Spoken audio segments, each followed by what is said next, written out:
esteemed people of Kenya in Kenya Highlands University, the family of Kenya Highlands University, I greet you all with God's respect. Good morning. Good morning once more. This is a long-awaited day. Kenya Highlands University Student Association debate. May I welcome our Reverend Philip Keter to open for us with a word of prayer. Welcome, sir.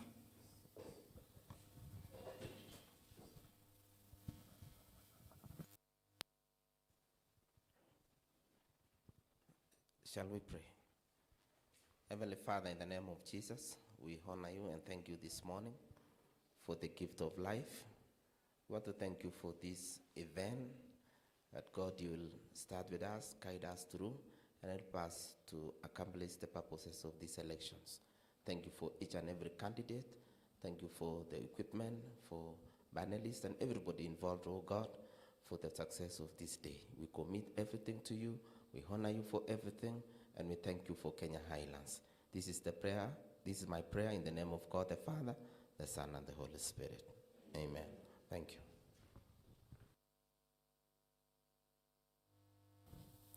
Thank you so much, Reverend. Now, at this juncture, before the President comes, let me welcome all of you to Khusa 2026 Debate. Mr. President Simon Tonkei, welcome and give your remarks. And then you'll welcome the Deputy Dean. Thank you.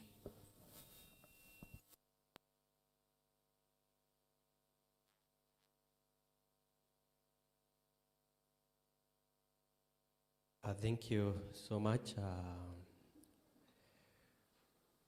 our Dean of Students, Deputy Dean, our esteemed panelists.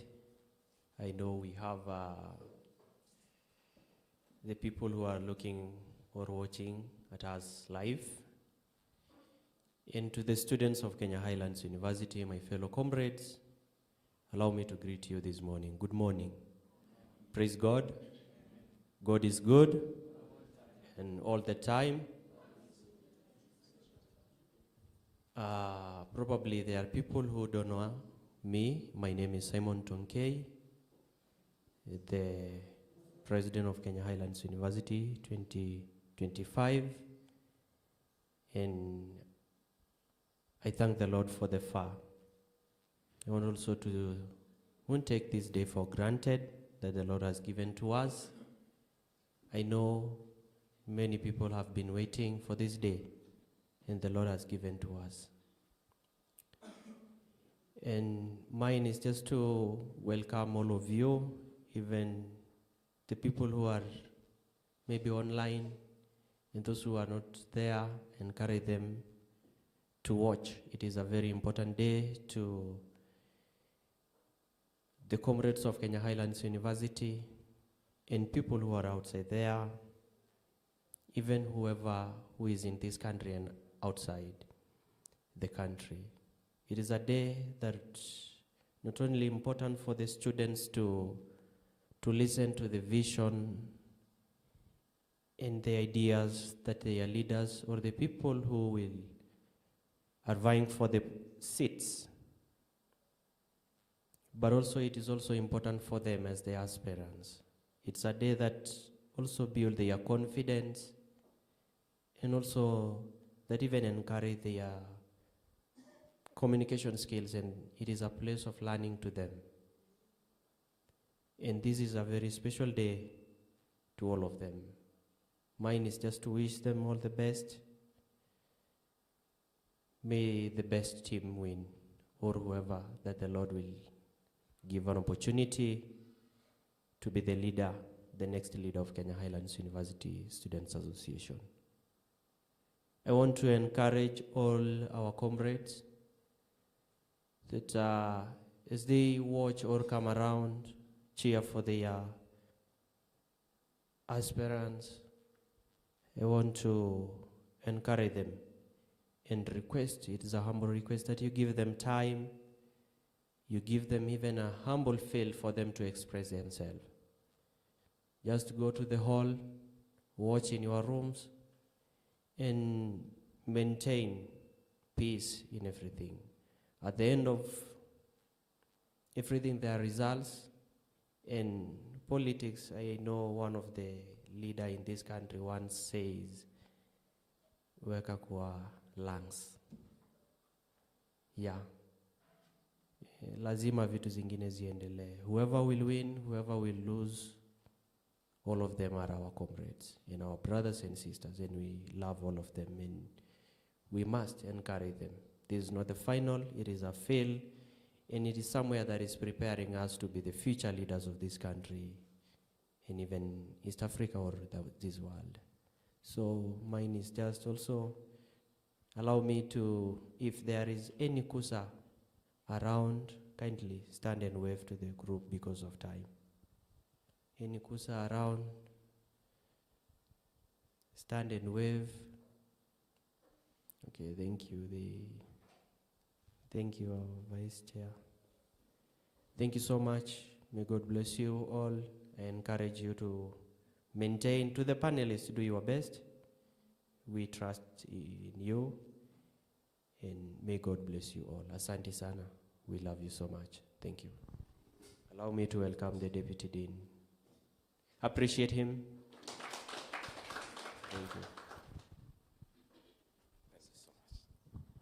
Thank you so much, Mr. Chairman, our returning officer, the PO, the DPO, members of the elections board, all of us. I want to greet all of you in the name of God the Father, the Son, and the Holy Spirit. Good morning. I want to take this time to thank everybody for coming together for the purposes of this debate. I want to wish the leaders, aspiring leaders, the candidates, all the best as they make their presentation through their manifestos. I want to believe that at the end of this day, we are able to get the right people who will lead us in the next phase of our academic life at the Kenya Highlands University. I want to wish everybody well. I want to ask the supporters, everybody else across the board, that we may support them and encourage them and cheer them up as they make their presentation.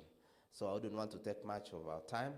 I want to take this opportunity to ask our Dean, who is also our returning officer, to come over and make her remarks and officially open this session. Thank you.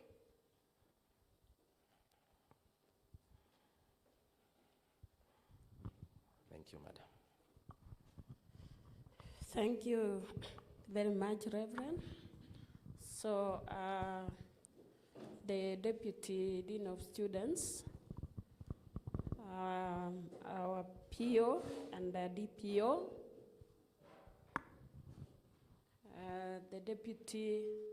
the Assistant Dean of Students, who has just arrived, members of the Electoral Board, good morning. Good morning. So first of all, let me appreciate each one of us for the role that you have played up to where we are. I want to say we are very sorry for the delay, but I believe we will make it up by whichever means we'll be able to end this debate at the right time. So let me take this opportunity to welcome each one of us, and even the candidates who will be here, wherever they are. We want to really wish you well. And we are saying, may the best person win. Let me say that we are all Kenya Highlands University. Whoever is going to win and whoever is going to lose, they are all our dear students. So let me also welcome our students wherever they are, those who are watching this debate. Wherever you are, welcome to this debate. It's a very important event for all our students, for the candidates, for all of us. So I trust that the whole thing is going to run well, and at the end of the day, all of us are going to be happy with the way the debate has gone. So I don't have much to say. I want to welcome each one of you Wherever you are, and those of us who are here, you are welcome. Let's do our best. And I believe at the end of the day, the best will always prevail. So let me now take this opportunity to declare this debate open. So asanteni sana.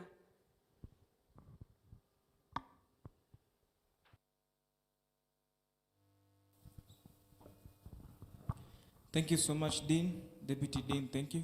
Thank you, Mr. President. Comrade Power, Comrade Power, are you ready for the debate? Are you ready for the debate? Yeah, sit there and enjoy it. And let's watch our incoming leaders and vote wisely. Now, at this juncture, let me welcome the moderator, that is Mr. Aaron, to pick up from there. Welcome, Bwana Aaron. Thank you so much. I'm John Wangila. I've been your programmer, the outgoing Secretary General. Thank you. Yeah, thank you so much. Dean of Students, Assistant Dean, Deputy Dean, then the esteemed Khusa leaders who are with us, fellow panelists, and members of the Electoral Board, I greet you in the name of Jesus. Good morning. Bwana Yesu asifiwe. So at this great day, it is with a profound honor and constitutional responsibility that I stand before you as the moderator for the Khusa Debate 2026-2027. My name is Aaron Mutai, the moderator. So here as the panelist, in short, we are examining only on the visions, competence, constitutional literacy, and capacity for responsive governance. So here we are not testing on personality, but on ideas. Also here we are assessing the preparedness of the candidates and not the popularity.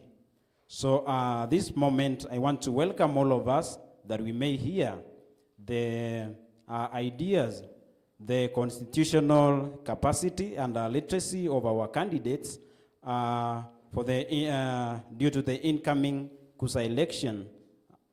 And now, because in every house there should be guidelines that should be followed. So with me here, I have some guidelines to follow, even as you are in this room. So the first thing that I will want you to consider is about this kind of necessary movement. So make sure there is no necessary movement within the room. So make the people only who are exceptional of this is the Dean, Assistant Dean, Deputy, and Khusa officials, of course, and then the moderator or the director. And another thing is on the necessary conversation or side discussion during the debate. So you are not allowed to discuss or make some side conversation with your friends. So here we are not allowing that. Then that one. Another thing is about the mobile phones. Your phone should be silenced. So make sure that your phone is in silence mode. And then another thing is on another directive is on you are not allowed to the unnecessary applause, cheering or reactions towards any candidates. So your work here is only to listen as the panelist examines the aspirants. So your work here is to listen only. So cheering, applauding, and all those reactions, we are not allowing. Then the fifth thing here is on, as you know, the appointed panelist shall examine and integrate the aspirants. So the only people who are mandated to operate on examining the aspirants the panelists. So unnecessary talks, we don't allow. Then another thing is, as a panelist, we strictly focuses on the policies, governance frameworks and ideas. That is our work. Then the panelist or the moderator, the panelist here and the moderator, we are neutral. So we have no favors to any candidates. So all of us here, we are neutral, no favors at all. This moment, because of the interest of time, I know we are almost 1 hour late. I want to make this clear that let us show that kind of decorum as and intellectual sobriety as we uphold this debate. So I welcome all of you to 2026-2027 Khusa election debate. Thank you and welcome.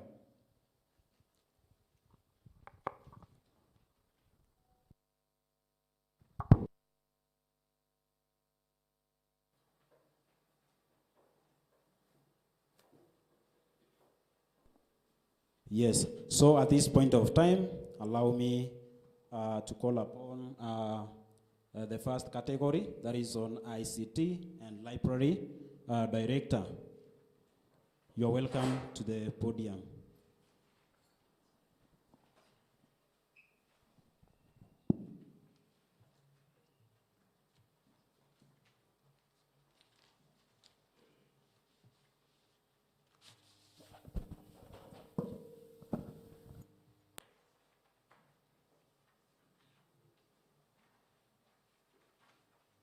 Good morning, everyone.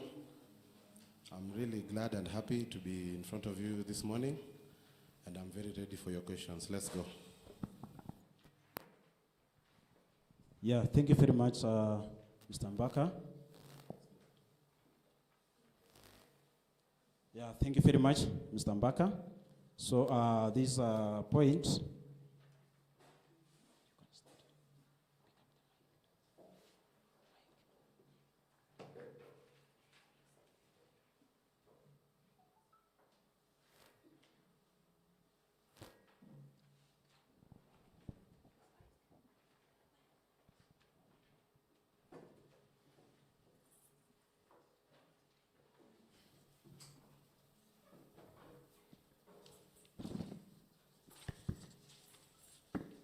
yeah, sorry for delays. So welcome to Khusa 2026-2027 debate session. Please note that while on the podium, you're not permitted to carry any written notes or any device. All candidates are required to respond to every presented question. Each candidate may request clarification or a question only once. You will be allotted 3 minutes to respond to each question.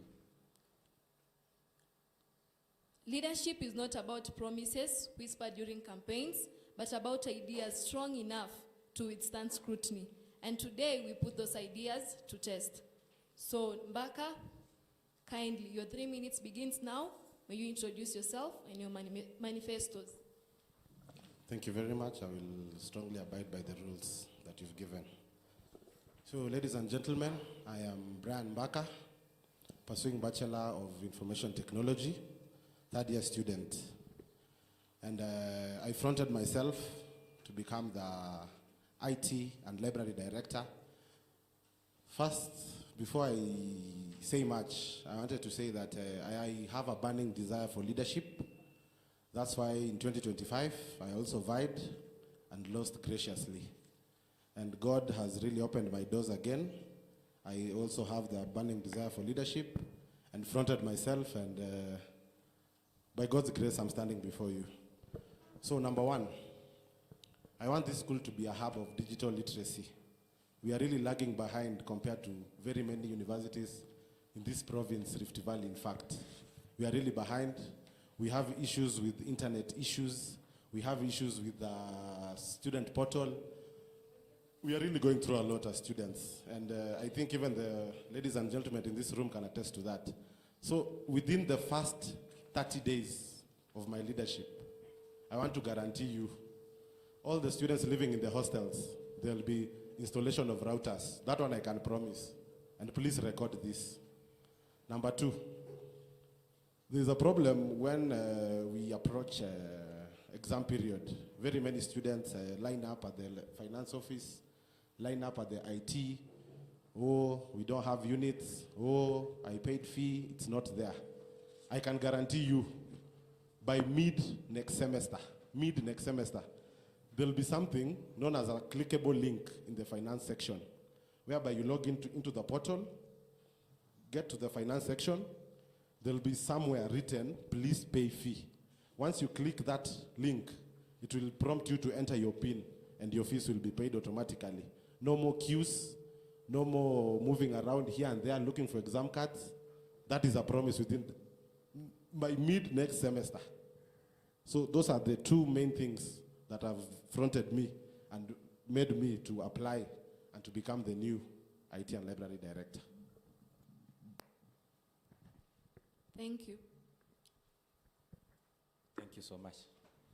Your first question is, as a chair of ICT and Library Committee, under the Article 24(7), what constitutional governance framework will you operationalize to prevent the committee from degenerating into ceremonial appendage, and instead repositioning it as a deliberative, evidence-driven, and policy-influencing organ within the broader administrative ecosystem? You're welcome. Thank you, sir, for that question. Very good question indeed. Number one, the IT committee in this school has been literally non-existent to date. There is nowhere you'll go and hear, oh, IT people have meetings, IT people are meeting, IT people are doing this and that. In fact, this school doesn't even have a hackathon. Disappointment, right? So number one, I want to make this school, not generally this school, but the IT department, I want to ensure that we even participate in national hackathons. We want people to be able to use computers in this room. Very many people here are digital illiterate. People know only how to use their phones. So, number one, we are going to pick 10 of the best students from every school to undergo trainings to make that committee so that we can enhance what you've called, I don't know what exactly you said, but we will pick 10 students from each school, enroll them into the hackathon, make it national so that this school can become digital literate. That is the main thing, sir. Digital literacy. Thank you. Thank you. You're okay. So, Mr. Mbaka, you have talked about the clickable link. So, in a light of recurring concern regarding to digital accessibility, system downtimes, cybersecurity, vulnerabilities, and uneven technological literacy among the students, what comprehensive ICT policy framework would you institutionalize to guarantee inclusivity, data integrity, infrastructural sustainability, and measurable performance outcomes within your tenure? Thank you so much. Number one, we have problems in this institution. And you're very right, we need frameworks and policies that will govern how IT and digital literacy moves in this institution. So we can't do that without, in fact, having even the server to the system that you use in your portal. In fact, I want to deeply engage the administration. We want the servers to this system. We want them here. There was an occasion whereby last semester, students were having problems even, what do we call when you are selecting units? When you're doing what? What is that? When you're loading the units, when you're selecting the units so that they can be registered fully. The system was saying it was full because the servers are far away. Number one, framework. The servers of the system must be in this school. Number two, internet connectivity. Those are the two main frameworks that I have to deal with. And those are the things that I'm going to talk about because those are the deliverables at this moment. Yeah, thank you. Then how would you ensure the effectiveness of that clickable link? And how would you collaborate with the ICT department? As we speak, the main reason why we are having financial issues is because we brought in competent people to help in coding this system to us. So as we speak, the VC, in conjunction with the DVC academics, they have hired competent people who are well conversant in this system. So as we speak, it is being worked on, and I'll ensure before I leave office, students will pay fee even in Turkana by clicking that link. It will work, promise me, I promise you students, you will pay fee through the portal. No more, oh, show me your message. Oh, go to Safaricom, bring me your I don't know what. You will pay your fee, remove your exam card, do your exams. Thank you.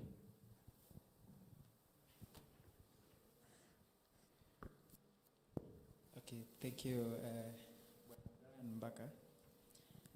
You talked about digital literacy, and digital literacy disparities often impede optimal utilization of ERP, portals and institutional emails.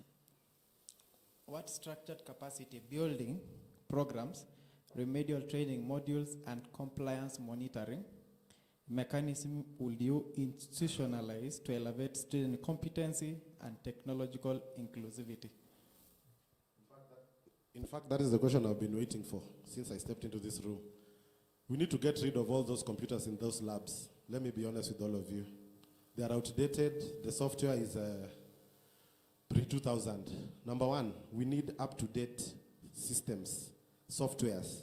Number one thing, within the first, let me say, within the first 100 days in office, we are going to purchase new systems, including the computers. We also want to get rid of in the labs, we will not be having the whiteboards. We want to include what we call smart TVs in labs. Go to many universities, the IT departments, I'm sorry, they don't use marker pens and whiteboards. We want to include the smart TVs so that we can teach even those who are doing education, psychology, and everything, how to maneuver through certain things. It is very embarrassing. A student comes to the IT department telling me that, oh, Mbak, I don't know how to register my units. Where do I click so that this thing can work? In fact, this thing was rolled to us without civic education. Most students don't know how to navigate.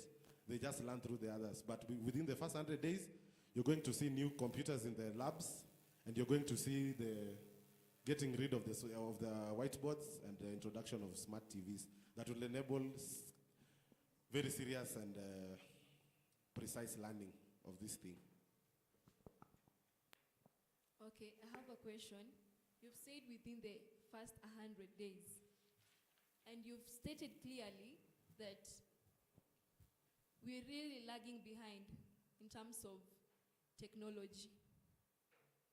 I think within the 100 days will not be logical, and the first thing you should do is educate the students on how to go about everything that you'll implement. Would you please make us understand how those 100 days will work? Thank you, Miss. Very challenging question indeed. It seems not logical within the first 100 days. But if you heard me clearly in my previous answers, I had stated that by the end of this semester, or within my first 30 days in office, we are going to enroll what we call civic education for all students. In fact, we are going to invite you. It will be a full day of people to go and learn what is ERP. In fact, most of us inside this room, we don't even know the full meaning of ERP. And I'm very sure we don't. So within the first 30 days, in fact, by the end of this month, after I'm sworn in office, we are going to create a fair day at the hall. We want to show everybody what this module does, what this does. And speaking of the 100 days, because for us to start having new systems in the lab and everything, we will need a lot of assistance from the administration. That one I can't work alone. We will have to deal with the upper offices in the institution. That's why I put a time frame of 100 days, because that seems logical. And we've also been working with the outgoing IT director, and IT is in safe hands. Thank you. Mr. Brown, why IT and library director? IT and library director. Number one, I'm an IT student. Number two, I am digital literate. I can be able to deal with machines more than most people can. Number three, what else can I say? I think it's my calling. I was born with it, and the opportunity came across, and I had to go with it. Thank you. In circumstances where EPR, downtime, or technological system failure coincide with critical academics milestones such as registration or examination, what emergency response protocols and policy safeguard would you advocate to preserve procedural fairness and prevent academic prejudice? Please come again on that last part. To prevent? To prevent procedural fairness and prevent academic prejudice. Okay. For that to happen, sir, we need to have the servers of this system here to prevent downtime. That is the only solution. There is no way about it. Let me not lie that I'll do this, I'll do that, but the institution needs to bring the servers here. Currently, we are sharing them from where they are in Nairobi or wherever they are. That's why we are having a lot of downtime with this system. Even right now, I'm hearing the portal was open, but very many students cannot be able to register for the units. And it's really, really, really wrong. So it means they won't be able to vote. But once the servers are here, in fact, they need to be 3, and the third one will be a backup server, so that it can be seamless. When you just click your username and your password, you log in within 0.03 seconds. Okay, so in your manifesto, there is a time. You described that there is a time you vied but you failed. So what did you learn from that experience, failing to get that position? What did you learn about leadership, and how did you cope the situation? Thank you so much. That's a very personal question, and I'd really love to talk about it. Last year when I vied, everyone told me I'm going to vote for you. In fact, when you're asking for votes, nobody says no. And all of you know that. So I actually thought I'd won the election by even 700 votes. But come election day, I realized that people normally don't vote for what you believe in. People don't vote for your beliefs, your ideals, but if people vote for, please just allow me, but I don't want to get so much into it, but people just vote based on their personal interests. It was really a depressing time.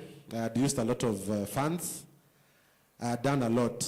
In fact, I cried. Let me admit it in front of you. Last year, March, I really cried after losing the election, because I had stayed at the hall the whole night expecting to get 700 votes. It was really depressing. For the entire week, I couldn't read well. I couldn't even pick calls. And I learned that in politics, once you let depression, guilt, and heartbreak get into your way, you're never going to do it again. People told me, Mbaka, you will be something in this school before you leave. Look at me now. Yes, Mr. Mbaka, a question here. In fulfilling Article 24 Cap 4 regarding maintenance of the Khusa website, what digital transparency paradigm would you implement to ensure real-time updates, achievable traceability, cybersecurity, resilience, and structured dissemination of authenticated institutional information? Thank you so much. That is really simple. We are just going to update the firewalls at the server room. Do you know where the server room is? Just next to the mess. The firewalls at the server room are really outdated. That's why even when you log into the website, it takes ages to load even the pictures and everything, because we are susceptible to attacks. So the only thing is the administration in conjunction with the IT office to make sure we have proper and up-to-date firewalls.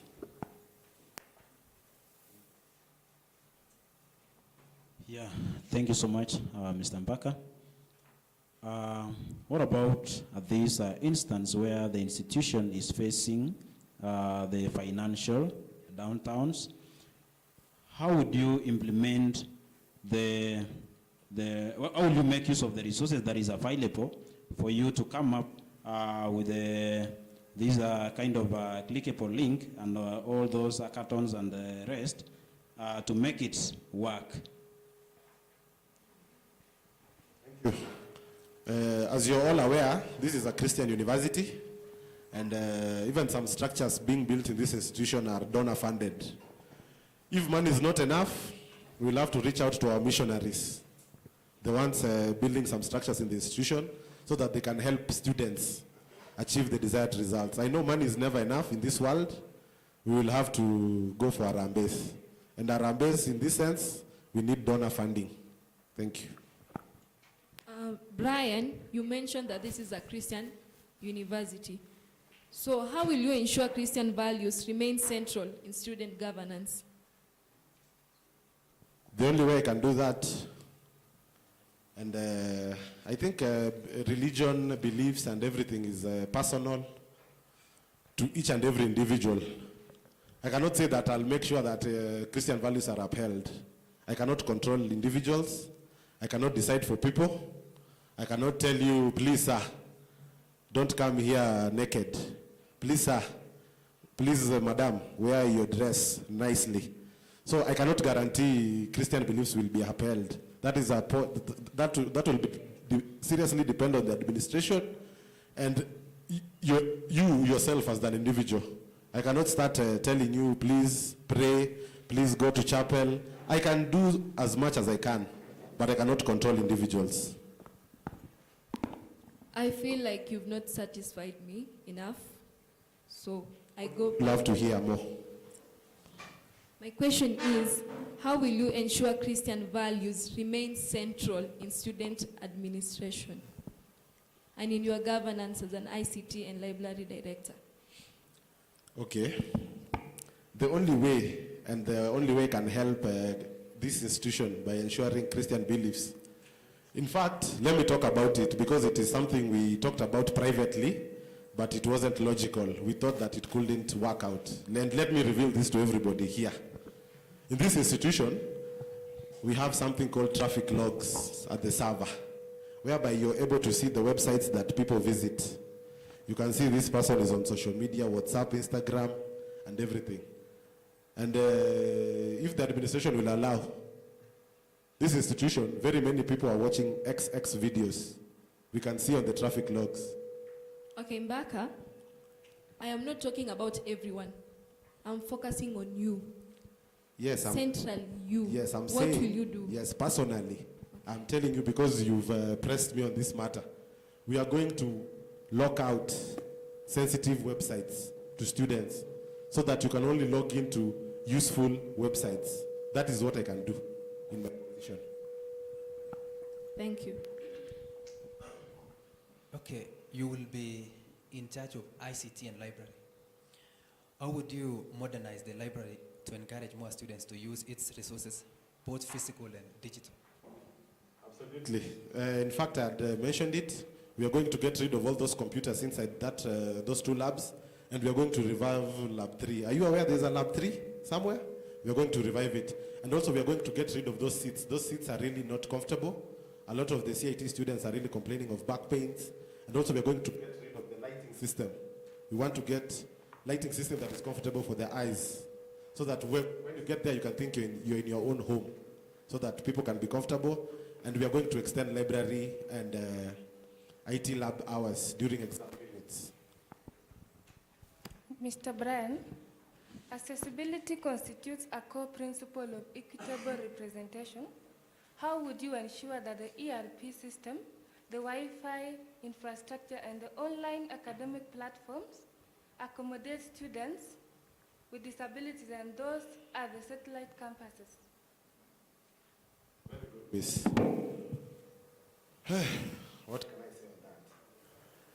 The way this ERP system can deal with disabled students, I think number one, we need to, I think it is far-fetched. I don't think it's going to happen anytime soon, But if it were to happen, I think we can only deal with plus, I also think finances are a big problem in this institution. But if we were to get to other levels of other universities, there are school websites whereby even the blind can feel and navigate through. But financially, I don't think we are at that level. So I think that one is an impossibility at the moment. Okay, Mr. Mbaka, you've said that you will remove all the old materials and replace them with the new ones. Do you already know where you get the resources and the finances? Because, you know, when you want to get finance from the authorities, you also have to go through a process by having a requisition. So are you already aware of that? Do you know how you will cap the problem? In fact, I think I'm getting to office at a really blessed time because it is in transit. In fact, by, I think, 18th of March, we'll be having new computers. The outgoing IT guy had done that, and I'm really proud and happy to announce to all of you that I'll be overseeing the installation of new computers. It is happening. There's no more requisition, it's done.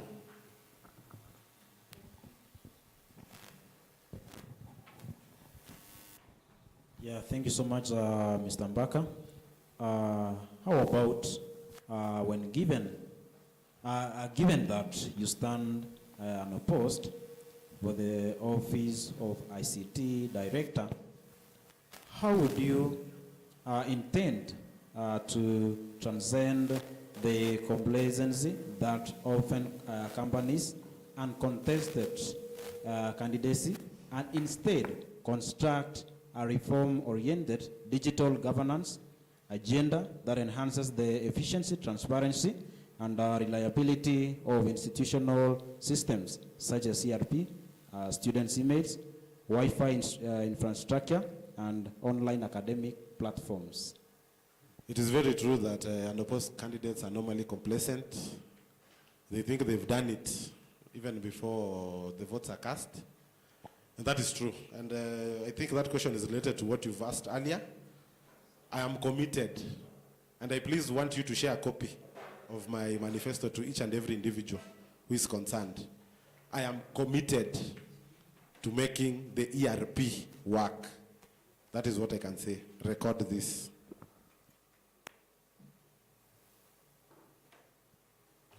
Thank you. Thank you so much. Thank you, Brian Mbaka. Bwana Brian Mbaka, in your previous responses, according to your your previous responses, students frequently experience unstable internet connectivity. Please, could you tell us what comprehensive digital infrastructure strategy will you implement to enhance reliability, speed, and equitability access across campus? In the institution, we are being served by Kenneth. It's an internet service provider, but recently it seems like their speeds are really getting low. So what we were talking with the dean and the HOD IT, we want to introduce what we call the fiber optic cables, which work in the 5 gigahertz space. We want it to be built from town. In fact, there are fiber cables in town. We want it to be connected underground so that we can have seamless connectivity. And we want to get rid of these multiple access points. Mara KHU study, Mara faculty, Mara I don't know what. We want to have only one internet access point, which is, if it's Kenya Highlands University, operational for the entire university. That is a dream, and it is about to happen. Okay, thank you so much. Thank you so much, Mr. Mbaka. So I think your time has exhausted. So at this moment, I want to give you 1 minute to talk to the comrades. 1 minute. Aye. This was really interesting. I hoped we could have gone further with the questions. Very nice questions. I'm happy. You've challenged my mind. I haven't been challenged this much. So thank you so much. I'm just disappointed that my time is short. To the comrades, comrades in this room, comrades outside there, comrades within the institution, the man in front of you is going to revolutionize this institution. Please, we want to make history. I want to be the first person to get 100% of the votes. Comrades, let us make history. 100% of the votes. Please, come one, come all. If it rains, come. If it doesn't, come. I am the man to change the future of this institution. Please believe in me and please work with me. Thank you so much for inviting me to this debate. I'm really glad and happy. May the Lord Almighty bless you, and may the Lord Almighty bless this day, and let's meet on election day. Thank you so much. Yeah, thank you so much, Mr. Mbaka, and from our table, we wish you all the best success. Thank you so much, sir.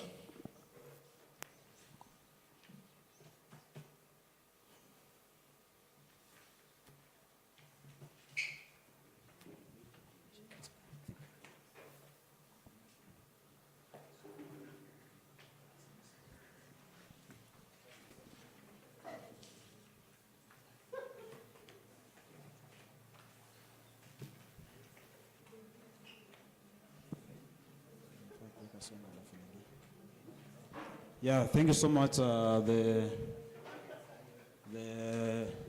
Dean, Assistant Dean, and even the electoral board members. I think that was our time with the ICT director. And the next category is sports and entertainment directors. So wherever you are, sports and entertainment directors, we are highly welcoming you. It is your time.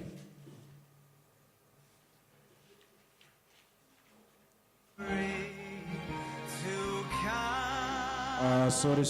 So the next category, we have the academic directors. So wherever you are, get ready. Be around.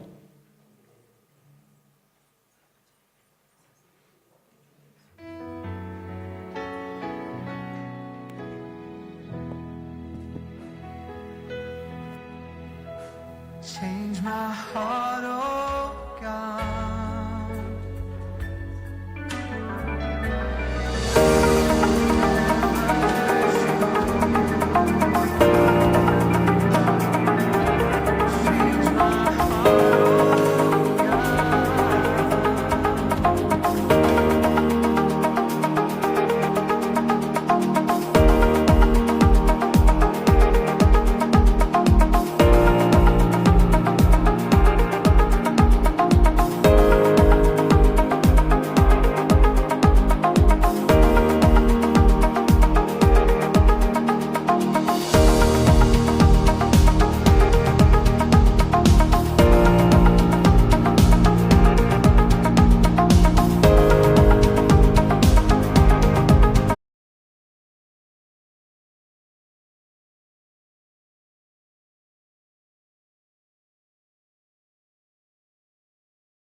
of units combining together or of units getting difficult to students. So I will ensure that the timetable is made 2 weeks earlier before the start of exams. And to accountability, I will ensure that every student is given the units that he or she understands according to his level. Thank you very much. So, you know, when they are generating timetable, they consider units. So how will you tackle that problem? Maybe some people will be allocated wrong units and that in the timetable, so they will find it difficult regardless whether the timetable has been generated either 1 month or 2 weeks to it. So what is the mechanism that you will use to ensure that the allocated units and the timetable are updated or relevant to the student who are taking the units? Yes, to those students that the units are allocated to them that is not correct, I will ensure that they present those units to me so that I talk to the ICT department so that they can correct the units earlier. So that's my answer for that question.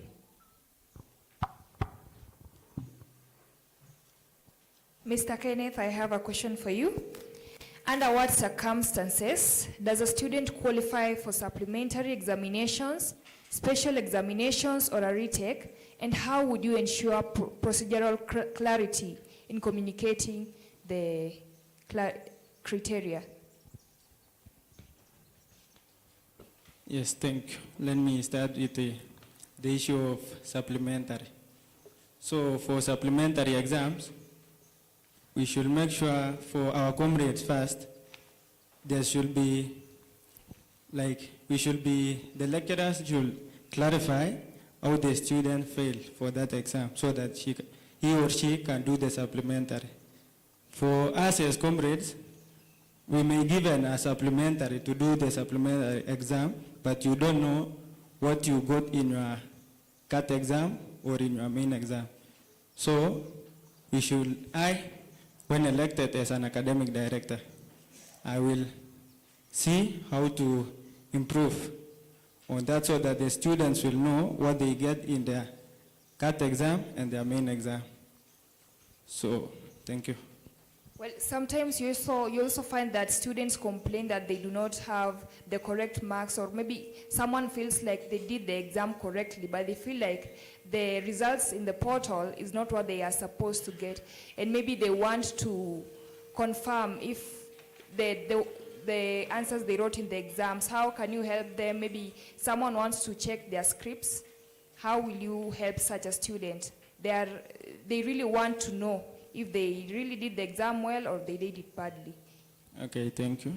So for the students who will want to know their marks, what they get in their CAT and the main exam, I think in the ERP, where we were told that all the marks will be recorded.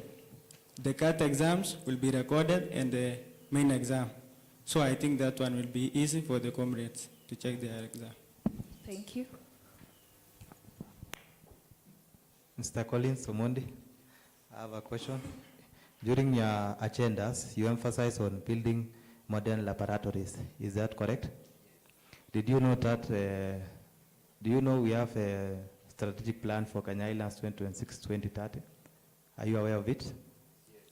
Have you seen is building modern laboratories among them?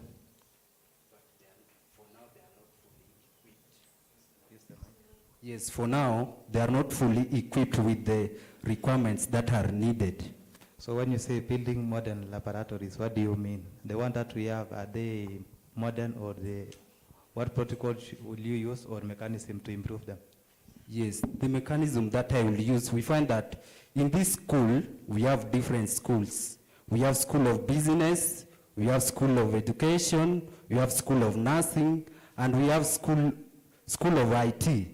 So all these schools, we need those systems. We need computers and even labs that we do practical, because theory alone is not enough. That is where that is why I mentioned that agenda. Thank you. Okay, Omondi, you've spoken of the different faculties that you have in the school. So how will you collaborate with all those faculties to ensure that you satisfy every academic issue that is raised from the faculty by the students? Yes, that is a good question indeed. So I will ensure that the representative from each school, for example, School of Business, School, all those schools, I will ensure that I talk to them so that they can bring those problems that they may be facing there. Okay, I would like to know how you'll deal with the problems and how you'll collaborate with them and the effective measures that you'll put in place.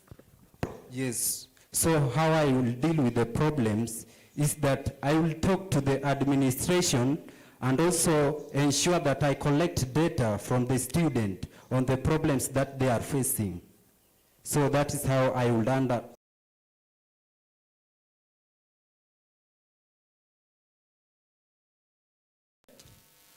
Article 21.5, Cap 5, requires collaboration with HODs and register academics. How will you maintain principal-student advocacy while preserving professionalism, diplomacy, and administrative decorum? What negotiation philosophy will structure your engagements to prevent advocacy from degenerating into antagonism, and how will institutional respect and procedural literacy reinforce constructive dialogue? Okay, thank you.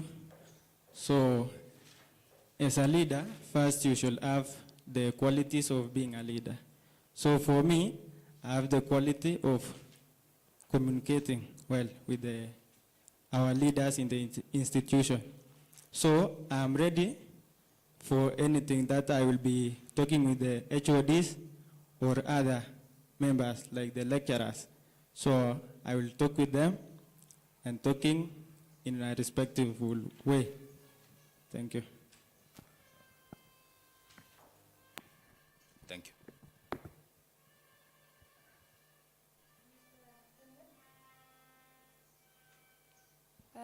The question is, missing marks and unregistered units is a recurring concern in our institution. What strategies will you put in place to ensure that this problem of missing marks and unregistered units is solved within your tenure of leadership? Thank you. So the issue of missing marks, this has been the major challenge in the academic. So I, as being elected as the academic director, I'm ready to work for the comrades, and being ready is that when the comrades give their challenges that they are missing their marks, I'm ready to go and check for them for their results. Yes. Let me understand about transparent communication, because you are saying you will liaise with the students. How will you ensure now that there is that transparent communication with the students to ensure that they have those missing marks and the unregistered units? Okay, thank you. The issue of transparency, communication with the student, I think so that was the question. So I'm ready, like, for the comrades, it is, they give me only their admission and their names, and I will be ready to go to the HODs and ask for their results. Thank you. Thank you so much, Mr. Omondi. I direct this question to you.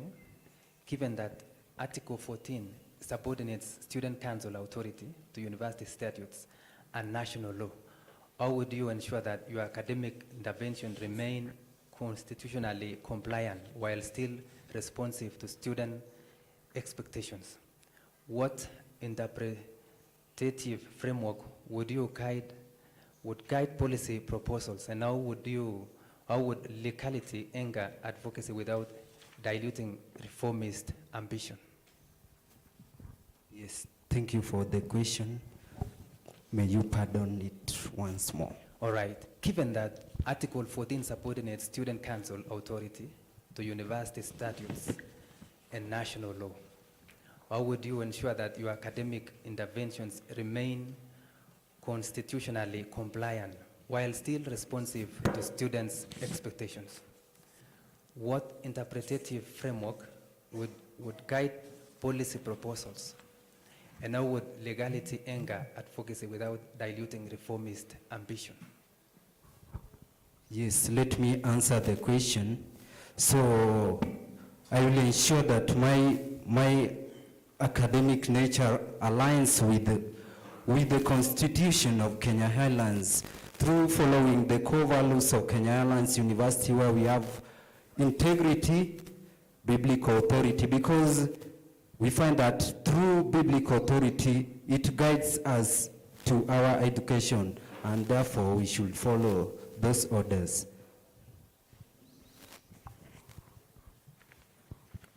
Yeah, thank you so much, Mr. Omondi. And my question is, how would you integrate the biblical authorities together with the academics? Yes, the biblical authority, we find that it is, everything is by God. God is the one who guides us. So in every time we should pray so that we are guided directly by God in our studies. So that is my answer for that question. Thank you so much. There is also something you touched on, digital literacy, scientific research, and scholarly congress participation, and experimental academic excursions.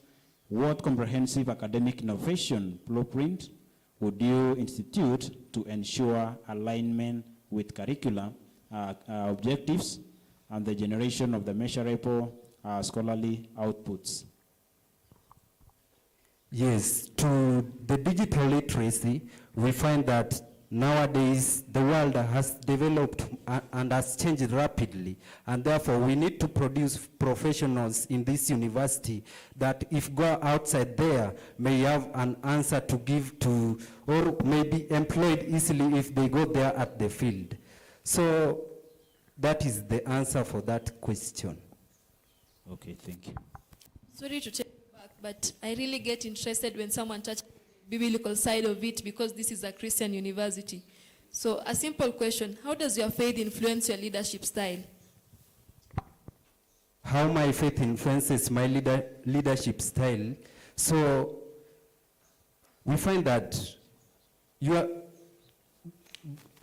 leadership started from heaven, and therefore my faith is Christianity. So in this school we find that the mission, the vision of this school is to a transformed society through which Christian professionals are produced. Thank you. I have a question for Mr. Kenneth. Under your manifesto, you've talked about academic excellence, and academic excellence also constitute having the enough materials. And over the past years, we've had students complaining that we only have the theology books in the library. There are not enough books, like maybe for English, for those people who are doing nursing. How will you help?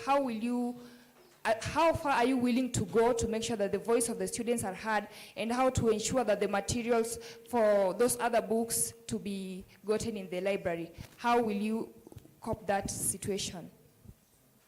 Okay, thank you. So the issue of the materials like books in our libraries, so in Khusa, like Khusa leaders, I being elected, being the academic director, I will ensure that when we are elected, we go and talk with the administration to still buy some books. Like for example, let me take for example the set books for like Kiswahili. So they are not enough, or even they are not there in our office, our libraries. So we should talk to the administration to buy some so that the students will get enough materials. Thank you. So, both of you, Mr. Mondi and Mr. Kenneth, this question is directed to you. During last semester, we had a problem with first years. They did not, most of them did not do the exams because of help. And when they differ, But after 3 days, the help reflected on their portal.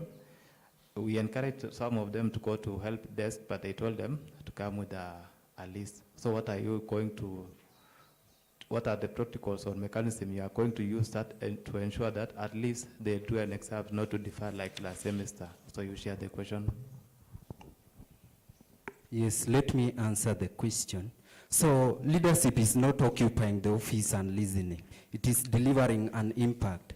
And therefore, we will talk to the administration so that if help is allocated, students to do exams, because help will just come to the portal or to the school finance system. Yes, so that is my answer to that question.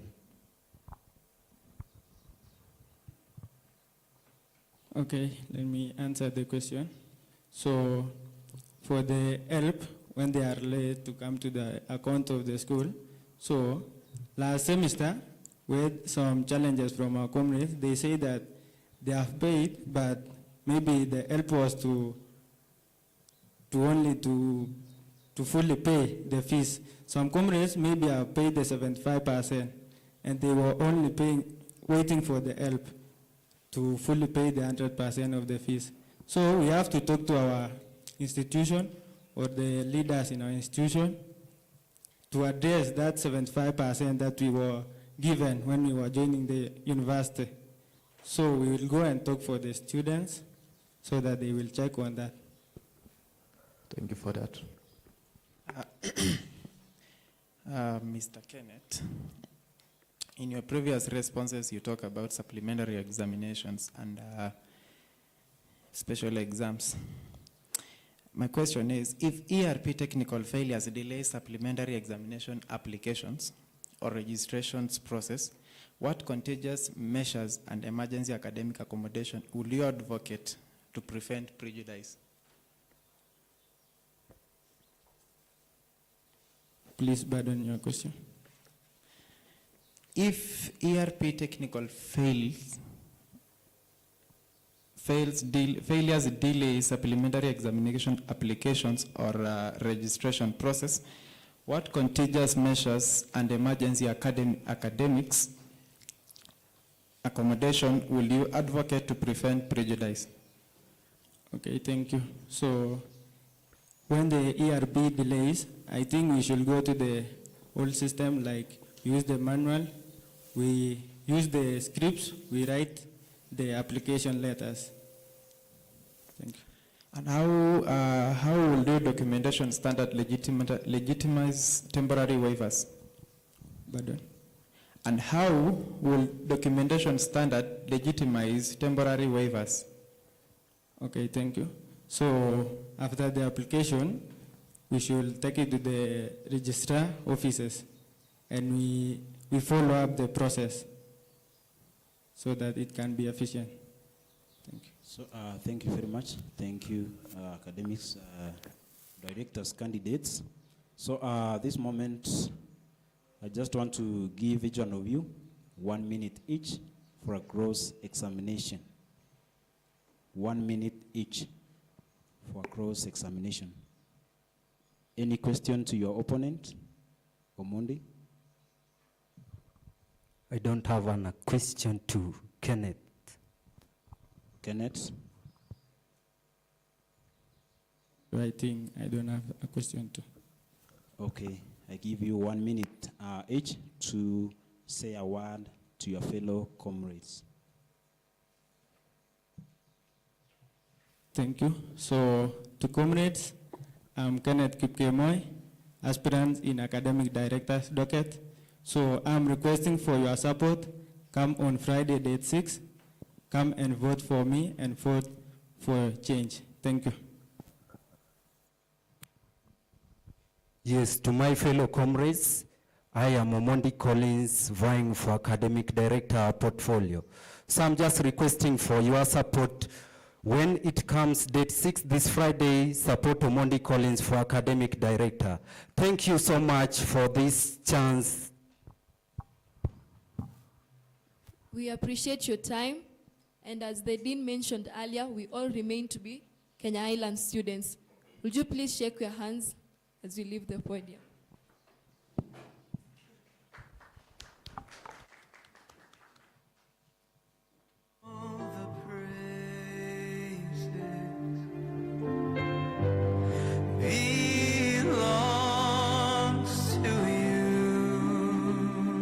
Thank you so much. That was academic directors, aspirants. And the next on stage is sports and entertainment directors. So wherever you are, may you draw near the hall. This is your time. You're welcome.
Without wasting much time, we start. Welcome to the Khusa 2026-2027 debate session. Please note that while on the podium, you are not permitted to carry any written notes or mobile phones. All candidates are required to respond to every question presented to them. Each candidate may request clarification of a question only once. You will be allocated 3 minutes to respond to each question. And you have 3 minutes, and let's start with welcome to this debate session. Each of you has 3 minutes to introduce themselves. You can introduce yourself and give us your manifestos.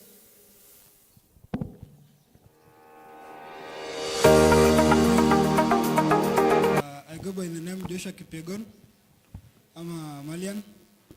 I'm a third year student pursuing bachelor's in information science and library science. Aspirant sports director, Kenya Highlands University. Thank you. Kindly you introduce yourself with your manifestos. Okay, for me as Joshua Kipegon, my first manifesto is to enhance sports facilities in Kenya Highlands University.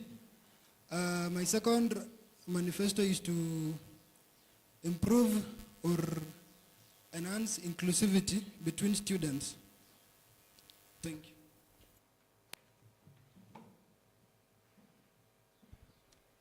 Yes, my name is Stanley Mudeni or Mutuse, pursuing Bachelor's of Education Arts, aspirant in Sports and Entertainment Director. My manifesto is to bring strong and best sports programs. Yes, like equal.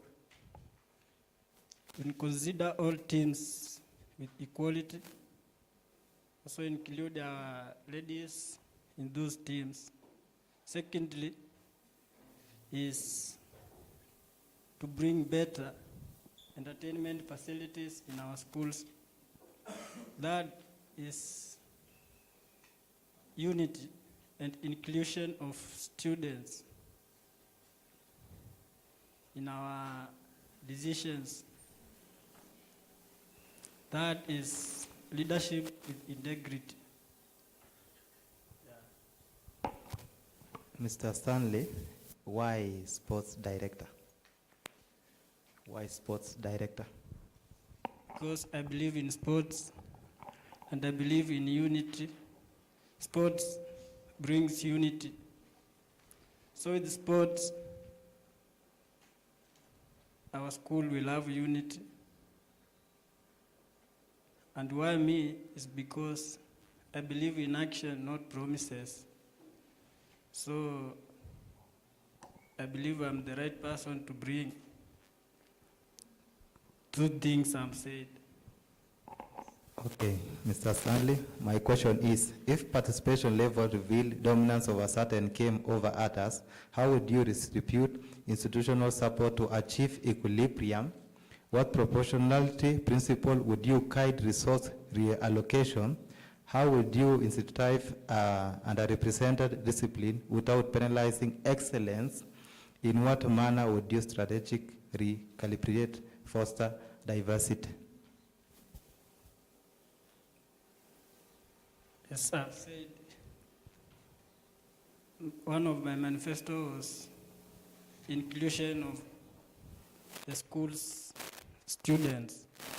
So with that platform, with that amount of allocation, I can ask for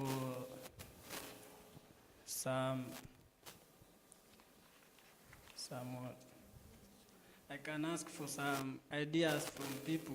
With this amount, what can we do to reach all sports and also the entertainment part of the school? So with that, we will balance to see how many people want this, how many people want this. Then I with my team, which is Khusa, we can have the neutral decision. Yeah. So, you know we have sports officer. How will you incorporate him in your activities or anything that you do participating sports and entertainment?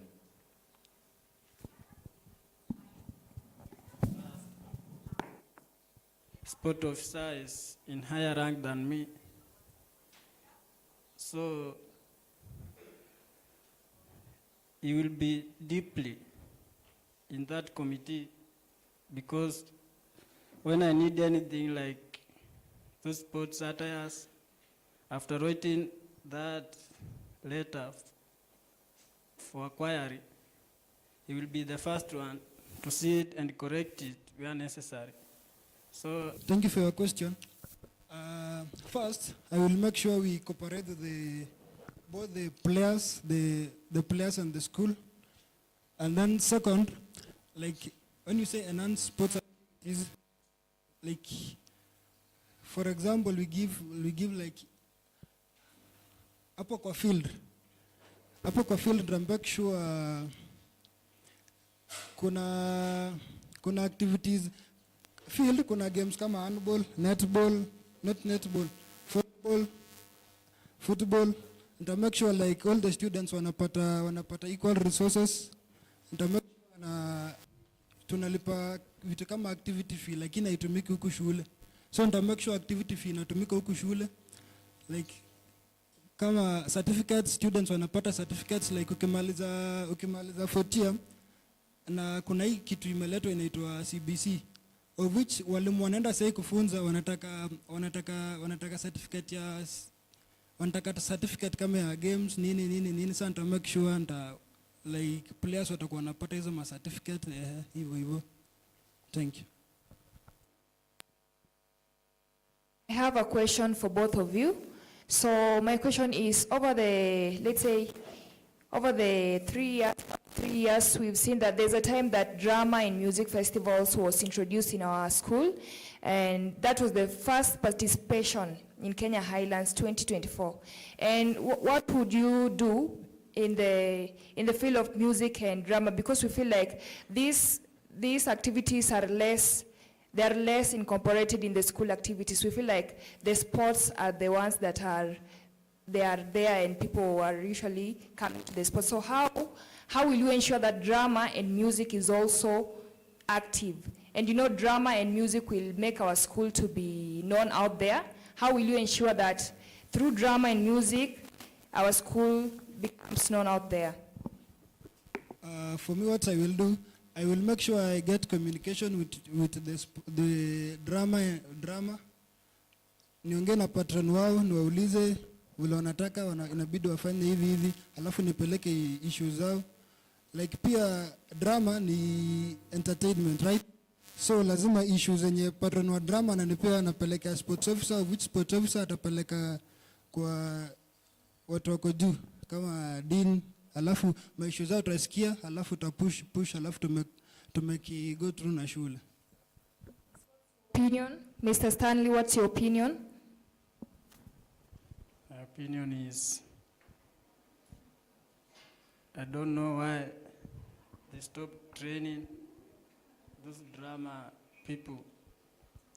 In that last year, we could see them training here on the field, but this year we have not seen anyone. So we can't complain the school since they are not seen anywhere. Which I can urge them is to wake up and return to what they were doing, so that we can go to the administration and tell them, look, they are doing something, so we can register them again and continue. So you say there's a time you saw them training, right? Yeah. So it means that there was a trainer. So it means that maybe right now they don't have a trainer. So how will you ensure that at least these people, they also have a trainer to train them? Because it's also a co-curriculum activity, and it also makes our school to be known out there. For example, right now we are having the KDF, Kenya Drama Festivals, taking place, I think it's in Nakuru, and as the sports and the entertainment directors, how will you make sure that these people are also well represented? Yes, there was a trainer, that's true. But with that trainer, we can't miss anyone with the experience there. So he can wake up now and call his team. So as we look for the trainer, he's actually doing something. So the trainer will just come and continue. Thank you.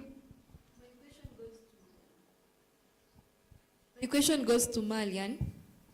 You said you're ready to represent the drama, the football team, all those teams to maybe the deans or the sports director in the school. So are you ready to ensure that they have all the equipments, the jerseys, or the drama, they have those items they are going to use. Will you ensure that, and do you promise the comrades that you will deliver that upon elected? Hapo kwa jezi na equipment, like for example, sisi watu wa football, handball, volleyball, tuko na majezi na maball, lakini pia itoshi, so lazima nita make sure imekuwa enough, itoshi. Kwa watu wa drama, nita make sure wamepata hizo hata inabidi watumie, kama ni drums, nini, kama everything, nita make sure. Pia nita work hand in hand with the school finance, like the Khusa yote, to make sure like our students wamepata equal resources na watu wa football, handball, like pale watu wenye wanafanya field tusipate mingi kuwashinda. Nita make sure like imekuwa equal resources. Okay. Oh, thank you. I direct my question to Mr. Stanley Mutuse. What criteria would you employ to identify and nurture students with exceptional sporting or artistic talents? How would merit-based assessment mechanisms be structured? What developmental pathways would you formalize to sustain talent procreation? And in what way would mentorship infrastructures reinforce excellence? Yes, to support in that first question, I would wish you go one by one. You ask me, I answer you, then you go the next. All right. What criteria would you employ to identify and nurture students with exceptional sporting or artistic talents? Yes, I would first organize for like in the hostel for the first years who have joined. Since you can't know this is as this talent by looking at him or her. So that in the hostel, we can identify this one can do this and this one can do this. Then we can take him or her to the right place. Will there be any maybe, will there be any, maybe you ask them to maybe register themselves as per their talents, or what will you do? After that, in the hostel competition, we can see that one can play, that one can sing, that one can run, and with that, we can't ask for money to enter in our clubs, all teams. So we can just take him directly, or her directly to our teams. Okay. And how would merit-based assessment mechanism be structured?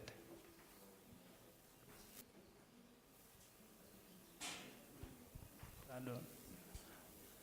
What mechanism will you use in terms of identifying the talented students? With the help of the sport officer, we will be able to identify them. Okay. Thank you for your answer, and God bless you. Okay, according to what you said, that you're going to maybe hold an event on inter-hostel competitions. For example, you get half of the students came to that event. What will you do to ensure that next time all of them will attend that event and you are able to identify their talents and they are able to join different sports and activities in the school? With the help of the sport officer, we can send him to the administration and make this day a big day. So he can provide like lunch or snacks, system in the field, so many can come and participate. Okay, thank you. And a question to both of you. Are the teams in the school registered in the country leagues? And if not, why? Your issue, like the school sports officer walikuwa na work hand in hand with the former sports director.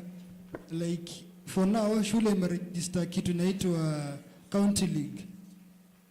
Like plans ya kuregister Khusa league ilibidi ifanywe last September, of which shule haiku manage ku register labda because of some issues. So for me, nita make sure, first of all, nita make sure shule imeregistiwa Khusa. Juu sahi Khusa inaendelea last week. Other universities wametoka Eldoret, Khusa Games. So nita make sure shule tumeregister Khusa, both ladies and men.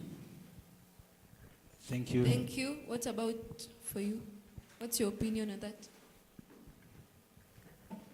For that, I appreciate for the school for registering the FKF, since they were not able to register that in the university league. And we hope they will register in the next coming semester. Yeah. Thank you. Thank you. So my question goes to Malian. What is your understanding of the club registration framework? And would cultural groups such as Chakiki be eligible for formal recognition under your leadership? And what constitutional or policy benchmarks would you determine eligibility? Sure. My question is, what is your understanding of the registration framework? And would cultural groups such as Chakiki be eligible for formal recognition under your leadership? What constitutional or policy benchmarks would determine eligibility? Okay. First of all, Chakiki ni like watu wanafanya kwangu like mimi student wa information science, lakini nimekaa shule 3 years na ile Chakiki ni watu wa Kiswahili, right? Ama? Yes. So, okay, nita make sure nitaongea na HOD ama dean like we work and tujue venye itaendelea like bado itabidi ni settle nipate hiyo issues yao pia, alafu we'll discuss one issues ndio ni push.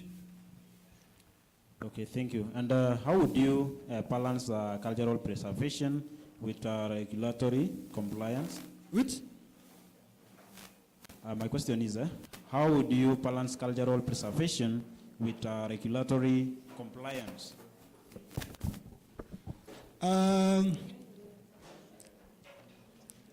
Balance, make sure tu hizo vitu zao zote zimeenda like nitafuata the rules and guidelines hivyo. Okay, thank you.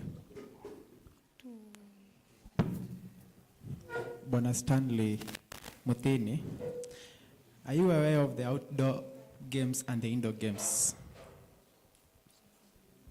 Yes. Are you aware of the indoors and outdoor games being offered in the university? Yes. Can you explain how you will ensure balanced support for both categories? Use your mic correctly. You're not audible enough. Indoor games is like those table tennis, that badminton.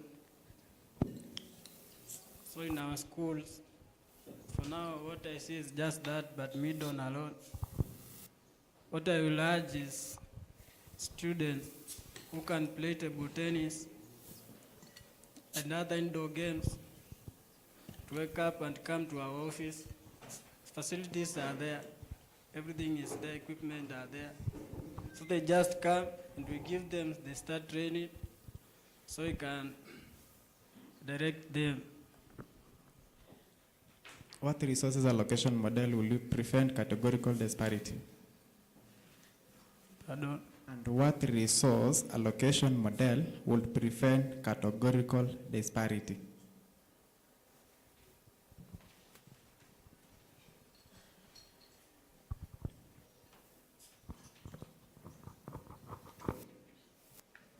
You have said under what?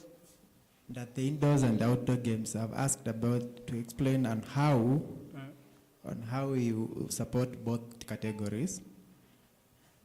and you explained about the facilities that they are there. Now I'm asking, what resources allocation model will prevent categorical disparity?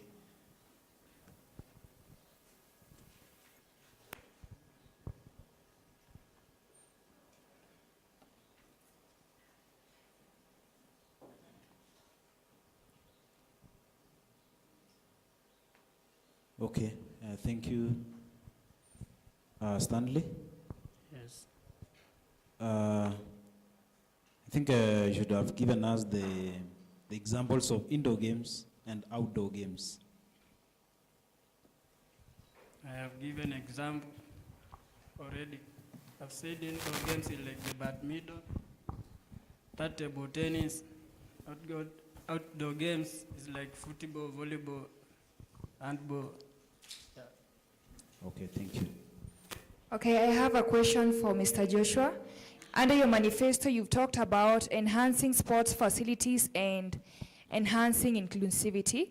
How would you make sports more inclusive for students who feel intimidated? For instance, there have been concerns about female students being excluded and underrepresented in sports. So what structural reforms would you institute to promote gender inclusivity?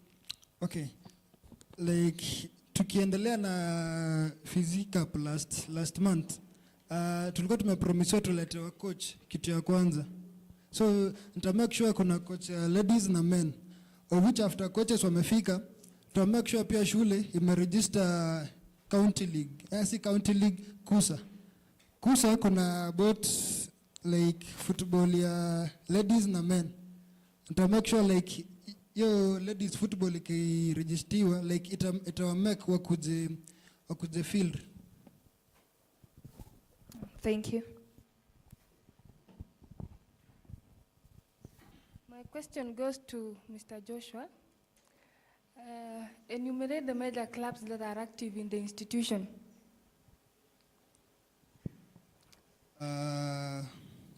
Football, handball, volleyball, basketball, drama, not drama, music. Yes, for now. For now. Yes. What of peer counseling? Iko available. Nishaona like ilikuwa around some weeks back juzi wameenda shule fulani iko around Kapsoit. Okay. Iko. What of a scenario whereby some students want to initiate a club? How will the process go about? Like semester ikifunguliwa kuna notice inakuwa imewekwa kwa every hostel, like kama tuseme like for example kuna like ina exist kwa shule, wanasema kama unataka kuregister itabidi kuja upate patron uregister nayo, lakini hapo kwa kuregister a new something new like itabidi like person mtu anataka kuregister kitu anakuja kunipata, alafu na forward hiyo issue kwa sports officer, alafu we discuss kama ina forward iende above, tutadiscuss, alafu tuwaletee the student information, tuambie imekubaliwa kuregistiwa ama imekataliwa. Lakini kama ni kitu mzuri na kama ni kitu mzuri inabidi registriwe like kwa register, like nitapush na make sure kitu mzuri imeregistiwa juu labda hiyo kitu wana register inasaidia shule.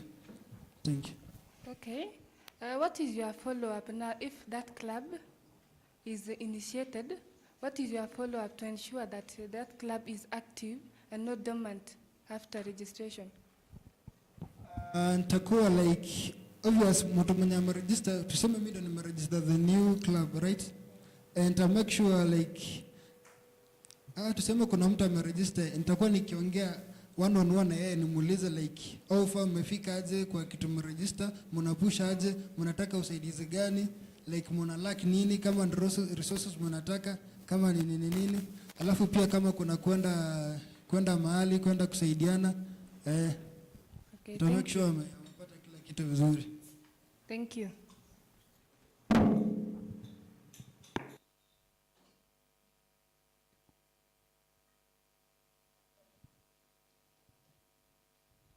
My question goes to Mr. Stanley. Given the integration of EPR system, how would you enhance efficiency in sport registration and tracking of participation? What digital module would you appropriate to streamline administrative workflow? How would you advocate mitigated? In what way data integration strengthening oversight?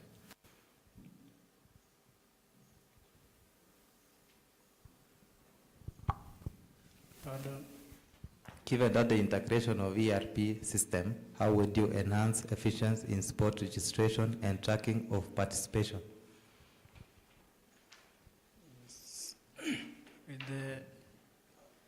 With the help of that finance director,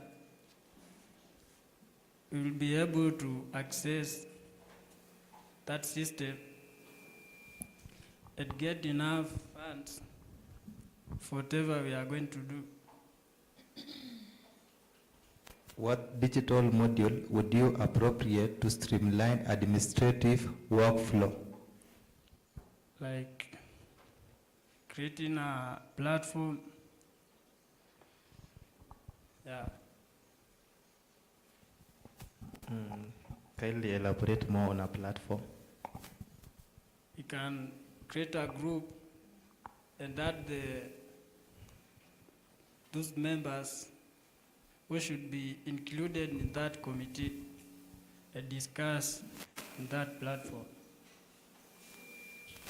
Okay, thank you for that.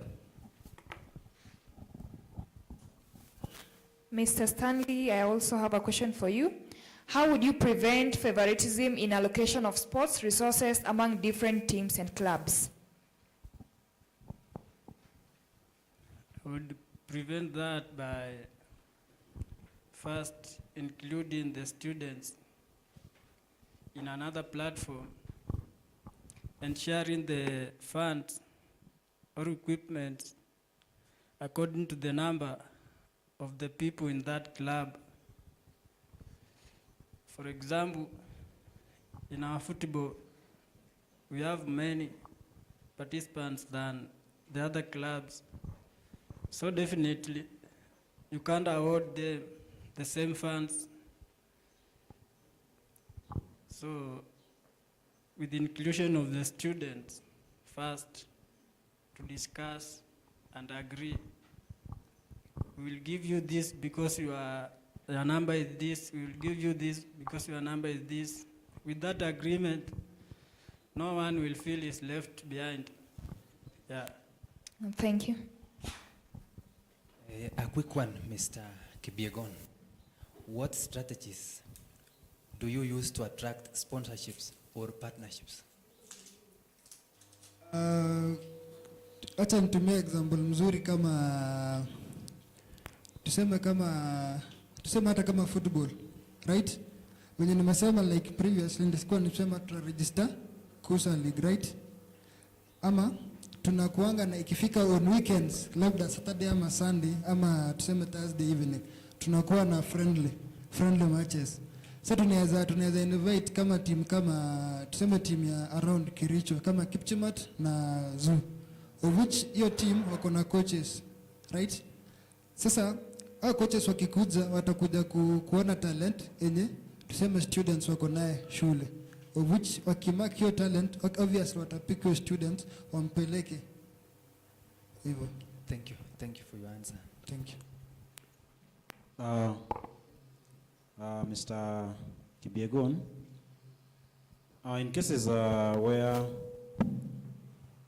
the conflict rises between the sports schedules and academic obligations, what balancing doctrine will you guide your decisions? Thank you. Hiyo issue imekuwa ikiendelea for the past tuseme like one semester kwa hii shule, of which issue walikuwa na like issue tulikuwa tunapewa, ulikuwa unasikia wanasema basi iko around, right? Sasa tuko na buses 2 shule, of which unaweza pata watu wa sports unasikia inabidi tuende like a place kama Masai Mara, right? Of which tunaandika barua like last week on Wednesday tunafuatilia hiyo issue, inafika Friday tunaambiwa haiko make, right? Alafu kuna issue tuseme like, si example mzuri lakini itabidi nimetumia, like tuseme hata society kama any club ama society kwa shule inabidi waende tuseme mahali around tuseme on Saturday yenye football tuseme ingeenda place kama Kabianga. Sisi tumepeana barua kutoka last week of which nafikio Friday tunaambiwa issue haiko make. Alafu naweza pata society ingine imepeana barua na Thursday, alafu wanakubaliwa watoke na hiyo Friday, alafu tunaambiwa sisi watu wa football ama sisi watu wa handball tunaambiwa yenu haiko pass through. Nita make sure like hiyo basi imefika, like muundo sasa imefika juzi, lazima tuko tuna say to like wanna make sure sisi wote tunapata equal nini juu sisi watu wa sports and entertainment tunalipa activity fee, right, of which lazima itumike vizuri. Okay, thank you. I was talking about, there is a time as a sport director, there is a time where you have planned your sports. Then at that time the classes are ongoing. So how will you prioritize games together with the academics? Sports obviously in happening weekend, right? They happen from Monday to a Friday. In happening on a Saturday and Sunday. Hakuna siku like sports taisema, okay, it's on a Wednesday, tunataka tuende Mashinda Muliro for a friendly. Haifanyangi hivyo, tunajipanga vizuri hadi on a Friday, tunasema tunatoka on Saturday or Sunday. Kama ni story na academics, si ati wanaenda plans yao ati tuseme tu wanaenda mahali hivyo. Wanapanganga which yao kama ni on a Wednesday, iko sawa waende juu ni academic trip. So like haiwezi interfere, itakuwa tu sawa, ita run smoothly. Okay, what about the cases of sports week? Sports week. Story kama sports week kama tuseme like inakuwa kwa kalenda ya shule. Like inakuwa imesema kama ni leo. Shule inasema aje? Ni siku ya debate, right?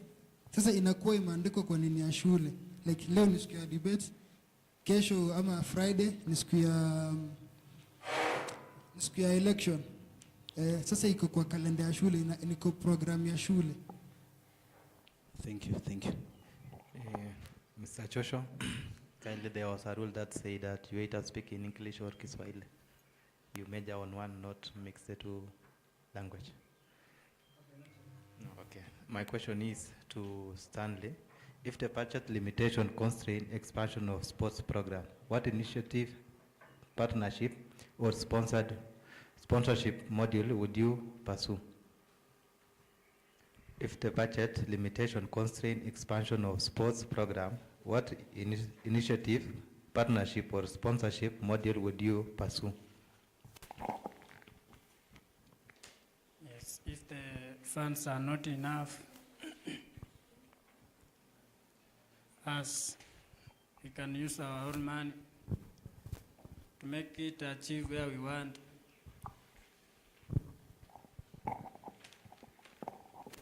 And with sponsorship, I've not seen one yet in this school. So it will come after we have disposed ourselves outside there. Yeah. Okay. What external stakeholder engagement strategies would you activate?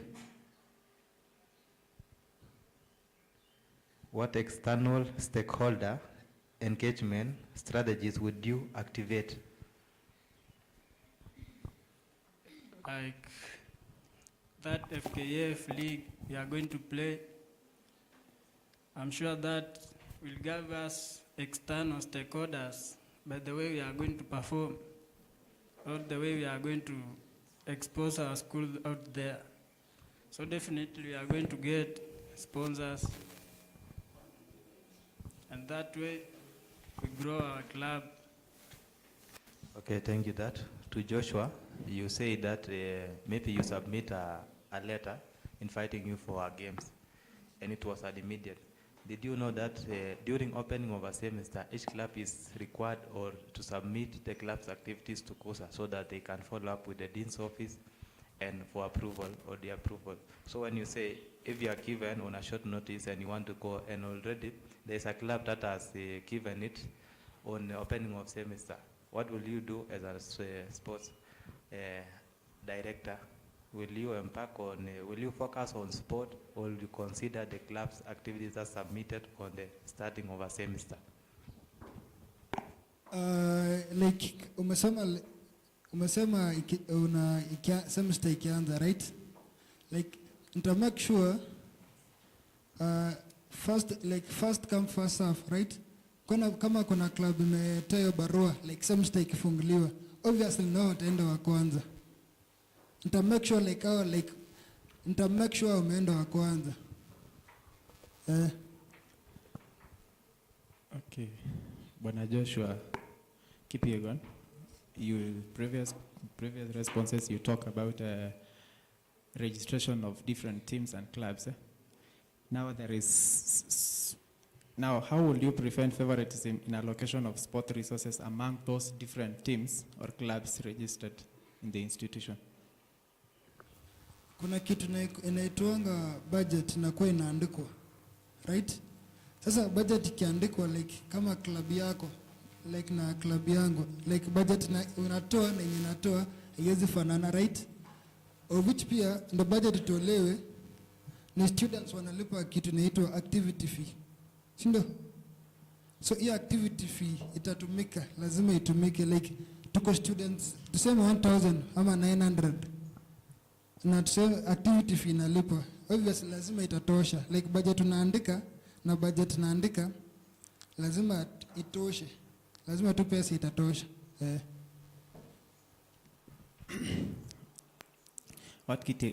What objective allocation criteria will you use? The criteria of allocation will you use to distribute the funds, the resources fairly? Nimesema like budget yenye mnaleta ndio itatumika. Okay, thank you.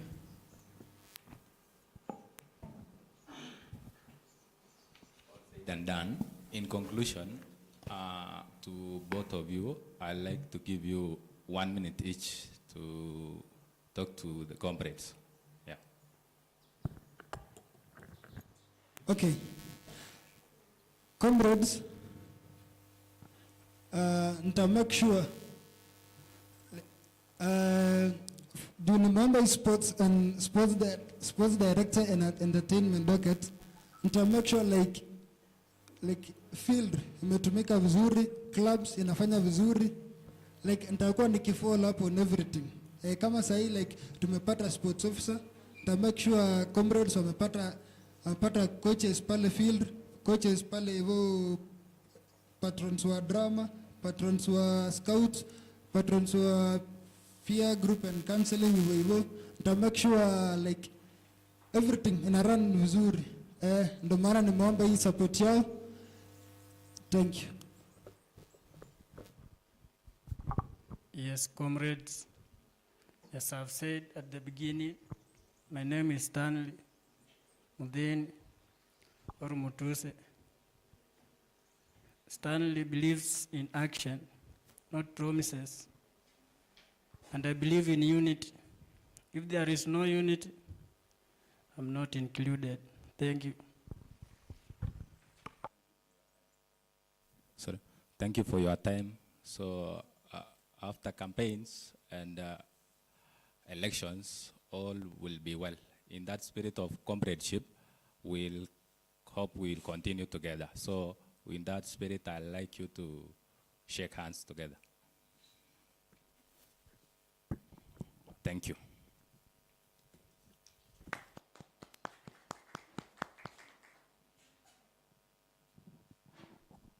So thank you very much. That was sports and entertainment directors. Thank you and success.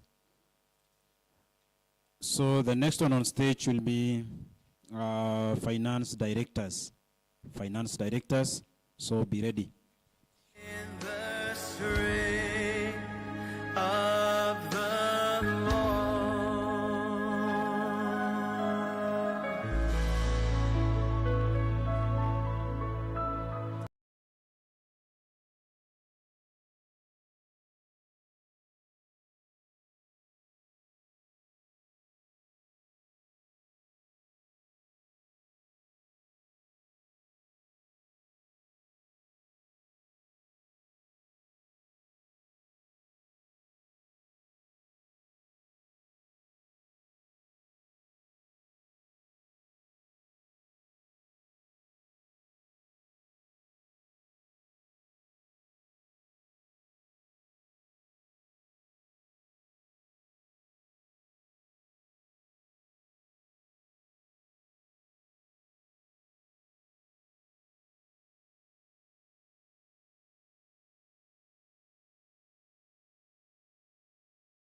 wanna be where you are. Yeah, thank you so much. Without much ado. Yeah. So without much ado, I want us to begin our debate because our aspirants are here with us. And now we start. Welcome to Khusa 2026-2027 Debate Day. Please note that while on the podium, you are not permitted to carry any written notes or mobile devices. All candidates are required to respond to every question presented to them. Each candidate may request clarification of a question only once. You will be allotted 3 minutes to respond to each question. You have 3 minutes to introduce yourselves, tell us about your manifesto, and you can use Kiswahili or English. Thank you.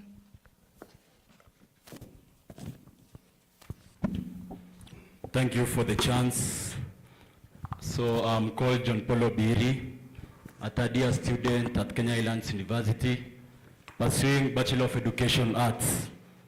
For those who have not gotten my manifesto, we just start with accountability, which is the main agenda there at the finance docket. Then we go to transparency. Then there is efficient use of funds. Then there is students' welfare. And there is also time. Allocation of the money should not take long, or the money should not take long to be given to the students' welfare. Thank you. That's all my time. Okay. Good afternoon, everyone.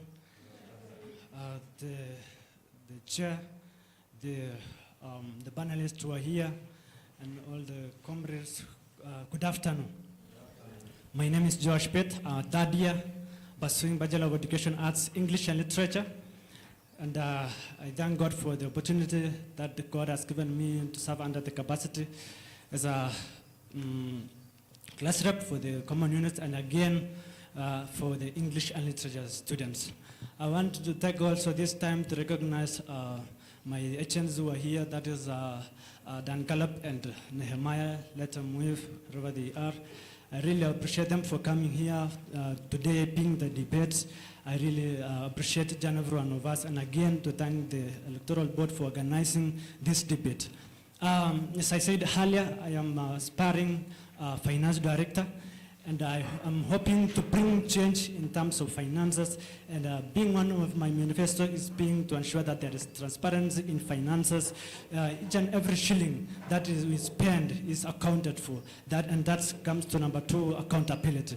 To ensure that we trace and we make it transparent enough that every shilling, every coin that is spent is well accounted for in time, and again to ensure that the records are kept, to ensure that everything is well accounted for. Number 3 is to ensure that there is equal funding to all the comrades, whether this department to do with academics, whether it's a department to do with information and technology, that is a library. I will ensure that under the capacity as a finance director, I will ensure that all those departments receive equal fundings appropriately.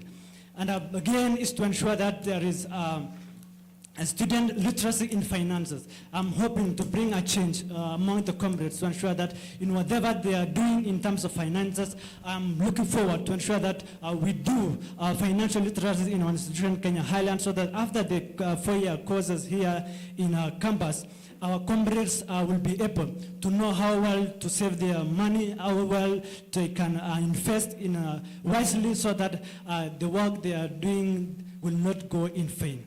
That comes to the last of my manifestos. Thank you guys, I appreciate for your time. Thank you so much. Thank you so much.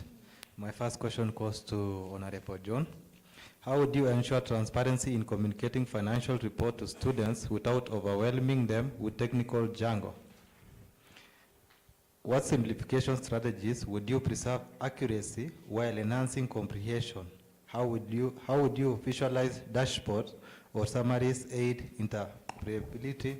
In what manner would you clarity Reinforce trust.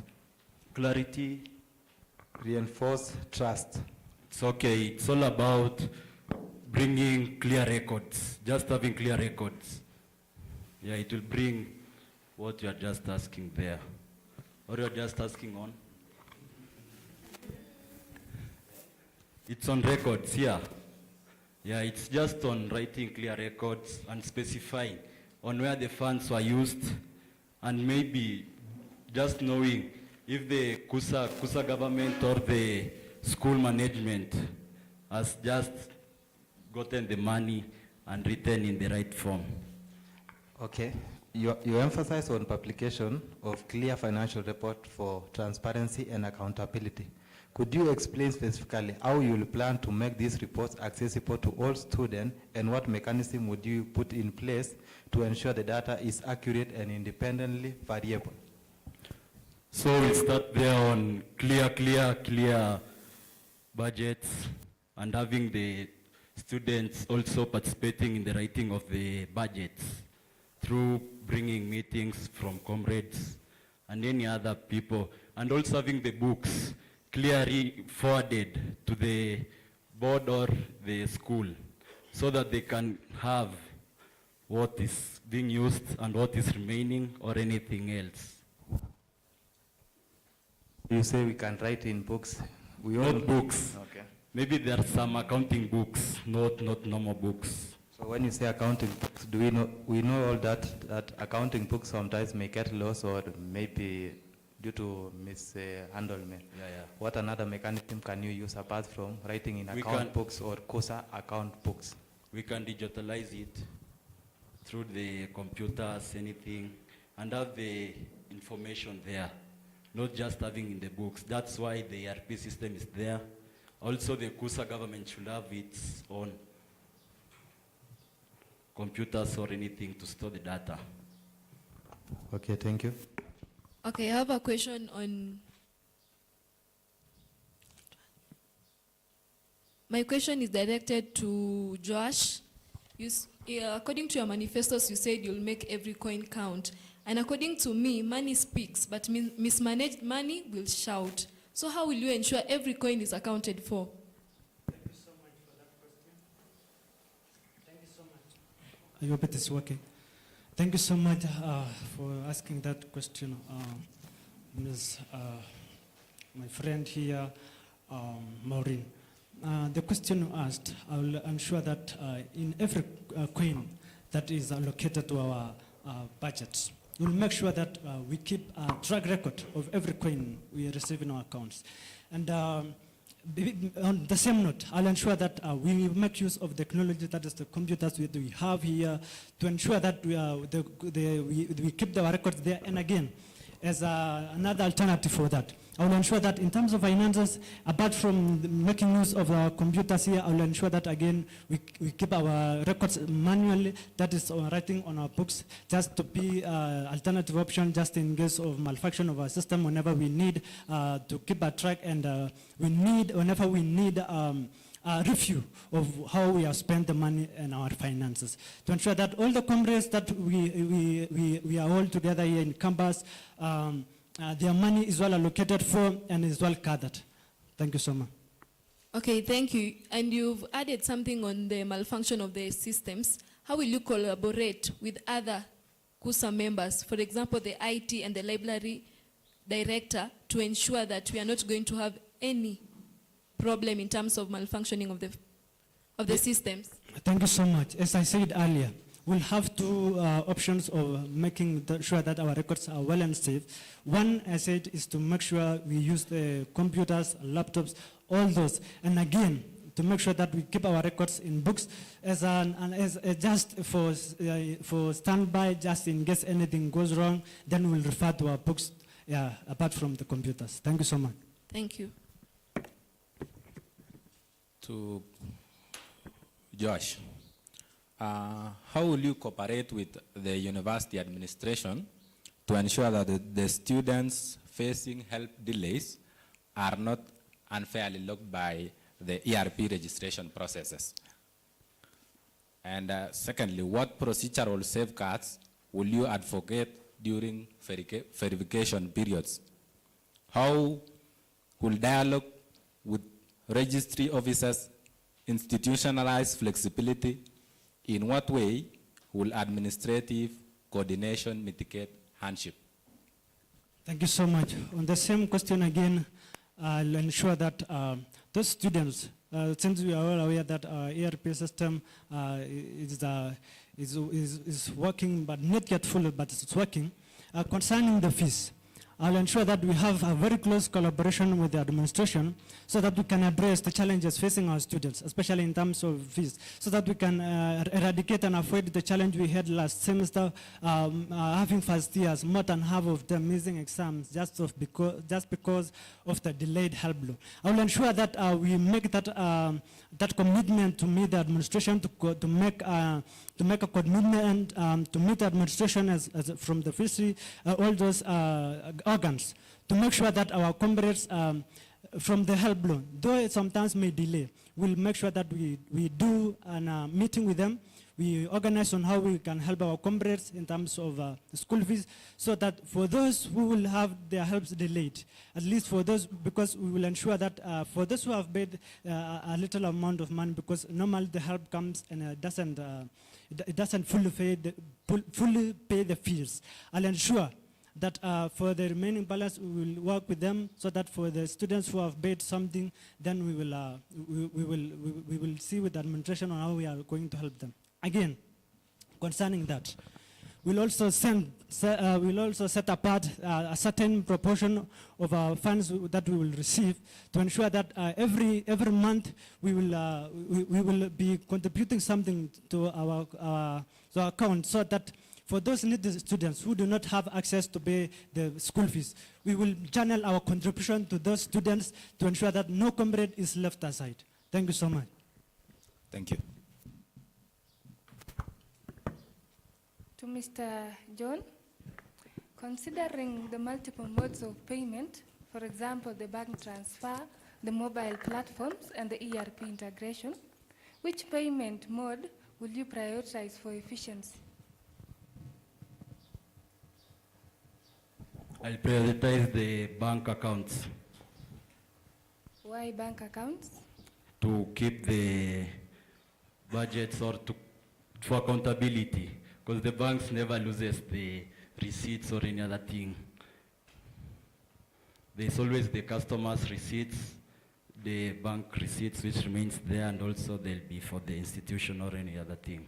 What of the issue of fraud in the bank accounts? Fraud.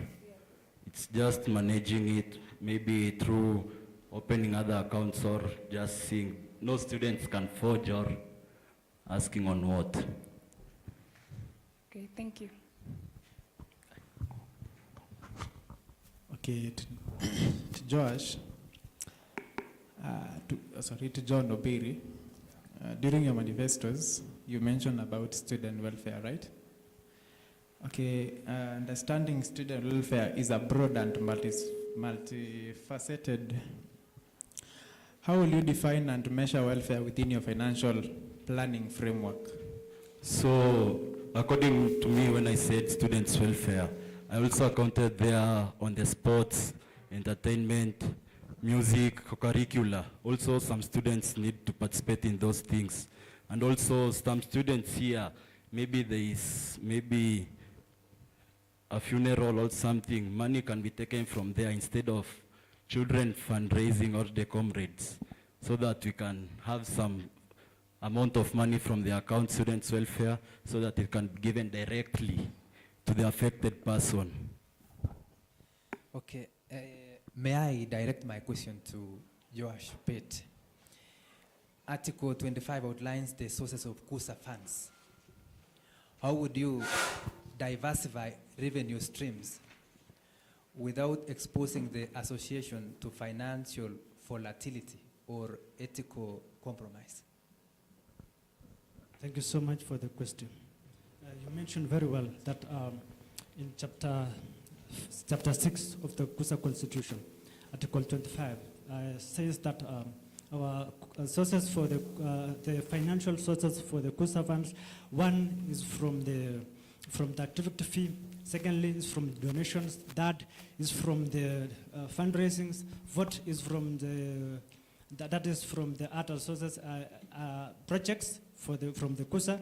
And again, I will ensure that from the money we will receive on our account, I'll ensure that those funds are well appropriated and accounted for every activity that will be done in our institution to ensure that our funds are well utilized and good. Thank you. Okay, I have a question for both of you. 2 questions. One, how would you handle pressure from friends asking for unapproved spending? And another question, if funds go missing under your watch, what steps would you take? So to me as John Paul Obiri, pressure is a privilege. It gives you more time or just pushes you to do the work. So if the pressure comes for the student, the money is not accounted for. It will just have for us to account for the money which you have and have the books or where the money was accounted for. So in this case, it is not approved. What will you do?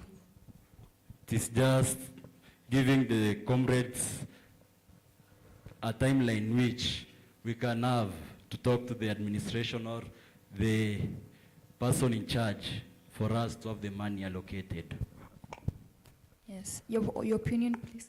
Yeah, on the same note, for the time that I've been here in the institution as a student, I've had a privilege of serving under departments to do with funds, and pressure comes at times. But for the time that I have served under the capacity as a treasurer, the issue of pressure comes, but there'll always be a way to solve the issue. And again, whenever there are pressures, that is an opportunity to test our leadership skills, and in most cases, there will always be a way. And again, concerning on the question that you asked about the funds being misappropriated or something like that, I'll ensure that under my regime as the finance director, there is no coin that will be lost under my watch. I won't let that happen, because I believe in transparency, I believe in accountability, and therefore, under my capacity as a finance director to be, I'll ensure that no coin will be lost under my watch. Thank you so much. Thank you. Josh, in case where transparency may expose internal conflict or weakness in leadership, how will you maintain institutional stability while remaining honest with students? Thank you so much. For me, suppose comrades give me an opportunity to serve as a finance director, I'll be free to share and exactly what is happening in our finances. And again, I won't mind sharing to all the comrades to update them, even if it means quarterly, quarterly in a year. I won't mind that, because it will be part of my responsibility as a finance director. Again, our constitution here in Khusa states that whenever there is an individual or a student who wants to inquire about our finances or how we have spent, usually we do have 14 days. You have to pass that information maybe to the responsible organs, so that in 14, after the lapsing of 14 days, we will give an update to each and every comrade. It's not limited to anyone. It's not limited to a specific group of people. It is for all the comrades. I won't mind sharing to them. Thank you so much. In conjunction to that, to both of you, if misuse of funds occur under your tenure, will you resign? And secondly, what auditing mechanism will you introduce? Thank you so much. On the same question, as I said earlier, I am an aspiring candidate for finance director. And on the same note, it will not be good for somebody to resign for being a finance director and maybe as a result of misappropriated funds. And I am a very ambitious person. I am curious to know exactly on how we are going to manage our funds. And as I said earlier, I'm going to ensure that our comrades are given training, even if it means during weekends, to ensure that our comrades are well taught on how they can invest their money, on how they can save their money, so that we avoid this issue. You see, the reason why there is misappropriation of funds sometimes is because there is poor management of funds, there is poor investment, there is poor savings. So I will ensure that I employ that the same what I'm saying here, to ensure that we save the money, we make our investment as early as possible, to ensure that no coin is lost. Thank you so much. Thank you. I'll answer that question. So on resigning, I don't think that will be the solution. There are other solutions, maybe talking or having another thing. Because resigning will not help directly. Maybe it's needed at that time, the function of that money or any other thing. And also on knowing the second question, the second part, let's say we'll make sure that on a sitting of making budgets, we'll make sure that all the Khusa members or Khusa officials are there to make sure everyone has agreed on the elements we have brought on the table. Thank you. Okay, I have a question for both of you. Can you give me an example of a situation where you had to make financial compromise, and how did you decide what to cut?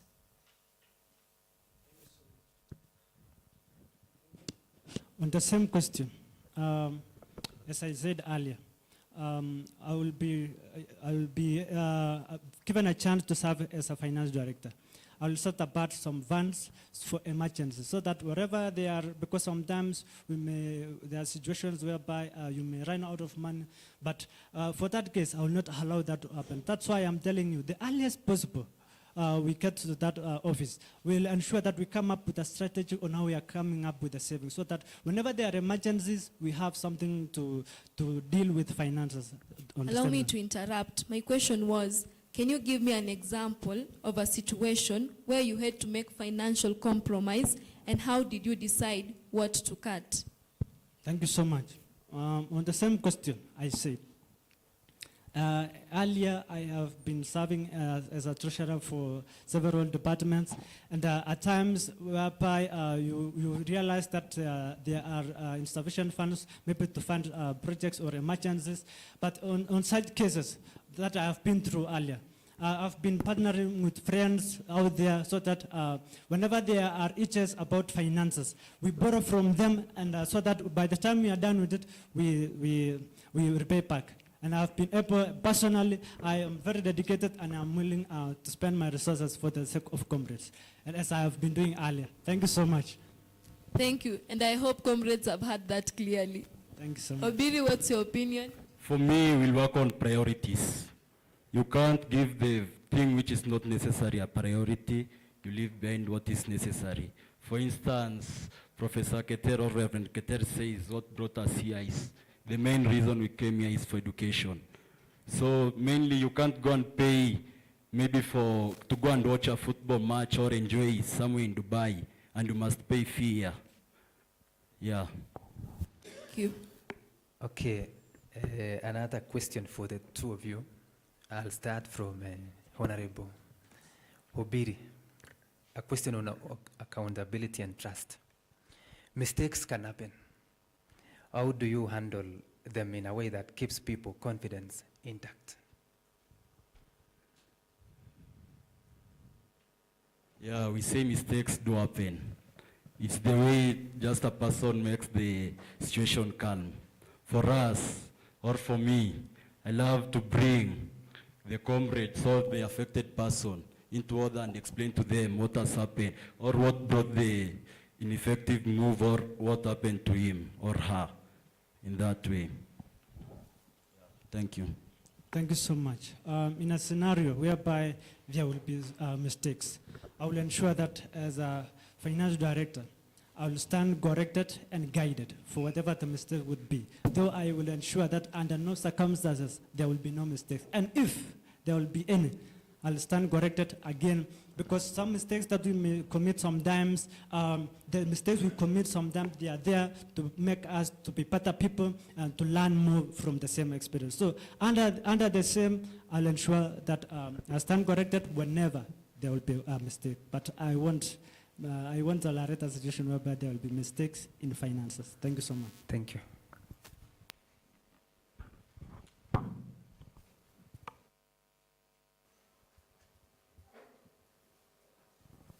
Okay, thank you. To Josh, you have talked about the compassionate account. And my question goes like this. Which strategy will you use to identify the needy students, just you have said? On the same note, for the needy students, I am telling you very well, Mr. Chairperson.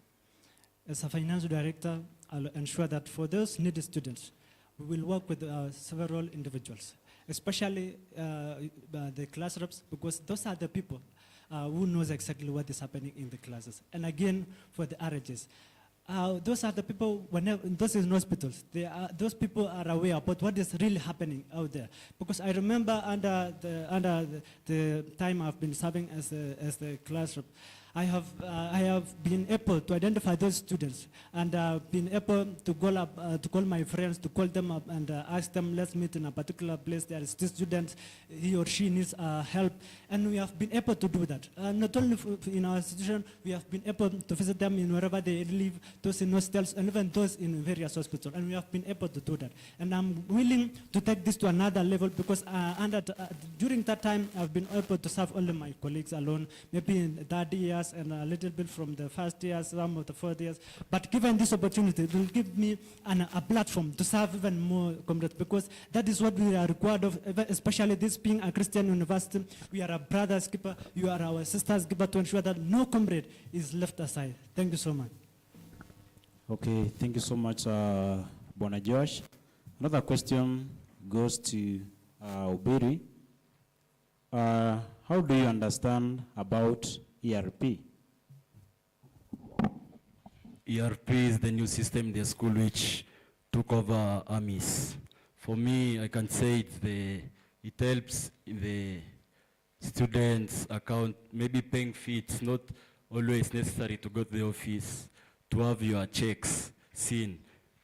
And also for the results, it's much more easier to have the results on the portal, and also for maybe security purposes, ERP it's much better than AMIS. Okay, ERP, these are acronyms. Would you tell us what E stands for, R and P? I just know the E and P, and I can't pass. Let's say, no passing. Education, pass.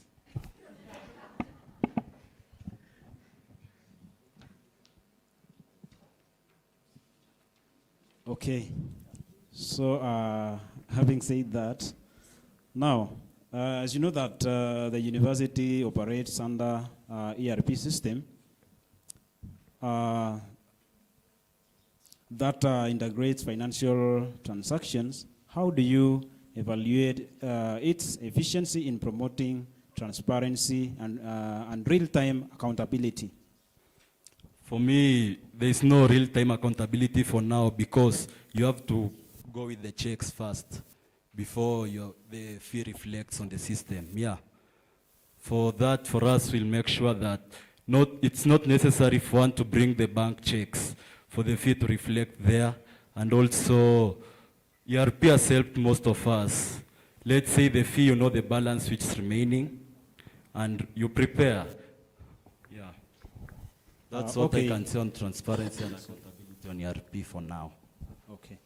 So given this scenario where the ERP system downtimes disrupts fee verification or financial clearance, what contingency safeguards would you advocate to protect students from administrative prejudice? We just heard, first of all, the servers are not in the school. Just making the delays there or anything.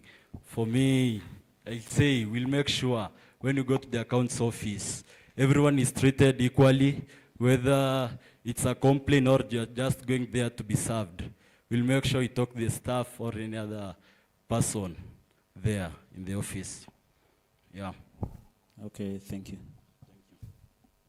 To Bwana Josh, in cases where students rely on bursaries or sponsorship that are delayed, what interim financial relief mechanism will you propose within constitutional limits? In what manner will constitutional compliance frame emergency assistance? Situation whereby there will be delayed bursaries.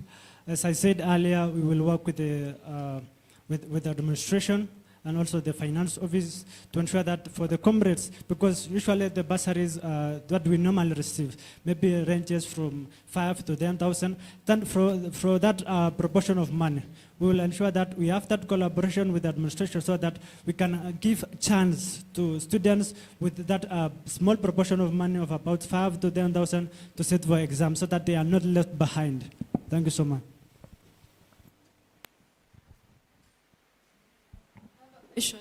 To both of you.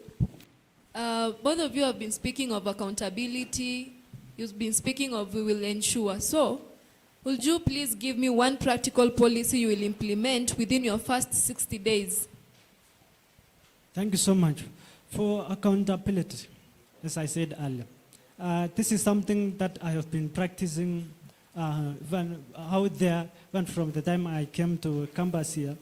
I've been serving for, as a treasurer, as I said earlier, for various departments here. And I'm grateful for it. And I really want to make sure that and reinstate the fact that in that capacity, as a finance director to be, I will ensure that the records are well. You see, accountability comes in when there are funds to be reviewed. In cases whereby maybe some people or some individuals feel that their funds might have been misappropriated, or maybe their funds are not well allocated for. I'll ensure that we use the records by keeping them on our books and also making sure we use the computers. Thank you so much.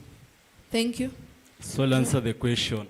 On accountability, we all know that this office is not a ceremonial office, and you can't work alone. You'll just have to bring the past people, or those who are way back there or in the offices from back, to bring them to show you the accounts or anything which has happened in the previous financial year or anything, and also work with the account personnels to bring accountability in the first 60 days, because you'll not be fully handle the account. Thank you. To Mr. Josh, you really talk about transparency and accountability on your manifestos, right? Transparency and accountability are frequently evoked in leadership during campaigns, right? So could you please tell the specific financial governance structures you intend to institutionalize to ensure that transparency is procedural rather than performative? Thank you so much. As I said earlier, for the finances, you see, you have to make sure that there are records for reference, just in case whenever there are issues to do with finances. So I'll ensure that the records are well kept. We make sure that we use the books. I have said this a number of times, and I won't be there repeating it at the same time. I will ensure that the records are well kept, and that the finances are good, and I'll ensure that finances, and again, for the books, I'll ensure that under my watch, those books will be safe, and every coin will be accounted for. To John, help disbursement delays often create academic registration crisis. What structured engagement strategy would you adopt to mitigate financial disruption for affected students? On the help issue, it mostly affected many comrades last semester. And it comes one where I say that the fees, when they are sent to the account, they should just automatically reflect on the ERP system, not for the students to go there. And also on the help issue, it's just for one to print the help disbursement receipt and forward it to the office of the finance. What ransom mechanism would you establish with the funding authorities? We'll make sure the school is closely communicating with the higher authorities, because if you just give me that chance, I can't go forward without the school authority. Yeah. Okay, thank you for that. Thank you. Okay, if I may ask, who are these higher authorities?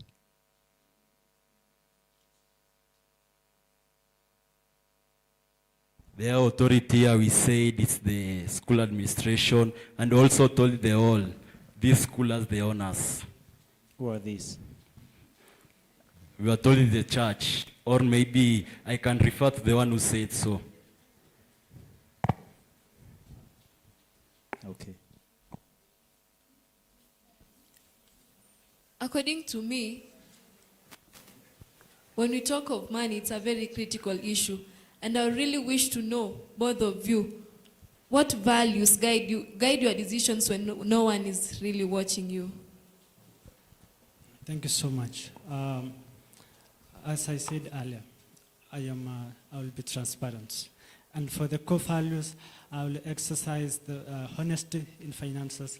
I will ensure that, again, now we uphold one another, we respect one another. Whenever there are issues, I will ensure that we'll be humble enough to ensure that whenever there are issues somewhere, I'll stand corrected on the same. So honesty, and again, honesty and humility. Thank you so much.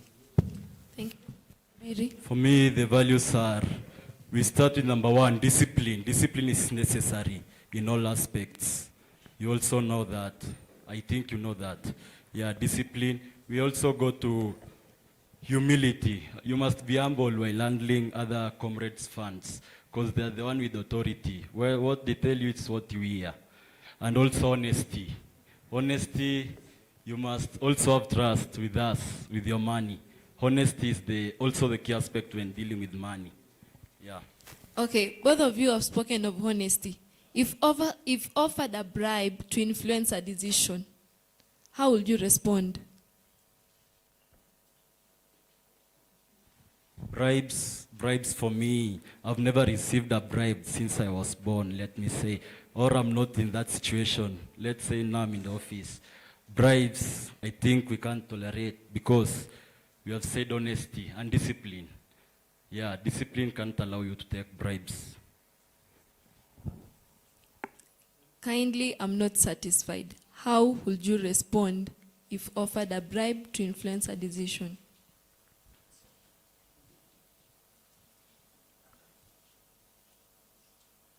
If offered a bribe, it's only one to reject. I just reject it and make a decision which is just on the, tusaidia si wote, affect mtu mwingine. Bribe won't affect me. I won't take the bribe. Thank you. Josh? Thank you so much for that question. For me, I thank God for this opportunity, as I said earlier. And on the same note, being a Christian, and again, this being a Christian university, I'll ensure that there is no bribes. I will say no to bribes. Under no situation will I receive any bribe. Because being a comrade here, and as I said, being a born-again Christian, it is not good, again, to misuse funds here, because we are not just here to learn. We are not just here to make sure that our finances are well accounted for. There is also life after our 4-year course here in campus. There's a time, as Ecclesiastes says, there is time to plant, there is time to harvest. Again, even times, 23 years ago I was born, and I'm sure, maybe by the grace of God, in the next 100 years, when the trumpet will blow, then we'll go to heaven and rejoice with the angels. And it will be good. I will be good again as I go there. I'll ensure that I have done whatever I was supposed to do here on earth, making sure that there is honesty in finances and no to bribes. Thank you so much. Thank you. This question goes to Obiri. In case you have drafted a budget for something, let's say you have an event and you take it to DVCAA, and they tell you this one you have reached the limit. What mechanism will you use to mitigate it? And also, if you have conducted an event and some money are left on the account, what will you do with that money?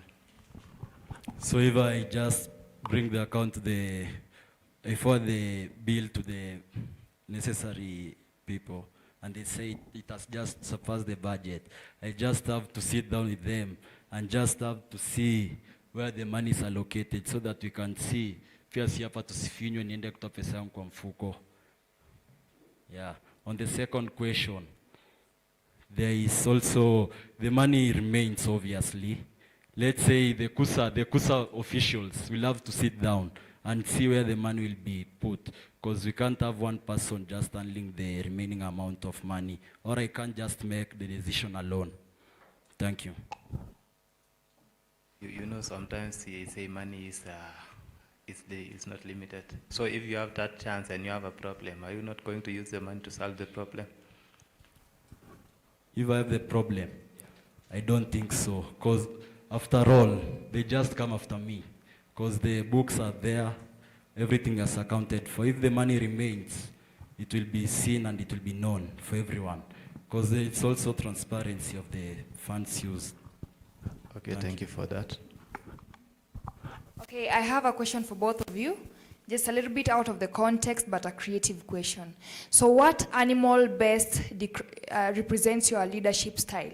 What animal represents your leadership style? For me, I can say it's a buffalo. The energetic buffalo. Explain why. The buffalo makes sure, even if it goes to a fight, it fights till the end, till it gains what it wants. Your opinion? I'll say an ant, the one which usually crawls on the ground. The reason is, you see, the ants are very well, they are very wise animals. They may be small, but we never despise the fact that they are very small.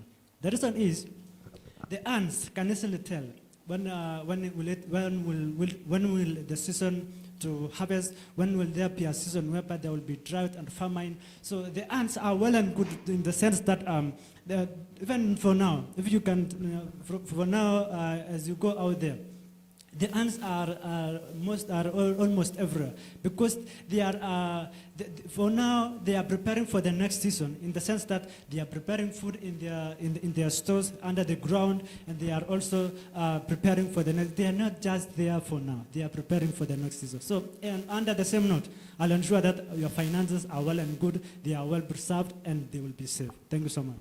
Thank you.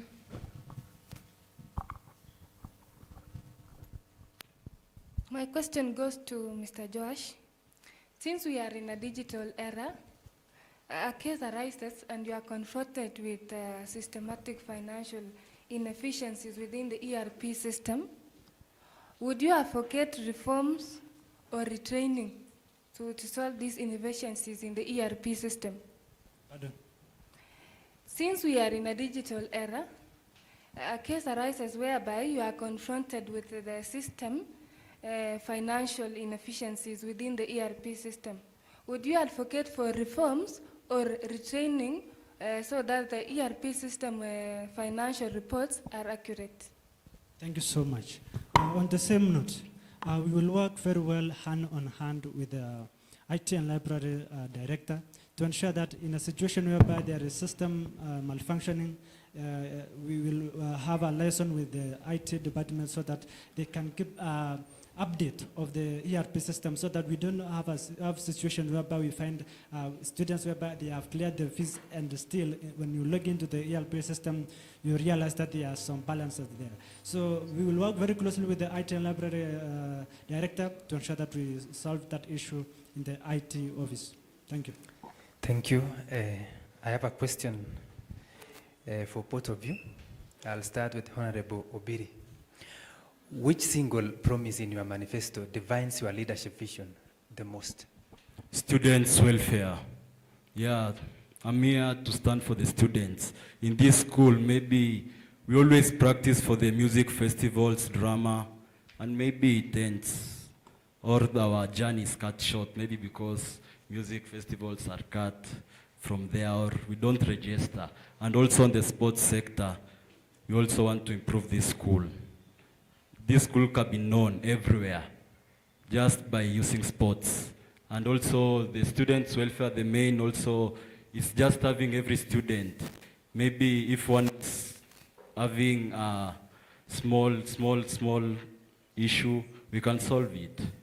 The school will provide some money, which we are setting aside for some students.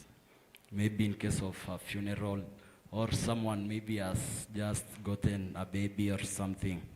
We just help. Yeah, thank you. Thank you. Still, I'll ensure that there is a transparency and accountability, so that for every shilling that we receive, this will account, because transparency and accountability is the backbone of finances. Without transparency and accountability, institutions will be bankrupt. So I'll ensure that I uphold transparency and accountability every time. Thank you so much. Thank you. So thank you so much, our candidates. This is the last question for you, both of you. In one word, rate ERP. In one word? In one word, rate ERP. I'll say it is good. It's only that we have only to one word. Josh? It's good. Okay. Obiri? It's accountable. Okay, thank you. Bwana Obiri and Honorable Josh, thank you for showing up for today's debate. For this juncture, I'll give you a moment to take a question from each and of you. Maybe Josh, you have a question to Obiri, and also Obiri, you have a question to Josh. Bwana Josh, we can start with you. You give a question to Bwana Obiri. Yeah, thank you for this opportunity. My friend, John Ball. As we said earlier, finances requires accountability, proper management of finances to ensure that there is no delays in finances. In this docket of finance, it took several days for you to declare your candidacy as for finance. So are you going to transfer the same errors to the financial issues? Which errors? Specify.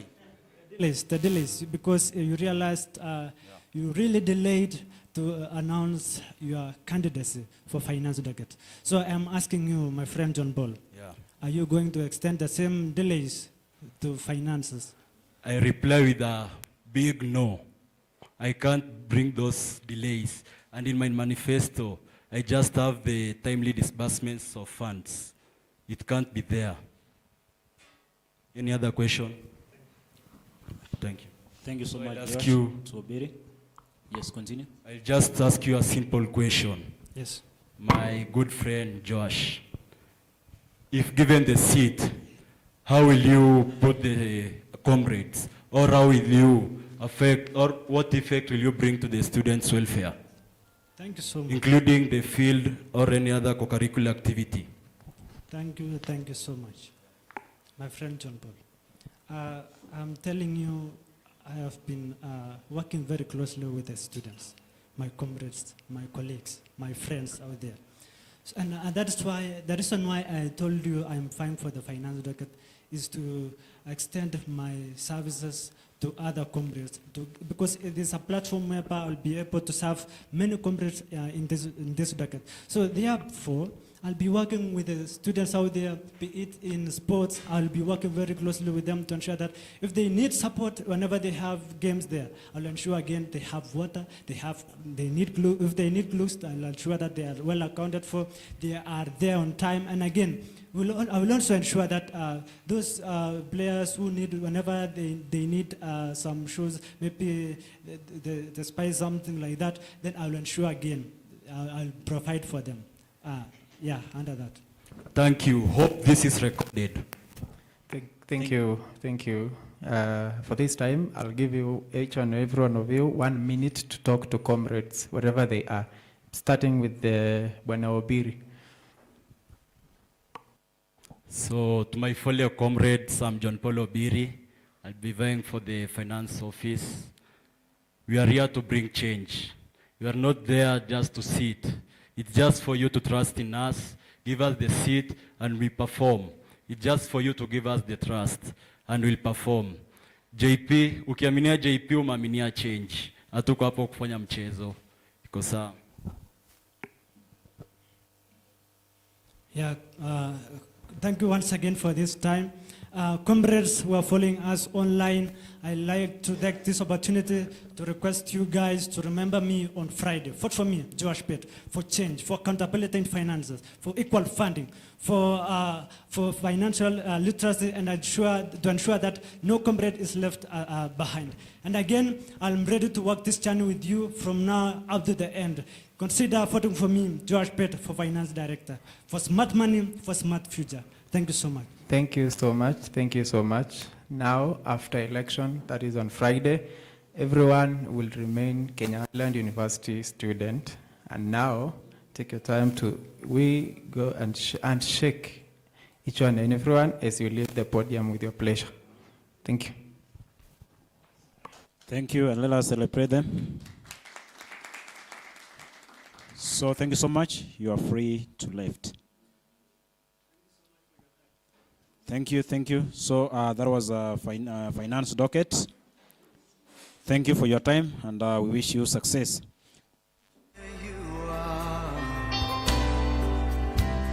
Cause I just want to be with you. Good afternoon. Good afternoon. Now after this, I think we should take a break. Then at 2, that is when the GS will be coming. So, how we are going to go for lunch, the panel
Welcome to Kenya Highlands University. We are delighted to have you here. At Kenya Highlands University, we offer a wide range of programs to launch your career. We are proud to offer a comprehensive range of programs designed to meet the demands of the 21st century, our esteemed schools. These include our schools of 1. Health Sciences, 2. Education and Social Sciences, 3. Business and Economics, 4. Computing and Information Science. We also offer various professional courses for career advancement. And for those pursuing ministry, we are proud to now have the Kenya Highlands Seminary, offering dedicated theological programs. Explore our campus, discover your potential, and become part of the Kenya Highlands University family today. For more information, visit our website at khu.ac.ke or call us on +2 54716 477 or +2 54716150220. We hope to see you soon.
1, 2.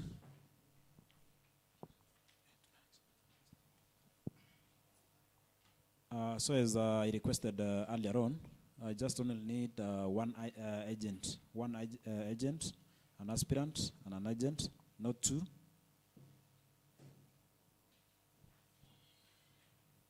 Those who are seated only are the electoral board members, and one agent, not two. You come with? Is it one or two? Yeah, one. We only need one agent.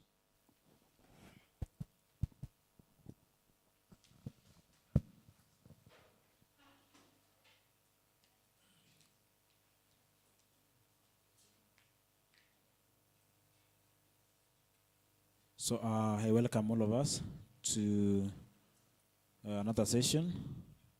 This is General Secretaries, aspirants. Because I can see some of aspirants have not yet arrived, but we will continue. So we start.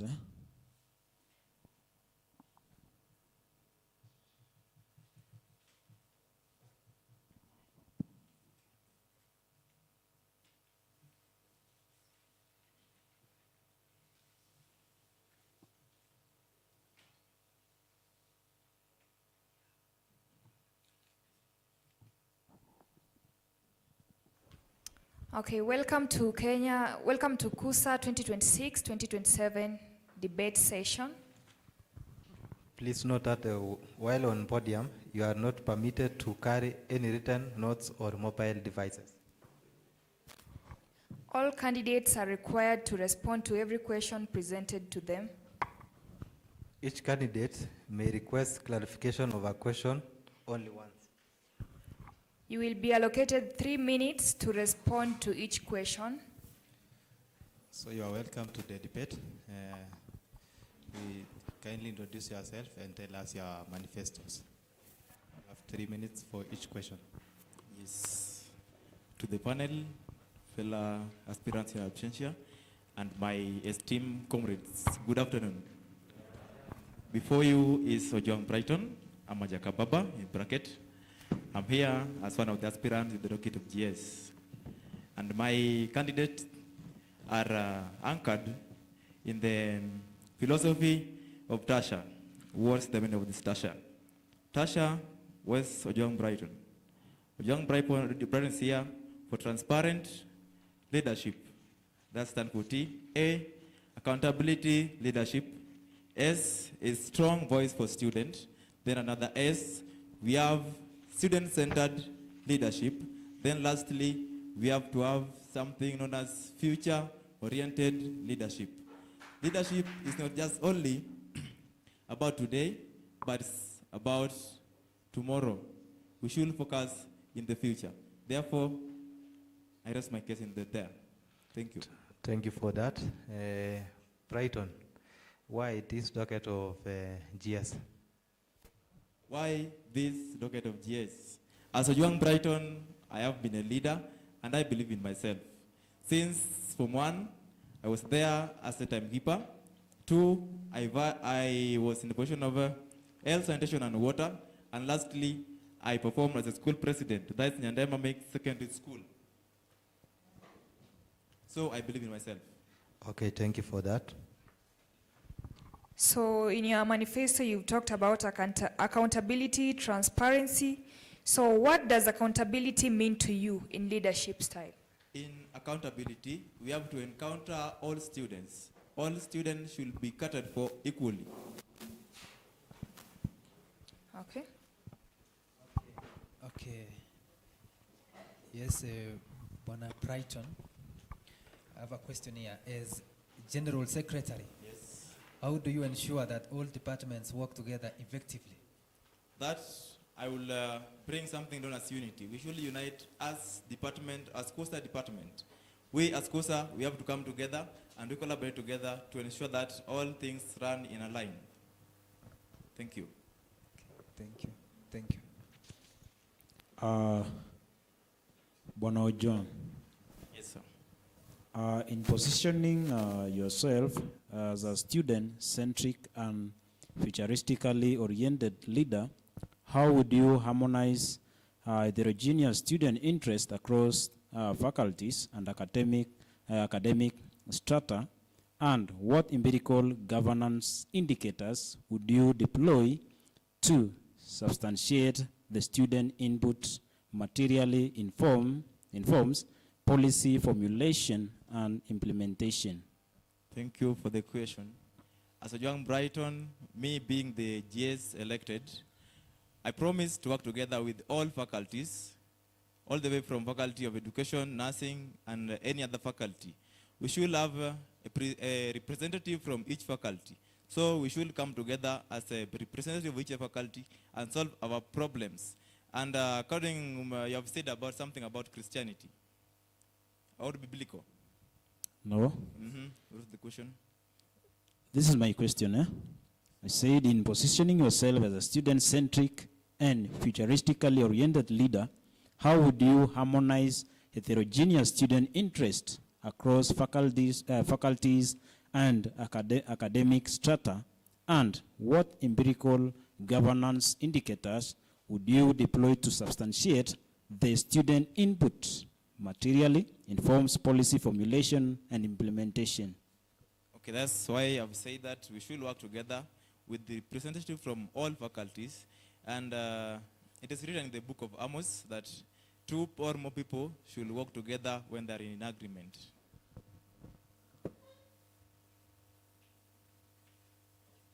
Okay, thank you. Mr. Brighton? Yes, madam. How would you strategically integrate the university ERP system into official Khusa communication workflows so as to enhance authenticity? In ERP system, I've seen, though it's not stable so far, I've seen and there's categories where we can post, maybe say, we have something that we need to communicate with students. We can tell them to check the ERP system and see what's happening. Thank you.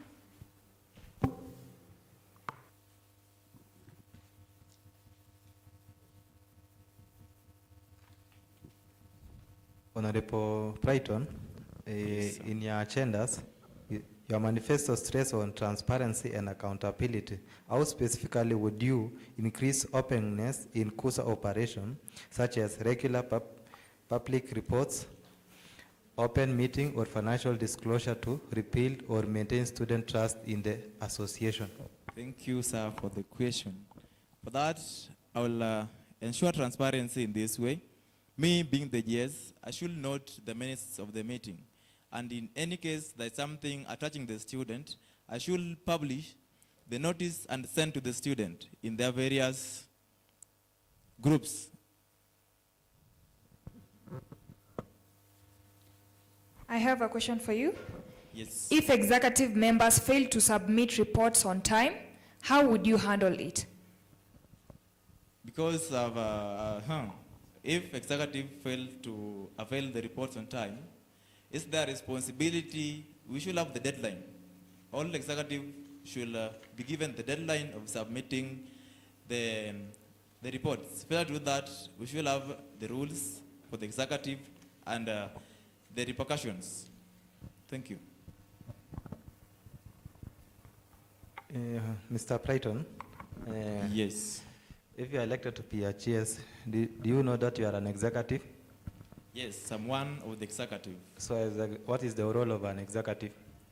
An executive, like the GS, the executive, their role is to present the students. What do you mean by representation? Kindly elaborate your point more. If I elaborate that, maybe students are facing something down there, but students have to hear that, the admission have to hear that. They can't go direct to the administration and say this and this is affecting us. So as an executive, I should come and collect the views of the students up down here and present up there. Thank you. Okay, transparency requires accountability. If members of your executive committee misuses funds, what independent oversight or audit structure will you put in place to investigate them? About that, I think according to the capital of the school, it doesn't involve one person. It involves, I think, 3 signatories. So we should ensure each and every signatory is there. No, I'm asking Yes. to you, if you are the general spokesman of Khusa, if you are now the one founding that, you find one of the member is misusing fund, what independent oversight or audit structure will you put in place to investigate them? I said there earlier before that we should have rules and regulations and repercussions. If you did this, you should face this. So you are ready to allow external audit for Khusa? Repeat. I'm asking, you have said they will investigate. Are you allowing an external auditor from the school to audit Khusa account? No, I don't think if that's true. It should be internal, not external. Okay, thank you for that.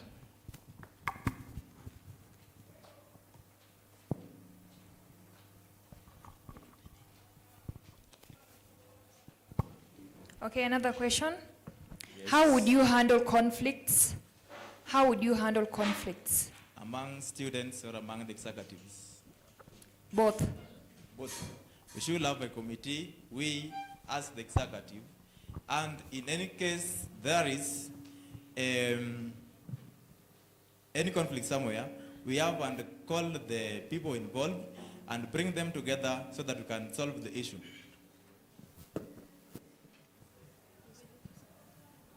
Okay, according to you are asked to mention your role, and you say that your role is to represent the students. How will you take this? If a student disagrees with you, how will you represent that student to the administration? In case they disagree with you, maybe during these campaigns, how will you represent that student? If we disagree with a student during the campaign, I think we have the electoral committee, the IBC. Before we are elected, we should represent the issue before that election to the IEBC so that they can solve that before election. Sorry, I guess you didn't get me right. Okay. I'm saying, let's say a person didn't vote for you and you exactly know the person, and that person comes to you with an issue. Will you represent that person? Or yes, I've got you now. As a GS or as General Secretary, my role is to present all comrades, all students across the school. No matter this person maybe didn't vote for me, this person was on my side, I have to present all students. That's why I wrote something about equality and transparency. Thank you. Thank you. Thank you so much. As we are continuing, one of the aspirants arrived, so I want to give him 3 minutes just to make his introduction together with the manifesto. Thank you very much for the chance to talk. My name is Khusa Debate. I'm a third-year student. I'm pursuing education, arts, English, and literature. I stand before you. I'm vying for Secretary General, as you've heard.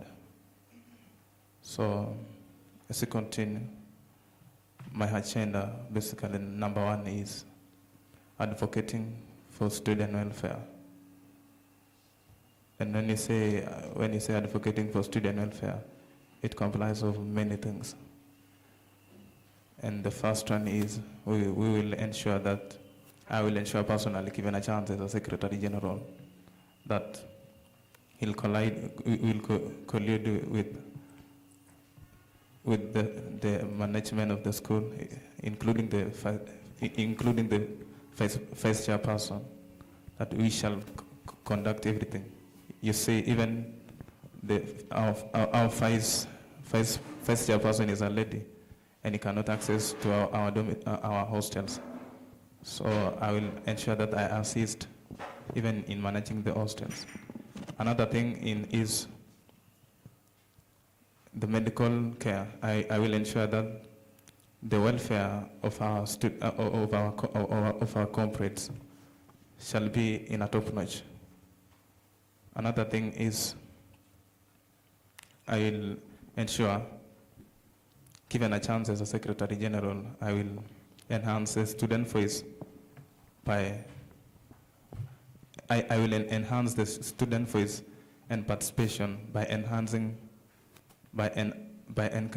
enhancing an anonymous platform which will ensure that there shall be a honest feedback. When you say anonymous, creating an anonymous suggestion platform, it complies of many things.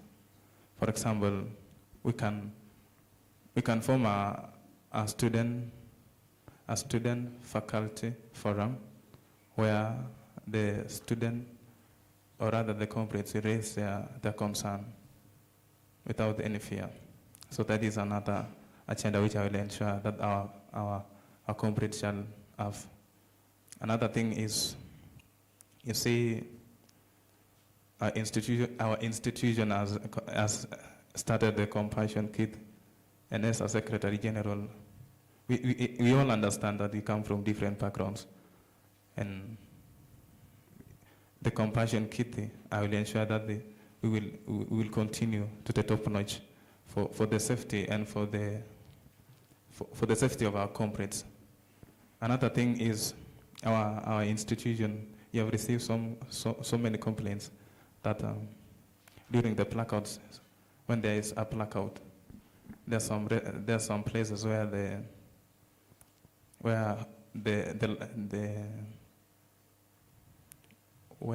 power is only on that place. So I will ensure that there is a backup which will ensure, in case there is a blackout, the whole university shall have an access, or rather shall have a lightning in every compound. Yeah. Thank you. Another aspirant just stepped in. So, Wamalwa, please, would you introduce yourself in 3 minutes and your manifestos? Okay, thank you. By the name of Lenzini Juma Wamalwa, a third-year student pursuing Bachelor's of Education, combination Kiswahili stream. As an aspirant as the incoming General Secretary, one of my agendas is about dealing with student welfare. Number one is about the security purposes. When you go to the side of Gate A there are insufficient lights. We don't have enough lights. So there are some sources of insecurity which can lead to indiscipline cases, like we have the rape cases can happen there, and other illegal activities. Number two is about student welfare, like when you go to our school dispensary. First of all, I want to thank the administration. We have a dispensary there. When one of our students are sick, or one of the students is sick, there are some medicine. When you go there, you are given. But the medicines, they are not enough.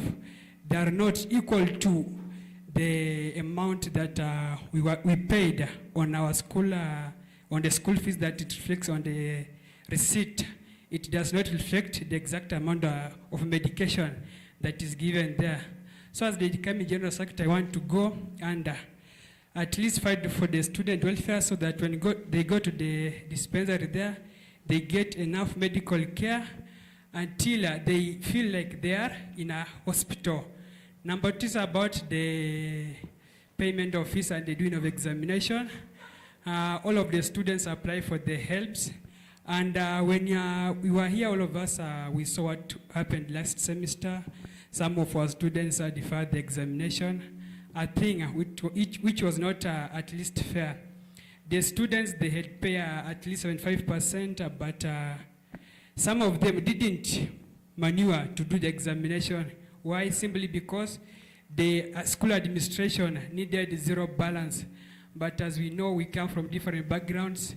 You don't know the parent of these students, they look, or how they live. So when a parent tries, at least as pay 75%, we can, so that I can fight as the incoming General Secretary, at least they can be allowed to do the examination as they continue with their studies, because all of us, we are students of Kenya Highlands University. Number three is about benches in our school field there. more so for the people or the students who like watching football. At least I can go and find for them benches. They can be installed there, permanent benches. So as when they continue watching their games, they can use those benches and settle peacefully. Number 3 was about the Wi-Fi. We thank the administration we have the Wi-Fi. But in some cases, the Wi-Fi is not strong enough. This Wi-Fi enhances or aids the students to go to internet, do research, do their assignments, and etc. So at times we see or we realize that our Wi-Fi is weak. All of the students cannot get enough time or they do not use the Wi-Fi effectively. So as the incoming General Secretary, I want to go and look into that so that we can install more Wi-Fi's so that students can learn and access internet peacefully. Then also the Wi-Fi in the hostels, more so the official hostel, the Wi-Fi most of the time as I was walking around, I saw the students sitting around there, the hostel at night time, and you know how Kericho it is too cold. So at least I can go and talk with the administration and ask them at least to equip the Wi-Fi in the boys' hostel so that when they continue with their sleeps at night, it is not a must for them to wake up so that they can come here under the umbrellas or stand the doors using the Wi-Fi. The same case to the girls there. You know how girls are delicate. At least I can go and look for them, the Wi-Fi. It should be equipped in the hostels so that we can ensure efficiency in academics and also accessing the internet. Another thing is about academic trips. All of us are students and we want, or most of the students want to feel like they are in a campus. How will they feel they are in a campus? At least you can arrange the academic trips, go to different institutions, universities, whereby different places, whereby the students go there, they interact with other comrades there.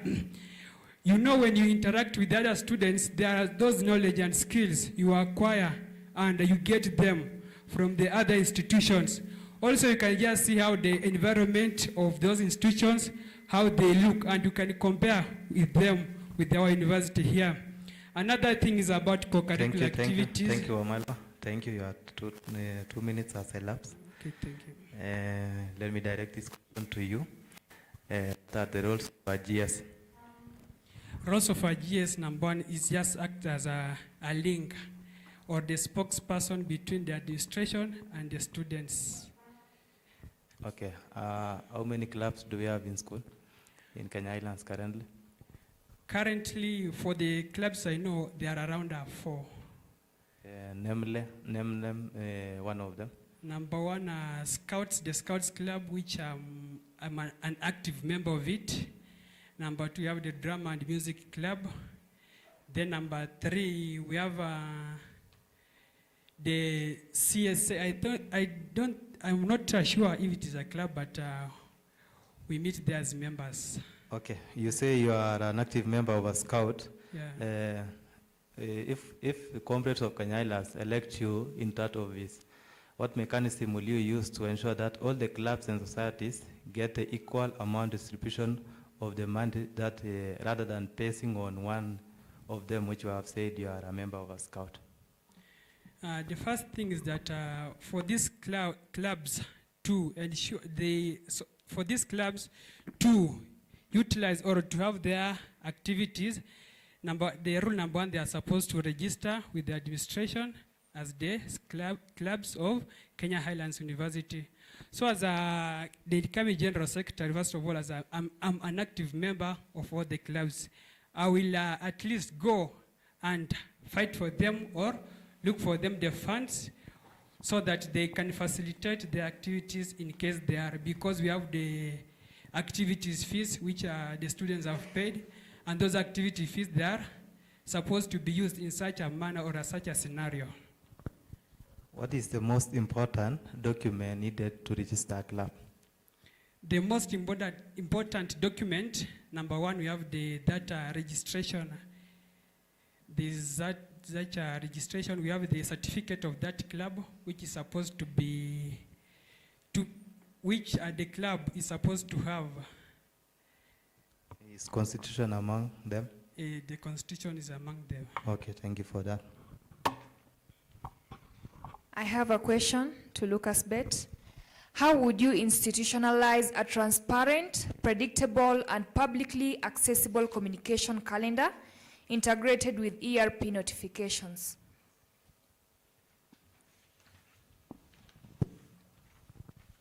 Sorry, madam, the question. How would you institutionalize a transparent, predictable, and publicly accessible communication calendar integrated with ERP notifications? How I will integrate the ERP. I will ensure that we work one-in-one with the IT department to ensure that the all aspect which implies with the ERP is handled very well. Thank you.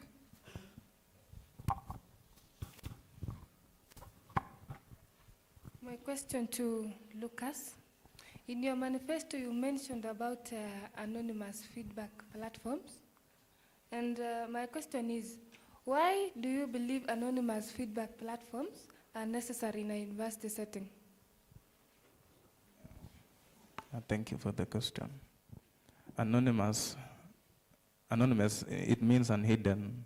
So the reason why I say so is anonymous allows, the purpose of anonymous is it hides the identity, but at the same time it is enhancing a very honest feedback. Okay.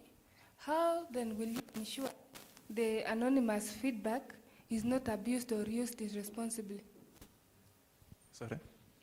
How will you ensure that anonymous feedback is not abused or used irresponsibly? Yeah, I got you. So I will ensure, you see, there are some of the core values that we have the core values we have.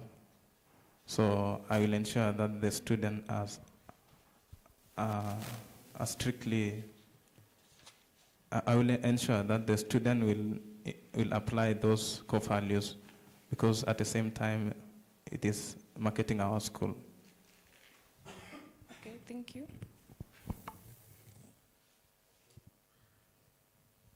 Thank you. My question goes to Honorable Wamalwa. Some argue that the General Secretary's role is mostly administrative. How do you demonstrate real impact? Can you pardon the question, please, again? I'm asking, some argue that General Secretary's role is mostly administrative. How do you demonstrate real impact? So the role of the General Secretary is just administrative, the way you have just said. So how will I impact? Number one, I will ensure efficiency or a good communication channel between the administration and the students. Number one way of channeling the communication, we have the suggestion box around our school. I can urge or I can talk to the students because we have those students who they are not capable of approaching the leaders, let us say the leaders, and telling them their issue. So in a certain scenario, they are just supposed to take their issues to the suggestion box. Number two, as the General Secretary, we have the WhatsApp groups. I can just make or prepare a memo, then post into the several groups so that the students or the comrades can have a chance to get to that information concerning the administration, if the report is from the administration. Thank you.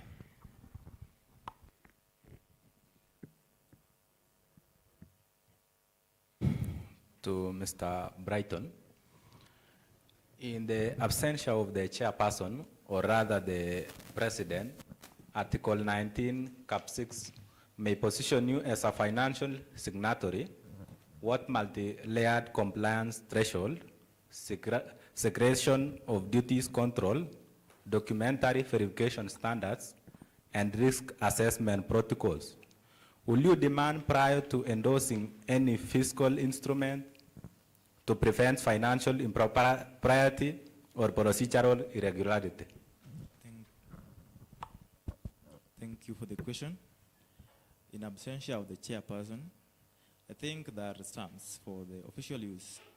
So before the chairperson leave, you should leave all the documents, e.g. we have the stamps, so that when signing any check or any finance, the stamps should be there. What should be there from me is just a signature. Thank you. So thank you very much. So my question here goes to Wamalwa. You have talked about the Wi-Fi connectivity. When you are given a chance to be the General Secretary of Kenya Highlands. Now, how would you go, how would you undergo about the Wi-Fi connectivity? Thank you for the question. So about the Wi-Fi connectivity, I will just go to the administration. So first of all, the role of the General Secretary, I said it just as the spokesperson between the students and the administration. For the students' welfare, I will go to the administration, request if it can be possible, the students or more Wi-Fi's will be equipped in the school compound so that students can have enough time to access the internet. Okay, thank you. And if I may ask, here at Kenya Highlands, how many Wi-Fi, active Wi-Fi's do we have? According to my own understanding, I have passwords of like 3 Wi-Fi's, that of CS Lab 2, KQ study, and that of the seminary.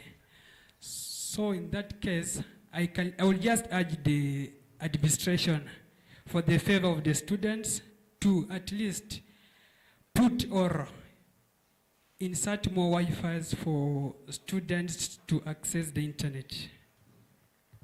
Okay, how about, do you know of any projects that the institution are working about the internet connectivity across the campus? So far, I don't have any idea about the projects the schools are put on, but if I'm given this chance as the incoming General Secretary, I will put into point that more Wi-Fi's should be installed in the school compound for more internet accessibility by the students. Okay, thank you. Still to Lensin Wamalwa, you previously said that Secretary General acts as the spokesperson of students to the administration, right? So how will you operationalize equitable representation that substantively integrate both main campus and satellite campus constituencies within the governance architecture of Kenya Island University, ensuring parity of voice, feasibility, and policy responsiveness? Can you please pardon the question, sir? You previously said that Secretary General acts as a spokesperson. How would you operationalize equitable representations that substantively integrates both main campus and satellite campus constituencies within the governance architecture of Kenya Island University, ensuring parity of voice, feasibility, and policy responsiveness? So in that case, first of all, thank you for the question. The work of the General Secretary just work as the spokesman between students and the administration. Then as the General Secretary is the General Secretary for both students. When in such a case, we look in this institution of us, we have those students from different communities. The work of the general secretary, we have also different clubs. So as the general secretary, you are just supposed to pass in, if there is information required to reach a certain group of people, like let us say maybe the nursing department, we also have the education department. As the incoming general, I will just ensure that there is efficient distribution of information from the administration to the students to where it is concerned to be. Thank you. This my questions direct to Mr. Playton. Student leaders sometimes promise financial transparency, yet the budget remain unclear. What concrete system will you introduce to ensure students can track how student union funds are allocated and spent? Thank you for the question. For that question, my answer is that all funds should be, the reports should be filed and availed for the students. Okay. Apart from using Khusa financial account books, what else can we refer in future reference if we want to know how you spend some money for a certain activity? Where can we get that? In doing the allocation, I think we will have a draft work. In that my draft work, I'll keep it in my files if I leave alone the Khusa report books. We all know, understand, we have natural calamities. In case one strike your office and those documents are, they disappear, what can we refer? We have technology. Technology is now everywhere. I can take the files and keep them in my email. Email, even my phone is stolen, I can log in the same email and get the documents still there. Thank you. If you install it in your email, is there transparency? You ask where I can get the reference in any case of calamities. I think that's the answer that I've given you. In case you are out of the seat of GS, someone else want to know the records or how you have been spending or something that would like orientation to the office, what can that person use to know how you spend some certain amount of money to avoid other activities not being allocated to the money? Yeah, I think when handing over, we should hand over all the files so that whoever picking from there should have his or her own document, maybe his or her draft work, but the files will be there. So I think even in case of the calamity, I'm not responsible for that. So you are saying you are going to ignore the EPR system? Not ignoring the EPR system, sir. I've just said when handing over, I think you should hand over all the documents of the institution, but being that I was in that position, I can help, maybe there's a meeting, we can help in guiding the incoming leaders or what to do. Even though I can say the email, I can forward the documents in the incoming director for those documents. Thank you for that. To Lucas, in your manifesto you say improving student welfare.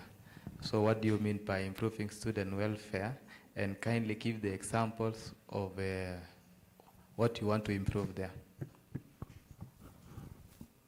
Yeah, sure. In my manifesto there is, I indicated that I will advocate for student welfare.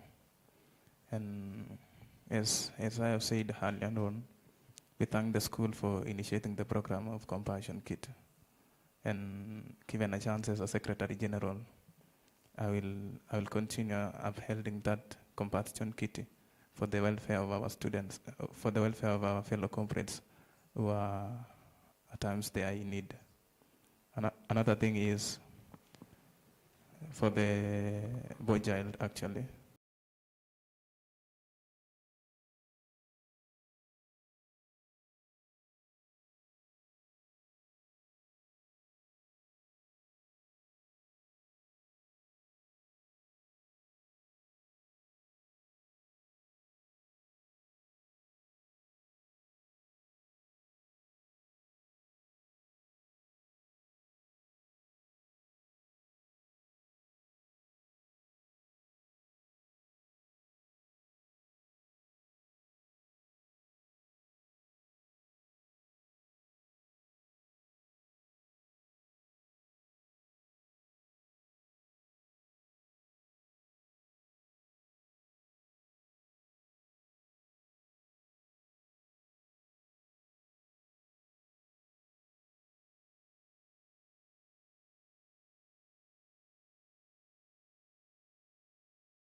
platforms. Anonymous platform it hides the identity, but it is bringing back a very honest feedback. So, for example, maybe I can give an example of an anonymous platform. You see, even in our schools, there are some suggestion boxes. So, in case the student is feeling unheard, he or she can challenge his grievances via the suggestion box if he or she is not, like, is afraid to come in contact with the leaders. All right. Okay, I have a question for the three of you. When history remembers your leadership, what must never be said about you? If history remembers your governance or leadership, what must never be said about you? Let's begin with Lucas.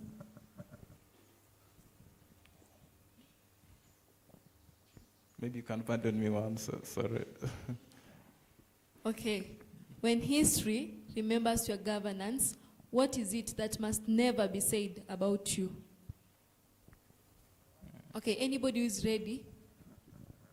Thank you, Madam, for the question.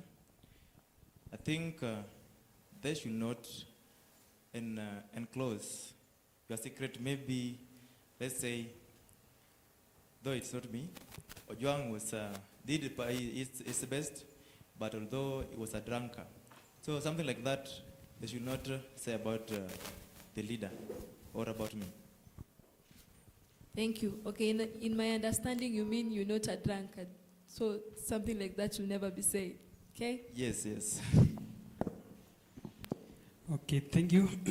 According to me, it's just about any illegal case. I don't wish any bad activity or any illegal case to happen upon me. I just want to be a transparent leader, deal or work for the students transparently, efficiently, and accordingly to the way as the General Secretary is supposed to do. Thank you.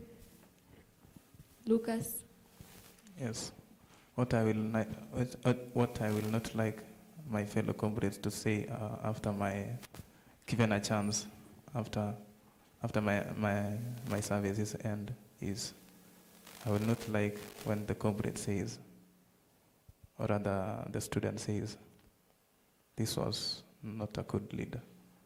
It is my ardent desire that even as I leave the service, given a chance as a Secretary General, I would really like that the students would remember me of the good that I have done. Okay, I have a question. In relation to her question about history and the things you don't want to be said about you when you leave the school, so what legacy do you want to leave behind after your leadership? What legacy do you want to leave behind? Yeah. Anyone can start? All right. Yeah. The legacy maybe I would like to leave even in the times of service, given a chance, is I would like even the student when I have finished my service, they will even still feel the impact that I did even when I was in the service. Okay, thank you. One, I would like at least for who I was serving to say that Ojwang said this and this as the manifesto, and at least he has tried to fulfill them, not that just promising or making the empty promises. Thank you. On my side, I would fulfill all my promises, the manifestos, and all the agendas. And I can even take them to Singapore. And that it was not on my agendas, but if possible, I can take them to Singapore. Thank you very much. Yeah, Singapore. Would you explain to us about more about Singapore? About Singapore, Singapore is not about the real Singapore, you know.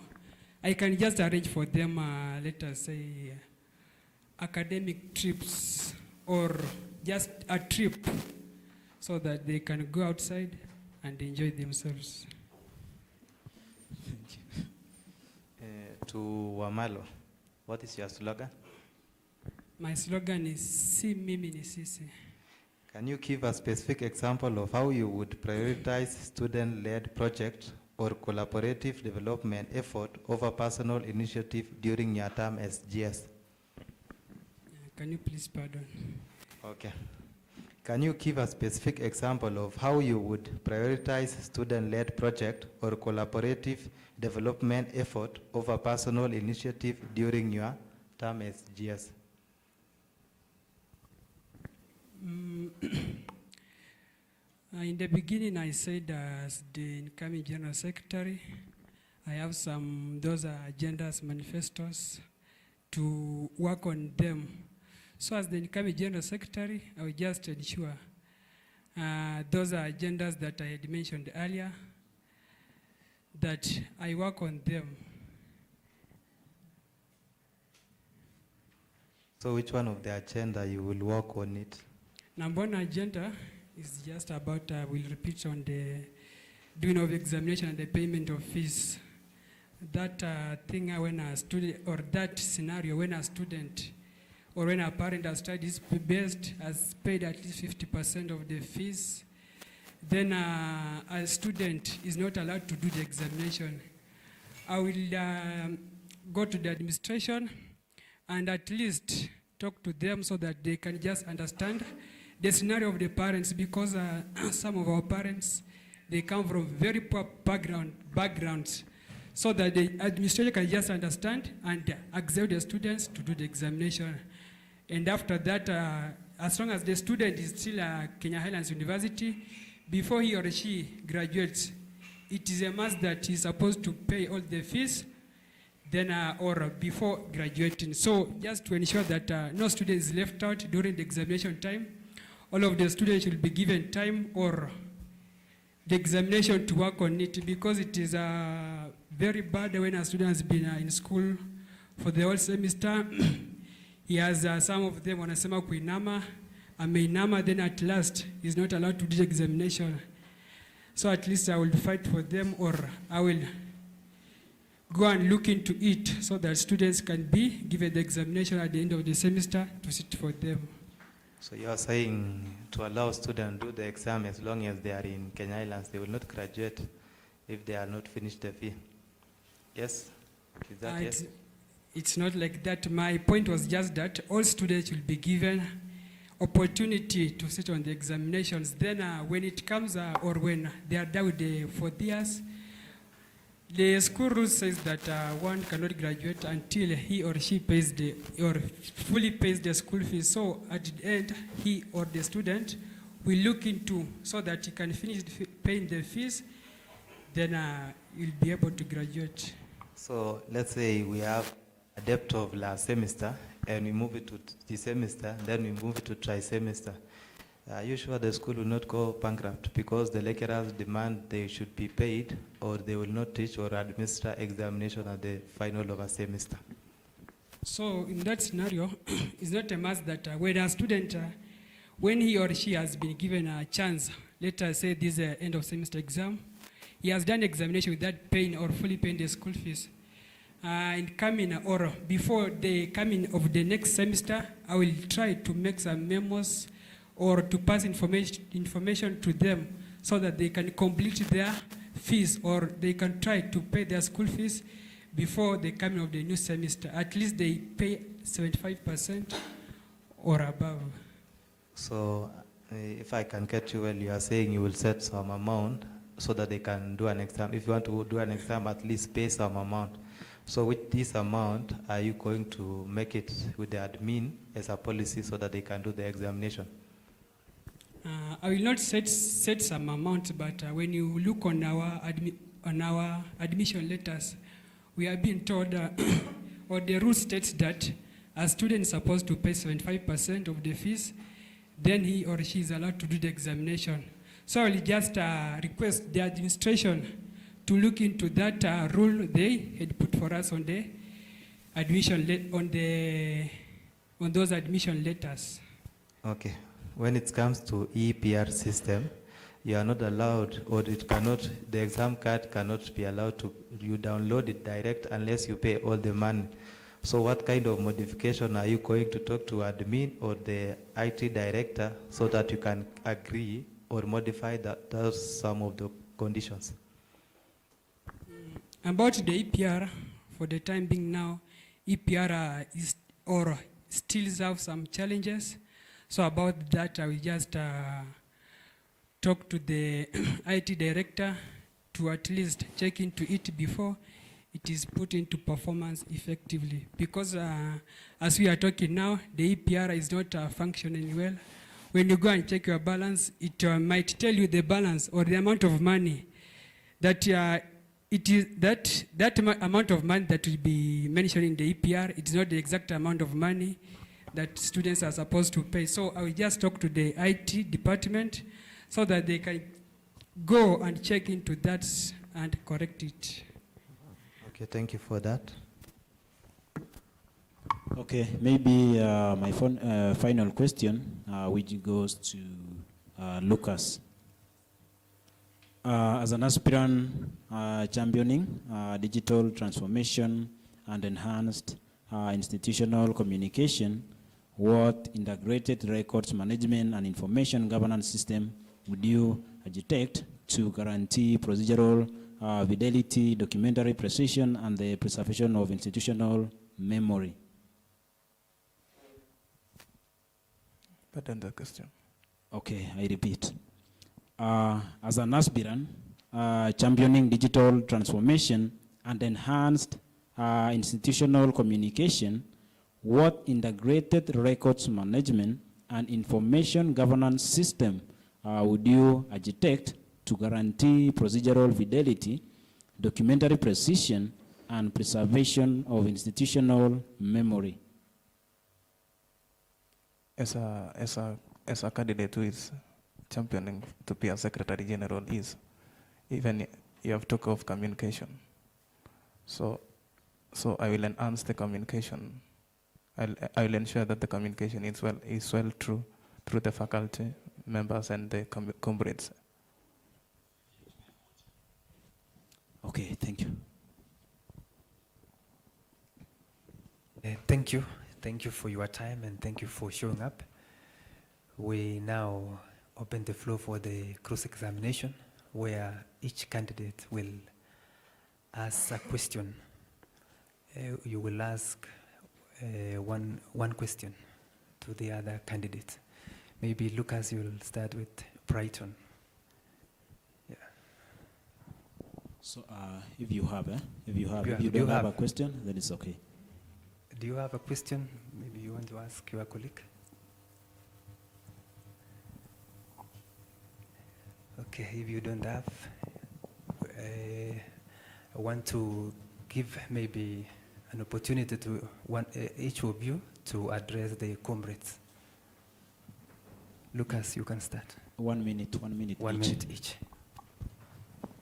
So thank you for the chance to address the comrades.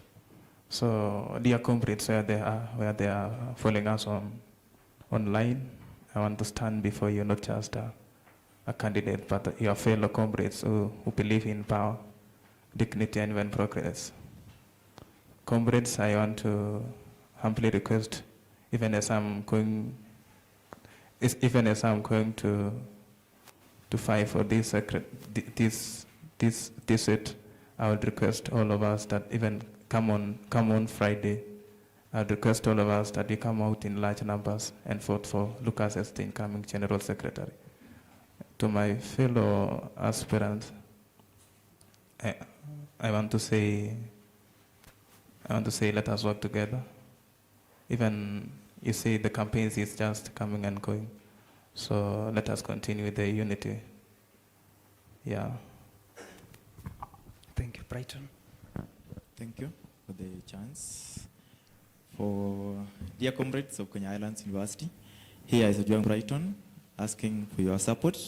Support include votes. Let's come all on the 6th Friday. Vote for Ojwang Brighton for a bright future. Thank you. Yes, Malwa. To the dear comrades, first of all, I believe in God, I believe in the comrades, I believe in myself, that we can do. On Friday, let's come all of us, vote for Lenzino Amalwa as the incoming General Secretary, and I promise you for the best. Without you, Lenzino Amalwa cannot make it, so I just urge you, vote for Lenzino Amalwa, and I will appreciate. Thank you, have a nice time. Thank you very much. I think you have to shake hands before you leave the room.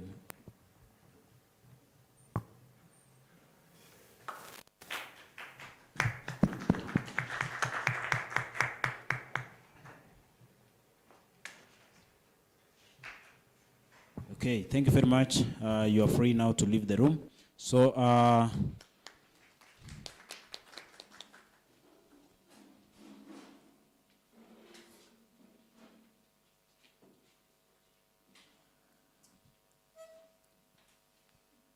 yes, our next category now is vice presidents. Vice presidents, wherever you are requested to be in the room. Vice presidents.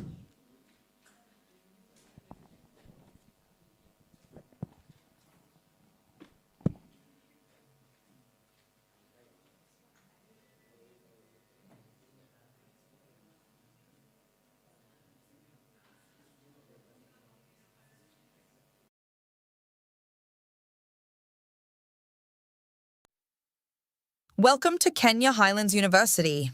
We are delighted to have you here. At Kenya Highlands University, we offer a wide range of programs to launch your career. We are proud to offer a comprehensive range of programs designed to meet the demands of the 21st century, our esteemed schools. These include our schools of 1. Health Sciences, 2. Education and Social Sciences, 3. Business and Economics, 4. Computing and Information Science. We also offer various professional courses for career advancement. And for those pursuing ministry, we are proud to now have the Kenya Highlands Seminary, offering dedicated theological programs. Explore our campus, discover your potential, and become part of the Kenya Highlands University family today. For more information, visit our website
Welcome to the Khusa 2026-2027 debate session. Please note that while on podium, you are not permitted to carry any written notes or mobile devices. All candidates are required to respond to every question presented to them. Each candidate may request clarification of a question only once. You will be allocated 3 minutes to respond to each question. Welcome to this debate. You are very much welcome. Each and every one of you has 3 minutes to introduce yourself. You can begin with Honorable Salome. You have 3 minutes to introduce yourself together with your manifestos.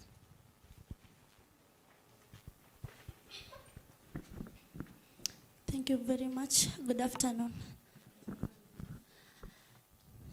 I'm Salome Chepengat, a third-year student for 3.1. I'm vying for the position of the vice chairperson.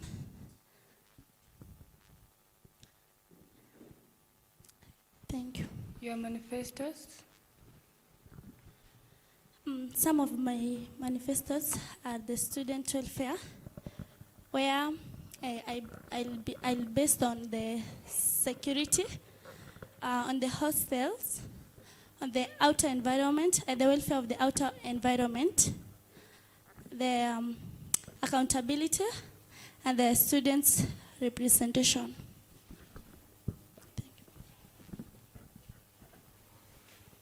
Thank you. Sheila? Thank you so much. My name is Sheila Chamtai. I'm in third year, pursuing the course of Bachelor of Arts in Counseling Psychology, and I'm here vying for the docket of EC. My manifesto are four. The first one is excellence. The second one is engagement, service, and growth. When we talk about engagement is where we include all the students in order to know their welfare and to know the issues they are going through. The other one is the service. We need to provide service to all students equally without discrimination.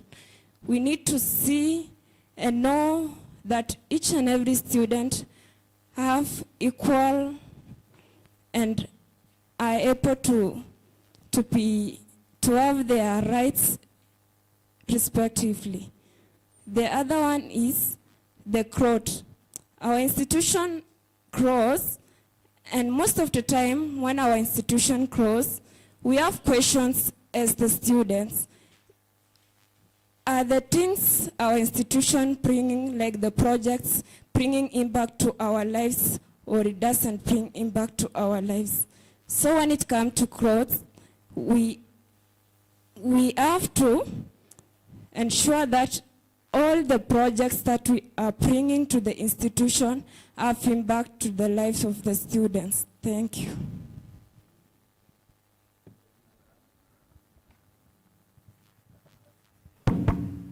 Thank you for that.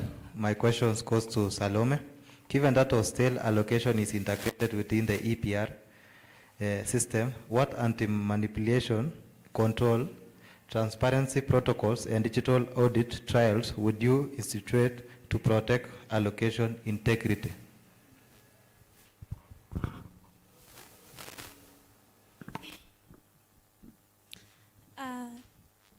First of all, sorry, pardon. My questions, given that hostel allocation is integrated within ERP system, what anti-manipulation control, transparency protocols, and digital audit trial would you institute to protect allocation integrity?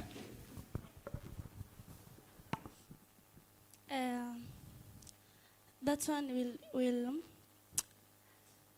I personally, I will communicate with the IT there so that the system can be controlled well, and also they can provide without any problem. Okay, thank you for that. To Honorable Salome Chepengat Bado, you spoke about student welfare on your manifesto. And you understand, student welfare is a broad and complex domain. What structure, policy, framework will you introduce to ensure welfare issues are systematically addressed rather than handled reactively?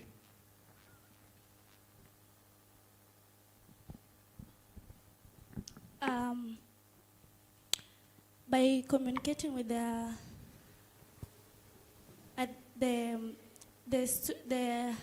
administration, that's the school administration. Clarify, like, what structured policy framework will you introduce to ensure welfare issues are systematically addressed rather than handled reactively?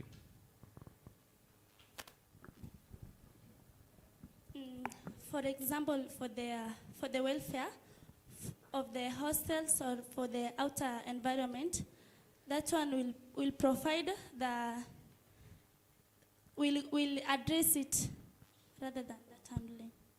Like we brought it to be clearly, like we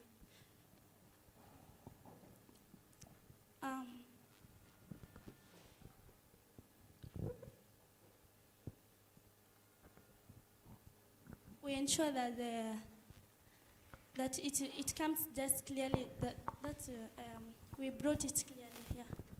Okay, thank you. Okay, my question goes to Honorable Sheila. Balancing excellence, engagement, growth, and service can sometimes mean making tough decisions. How would you decide which priority to focus on when resources or time are limited, without compromising your commitment to the students? Thank you so much. You have asked about how can you prioritize about without interfering with our commitment. Yeah. So allow me to answer. We will have the open forums where we'll able to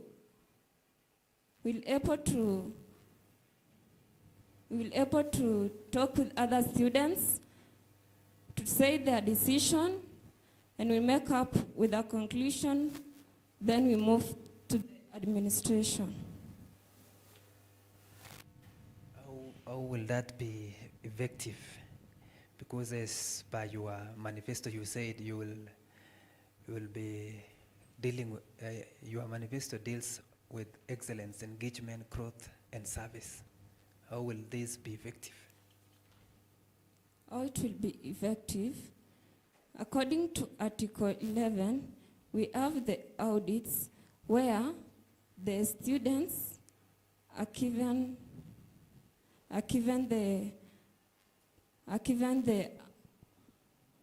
being engaged with the council and able to know their needs. Those who have the medical issues and those who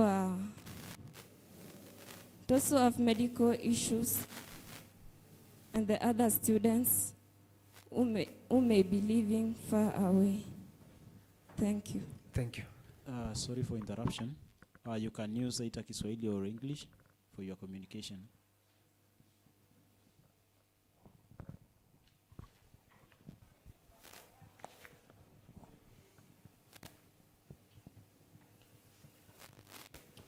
Once again to Sheila. Article 28 of the Constitution allocates 10% of funds to the compassionate account. How will you design an eligibility determination model that balances humanitarian discretion with objective verification standards to avoid moral hazard or favorism? Kindly pardon the question. I repeat, Article 28 allocates 10% of the funds to the compassionate account. how will you design an eligibility determination model that balances humanitarian discretion with objective verification standards to avoid moral hazard or favoritism? Thank you so much. According to Article 28, you have said about the 10% of the compassion and what I will do in order to avoid favoritism. What I will do in order to avoid favoritism will have the application of the students, then we go to the furthering with the administration in order to know the genuine concerns of the students, and it will help us to come up with a solution. Thank you.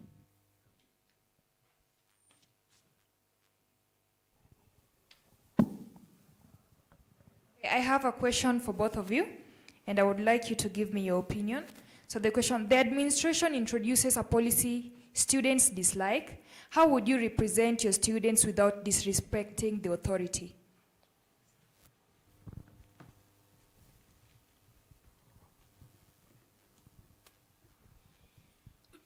Thank you. First of all, for that, the students, about the students' dislike, we'll want to hear about the students first so that we can know. Yes. Can you explain further, please? Okay, for example, if there's something that it has been introduced in this institution, first we'll want to hear from the comrades, from the students, if they will be okay with that. Okay, thank you. What's your opinion? Thank you. If there is something which has been introduced, which the students dislike, we'll hear the views of the student and take charge as in a position of VC, then liaise with the administration before coming up with the final solution. Thank you. Okay, another one. There is division among students, and so how would you promote unity? How would you promote unity whereby you find there is division among students? Thank you. About the division, first of all, we want to avoid the tribalism, first of all, the tribalism, so that when there is no tribalism of any of them, there is a unity of which it will be okay.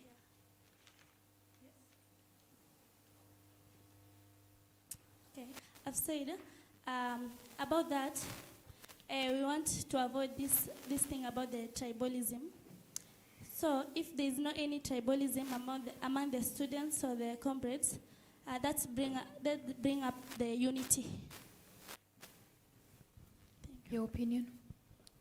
Thank you. In order to avoid discrimination, we'll ensure that all students are treated equally without biasness, so that all the students will feel safe and comfortable and be able to air out their issues and also be able to concentrate in their academics. Thank you. Honorable Sheila Chemutai, I hope you are conversed with the Khusa Constitution. In Article 03, establish the union's objectives of safeguarding students' social welfare and security. In your 60 days in office, what structural calibration would you introduce to operationalize this objective beyond rhetorical commitment? Thank you. Kindly pardon the question. Article 03 establishes the union's objectives of safeguarding students' social welfare and security. In your 60 days in office, what structural recalibrations will you introduce to operationalize this objective beyond rhetorical commitments? Thank you. So I will introduce the tracks where we have the RHs and the welfare assistance, whom they will help us in knowing each hostels and the security they have, whether these hostels are fully with the security, like let's say about the kids, if they have the bad locks, that will ensure that there is security. Thank you. Thank you. This question goes for the two of you. Some argue that the Vice President's role is mostly symbolic.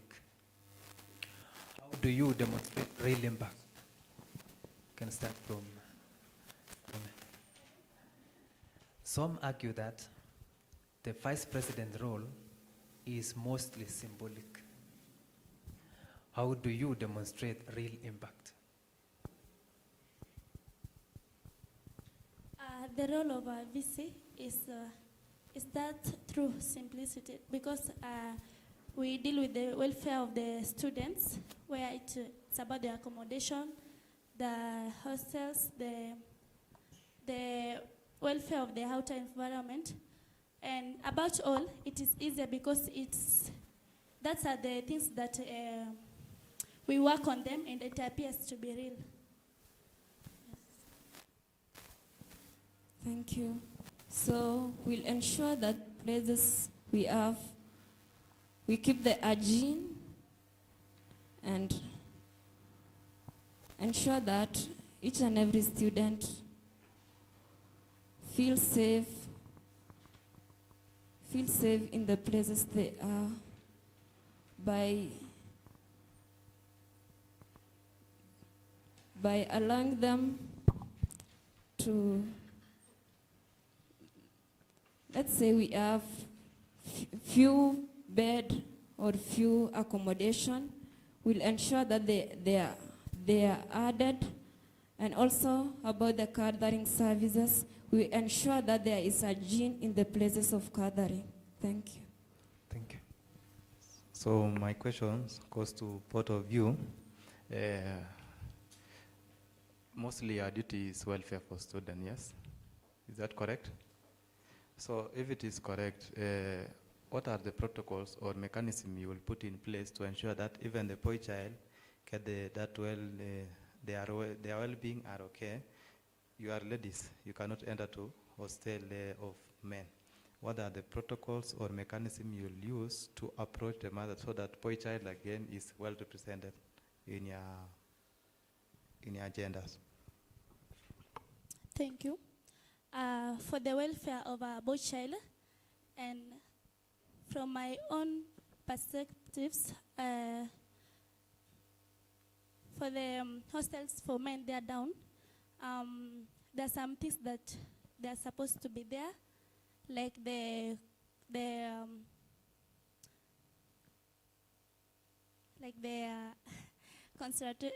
condoms, yes, you know, the CDs, yeah. So the welfare for the boy child, they are supposed to be there also, and even where they live there. I was there some days ago, and the hostel for the men are not that good. And for my own view, if it will be the will of God, I'll be the vice chairperson. I will improve some things there. Thank you. To both of you, you are aspiring for the position of the vice president. My question is that, in the absence of the president, what guiding principles will shape your decisions? Either you can start.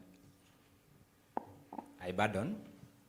In the absence of the president, what guiding principle will shape your decisions? Thank you. The guiding principle will shape my decision in absence of the chairperson.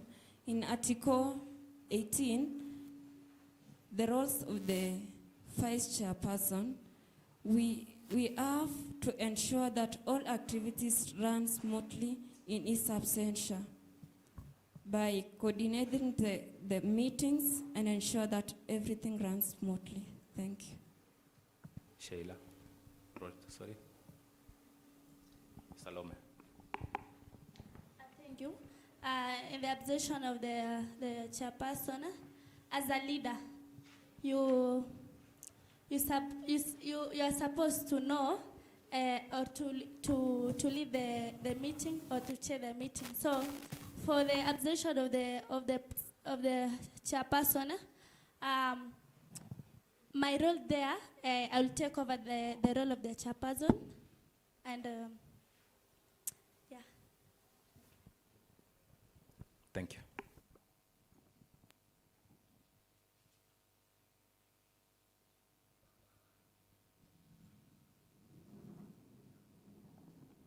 Question for both of you.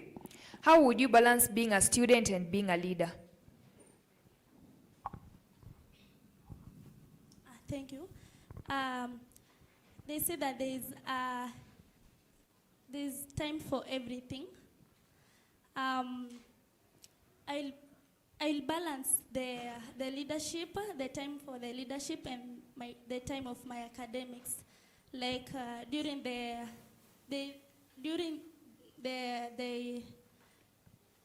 lessons,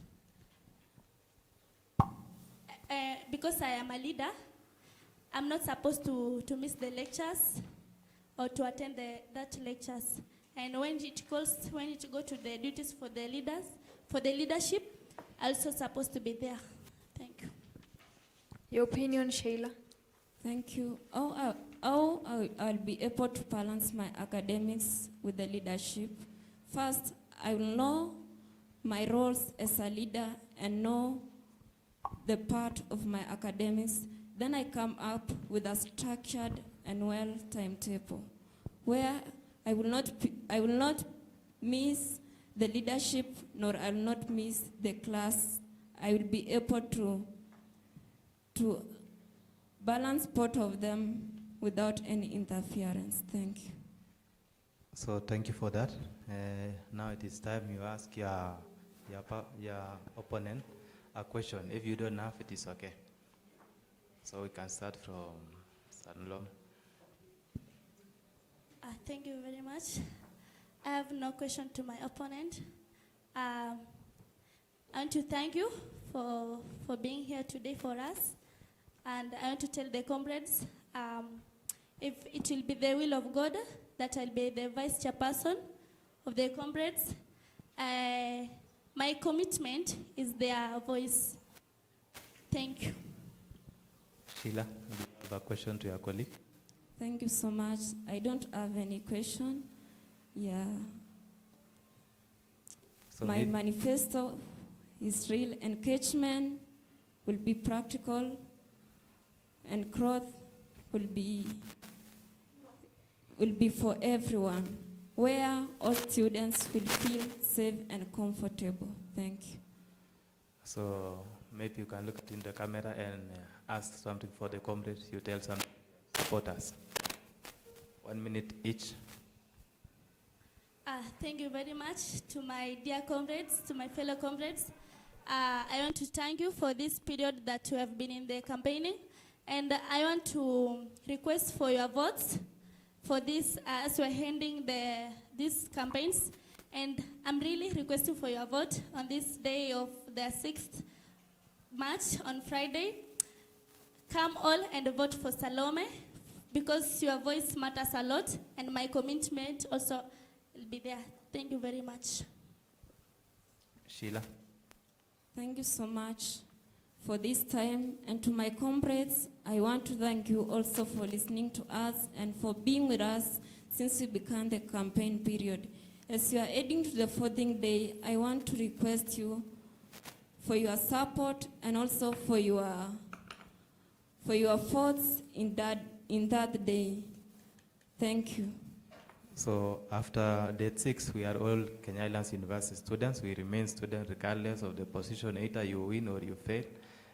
May the best candidate win. Now it is time that you handshake or you can hug to show that you are okay regardless of being opponents.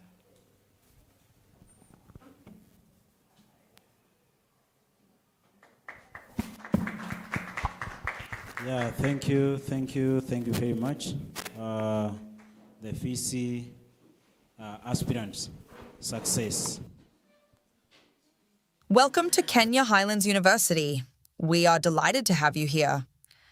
At Kenya Highlands University, we offer a wide range of programs to launch your career. We are proud to offer a comprehensive range of programs designed. Welcome to Kenya Highlands University. We are delighted to have you here. At Kenya Highlands University, we offer a wide range of programs to launch your career. We are proud to offer a comprehensive range of programs designed to meet the demands of the 21st century, our esteemed schools. These include our schools of 1. Health Sciences, 2. Education and Social Sciences, 3. Business and Economics, 4. Computing and Information Science. We also offer various professional courses for career advancement. And for those pursuing ministry, we are proud to now have the Kenya Highlands Seminary, offering dedicated theological programs. Explore our campus, discover your potential, and become part of the Kenya Highlands University family today. For more information, visit our website.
Christ alone.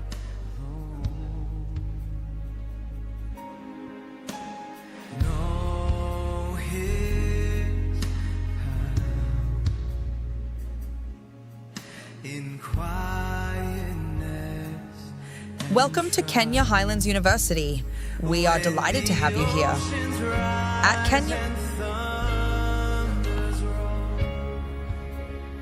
I will soar with you above the storm. Father, you are king over the flood. I will be still to know you are God. When the oceans rise and thunders roll, I will soar with you above the storm. Father, you are king over the flood. I will be still to know you are God. When the oceans rise and thunders roll, I will soar with you above the storm. Father, you are king over the flood. I will be still to know you are God.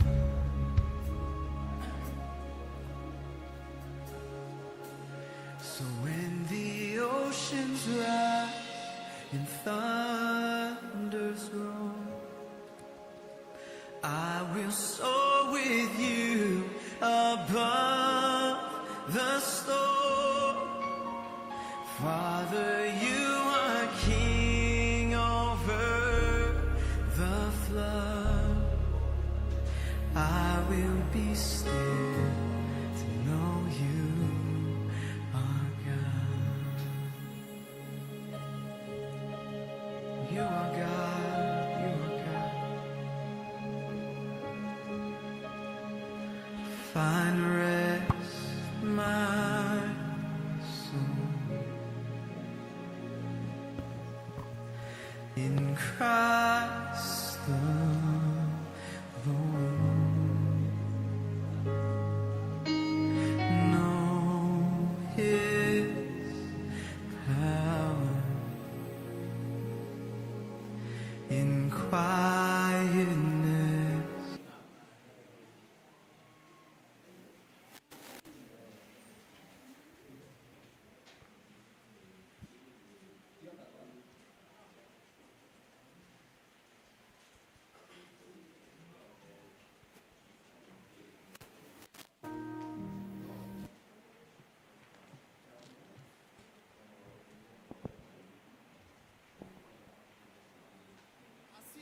All over this place. I see them bringing testimonies to you. I see them bringing answered prayers to your hands. I see them bringing healing to your hands. I see them. I see jobs, employment opportunities all over this place. I see them bringing.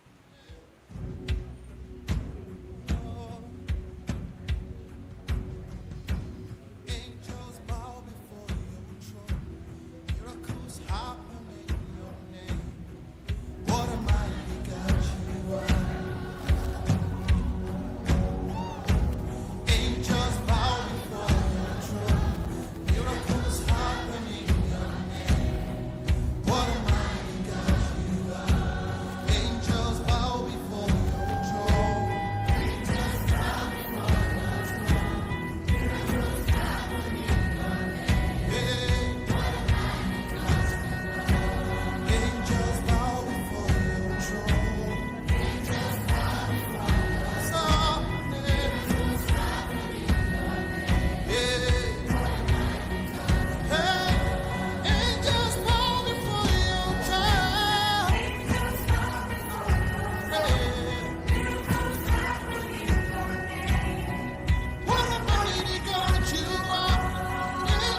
Thank you very much. I think at this point, I just want us to begin our debate. So I'll request the candidates just to step on the podium as we begin the debate. You are most welcome.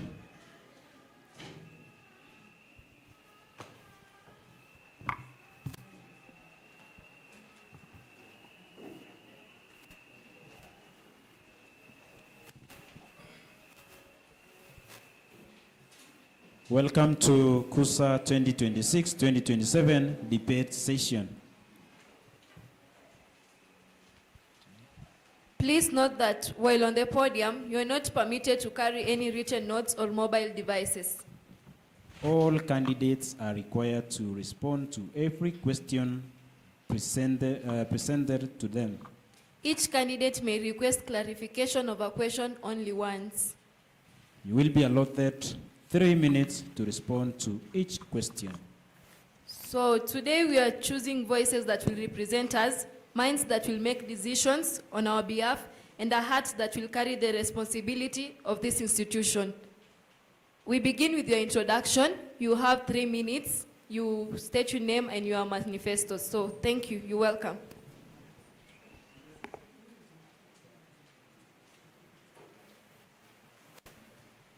Okay, let us begin with Ebenezer.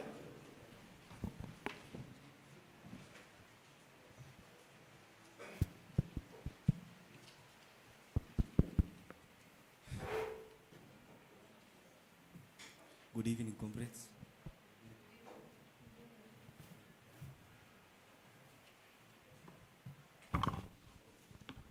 Please let us maintain silence.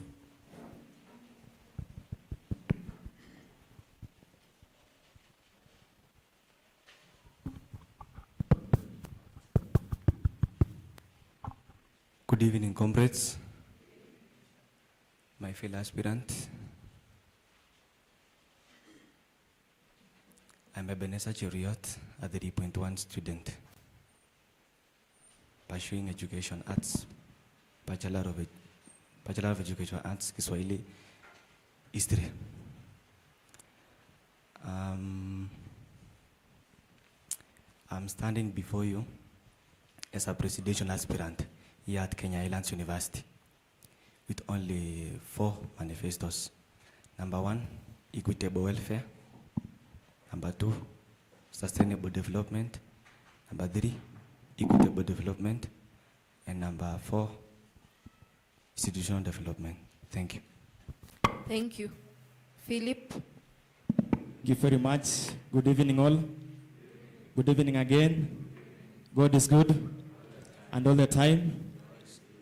Thank you very much. My name is Kyoksongai Philip, a student here at Kenya Highlands University, pursuing bachelor's in theology, and I'm offering myself to serve as a Khusa chairperson, as a Khusa president, and I'm here just to solve 4 agendas. And 1 manifesto is equity. Number 2 is equality. Number 3 is transparency. Number 4 is teamwork and unity. And I want to just take a moment to ask my comrades, wherever they are hearing me, that I'm ready to explain very well of my manifestos. Thank you.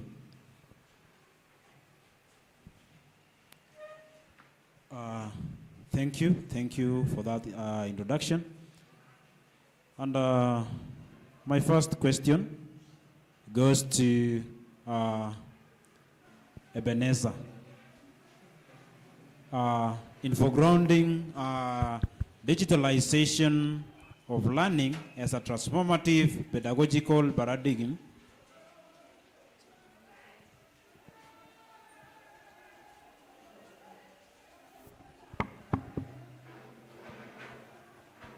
sorry for interruption.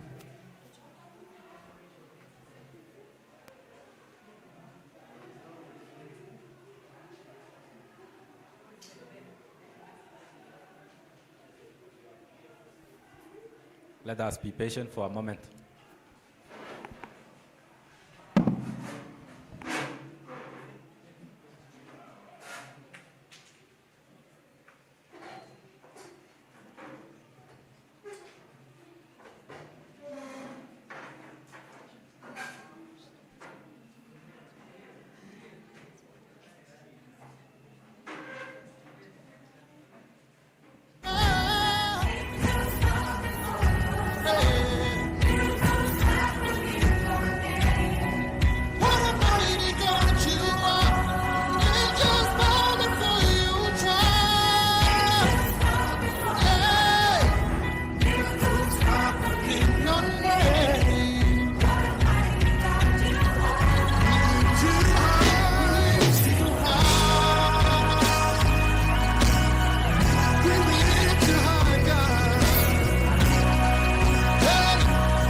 You are the God who was, who is, and is to come.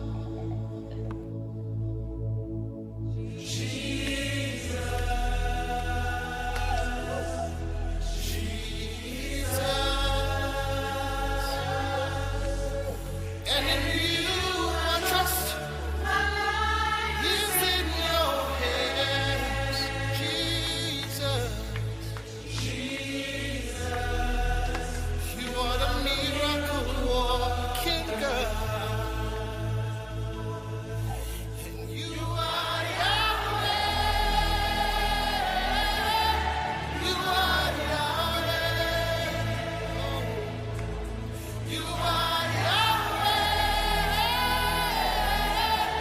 You are Yahweh. You are Yahweh. Alpha and Omega.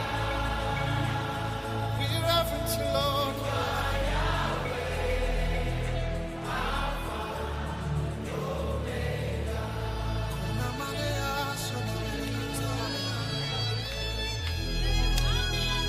Express yourself in the Holy Ghost.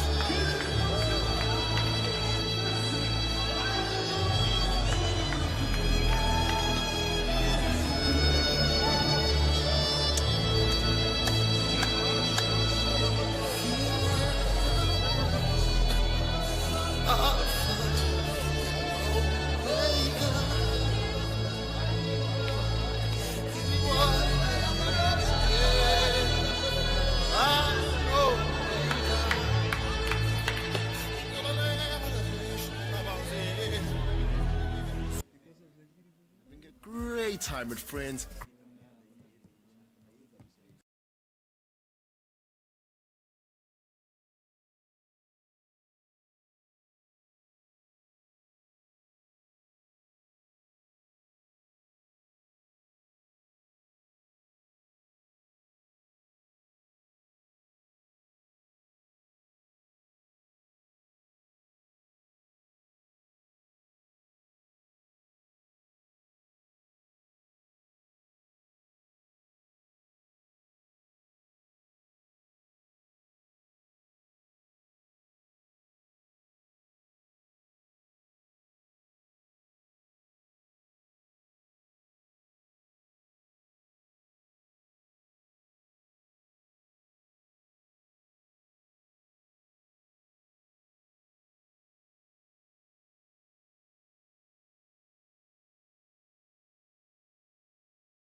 Let us settle. Let us settle, please.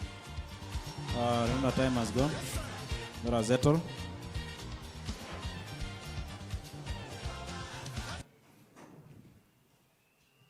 Yes. So we are beginning. We cannot start from where we left. So we are beginning.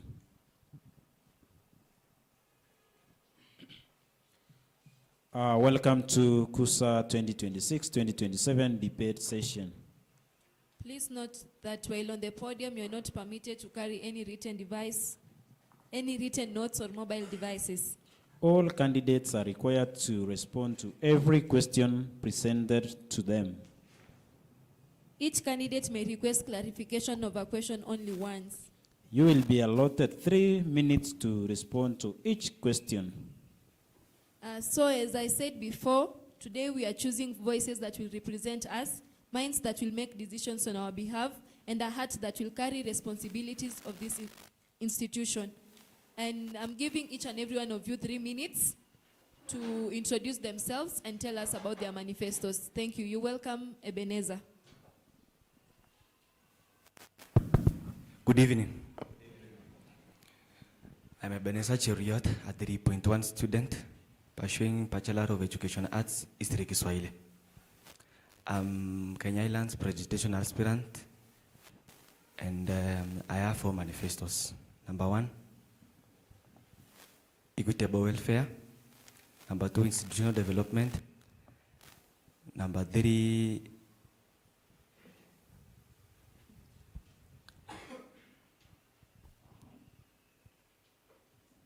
Yes, meanwhile, Kiok, you can continue. Thank you very much. Good evening and praise God. God is good all the time. Thank you very much. My name is Kiok Shongai Philip, a born-again Christian. I'm also a third year 3.1, taking bachelor's in theology. I was serving as an RJ in the year 2024-2025, and then I also served as a spiritual life director the same year 2025-2026, and now I'm also an aspirant. I'm also vying for that seat of presidency as the chairperson of Khusa. And today, I'm very humble before you and before the comrades of Kenya Highlands University. I want to present my candidacy, the reasons why I sat down and decided to vie for this seat of the chairperson, of Khusa chairperson. First, my core agendas as the president, as the aspirant of presidency. 1 is equity. Number 2 is equality. Number 3 is transparency. Number 4 is teamwork. And in between those 4, we are going to see each one because it carries a lot. That is the reason why I stood to run for this seat of the chairperson of Khusa. Thank you. Thank you for that. You continue, Ebenezer. You can go.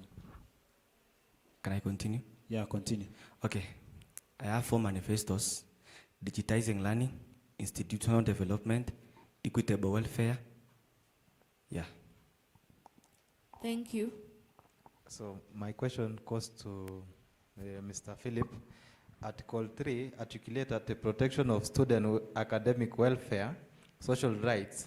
How would you translate this normative aspiration into operational policy framework? Please pardon? Article 3 articulates the protection of student academic welfare and social rights. How would you translate this normative aspiration into operational policy framework? Thank you very much. I have studied the Khusa Constitution some few days ago, and the student welfare here at Kenya Highlands University, it's somehow, we are, as comrades of Kenya Highlands University, sometimes we are facing a lot of challenges. And when I got the chance to be the president, I'm going to ensure that the student welfare and also the student welfare, the rules and also the policy that a student should follow, and also to be able to rely themselves in the policy of the Constitution, as the article number 3 in the Khusa. So according to you, what do we mean by improving student welfare? Student welfare, it's all the things that touch the student's body. Give example. Example of the student welfare is the needs and also some of the academic activities that run day by day in the institution. Okay, thank you. Yeah, thank you. My question goes to Ebenezer. In your manifesto, you've told us about the digitization of learning as a transformative pedagogical paradigm. Now, what multidimensional policy architecture would you institutionalize to mitigate technostructural asymmetries and prevent epistemic marginalization of students lacking digital capital? Okay. Digitizing learning doesn't just mean about online classrooms. Okay? There are some barriers that are there while a student is learning. So, I want a practical solution. I will come up with a digital tracker where we should use our class representatives so that they will inform us about what's all about learning in the classrooms. Thank you. Okay, digital trackers. How would you go about these kind of devices? Digital trackers is all about WhatsApp business groups. That is number one.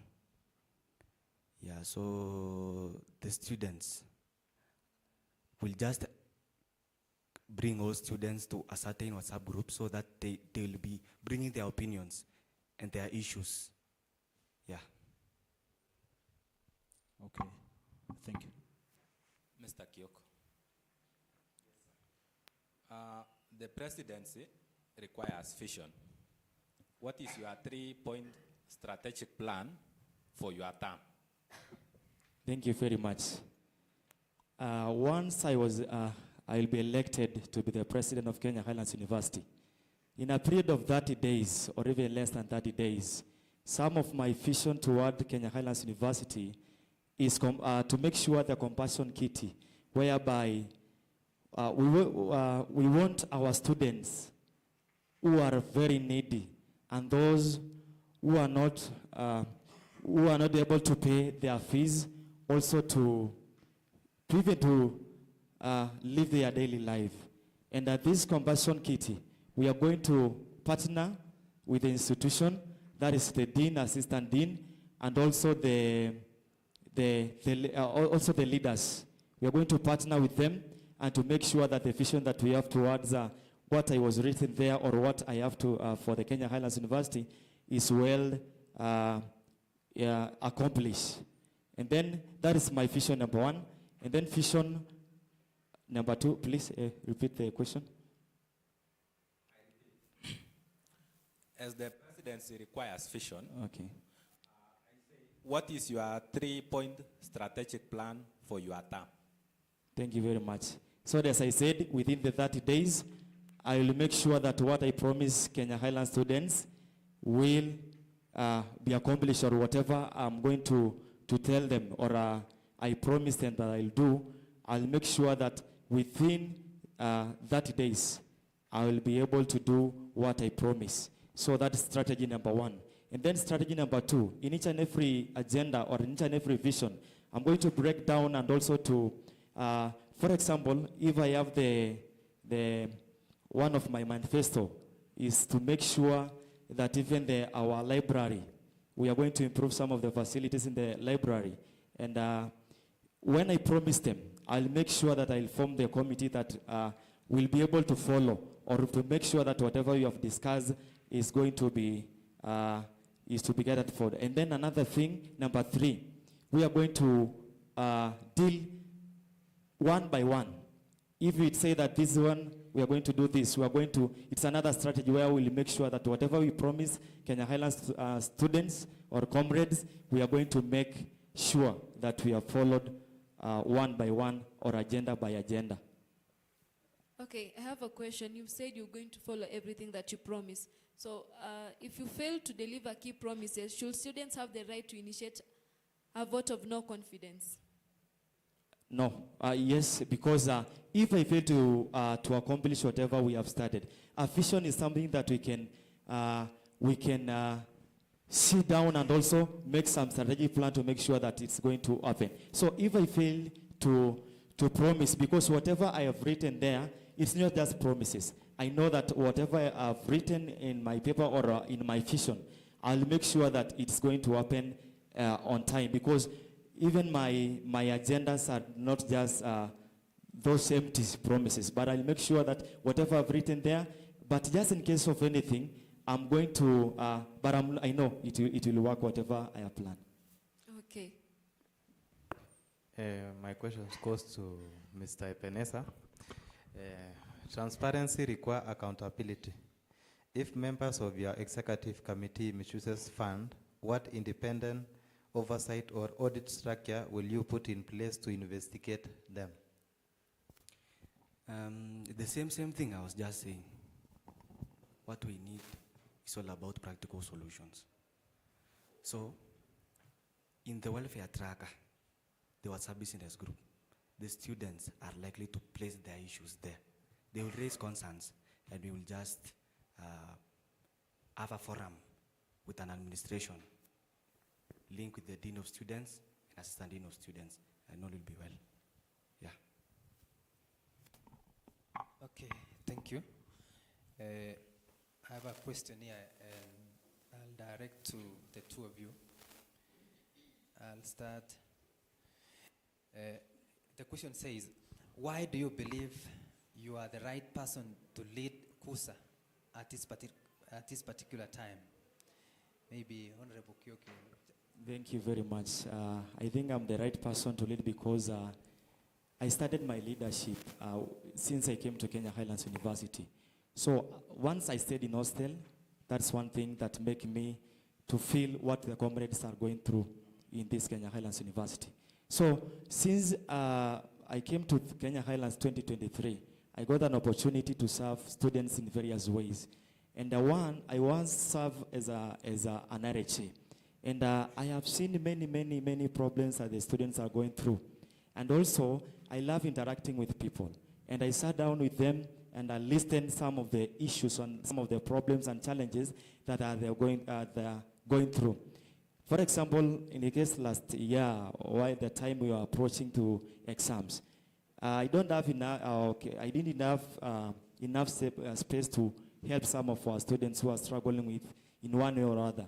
But because of the favor of God, I sat down with them. Some of them I helped in one way or other, and I can feel that where I was serving, it wasn't enough for me to represent them very well. So that's why I decided it was not just for power of hunger, hunger of power, but I sat down and talked to them, and I feel their burden that they are carrying here at Kenya Highlands University. That's what makes me to feel better person to lead Kenya Highlands. Thank you. Honorable Epenesa. Yeah. Comrades do not need words. They need actions, practical solutions. Yeah. So I think I'm the can I say the eligible for this seat, because I have been with the comrades. I understand their problems. They need transformation. What they need, hawataki maneno, wanataka matendo. Yeah, thank you. Thank you.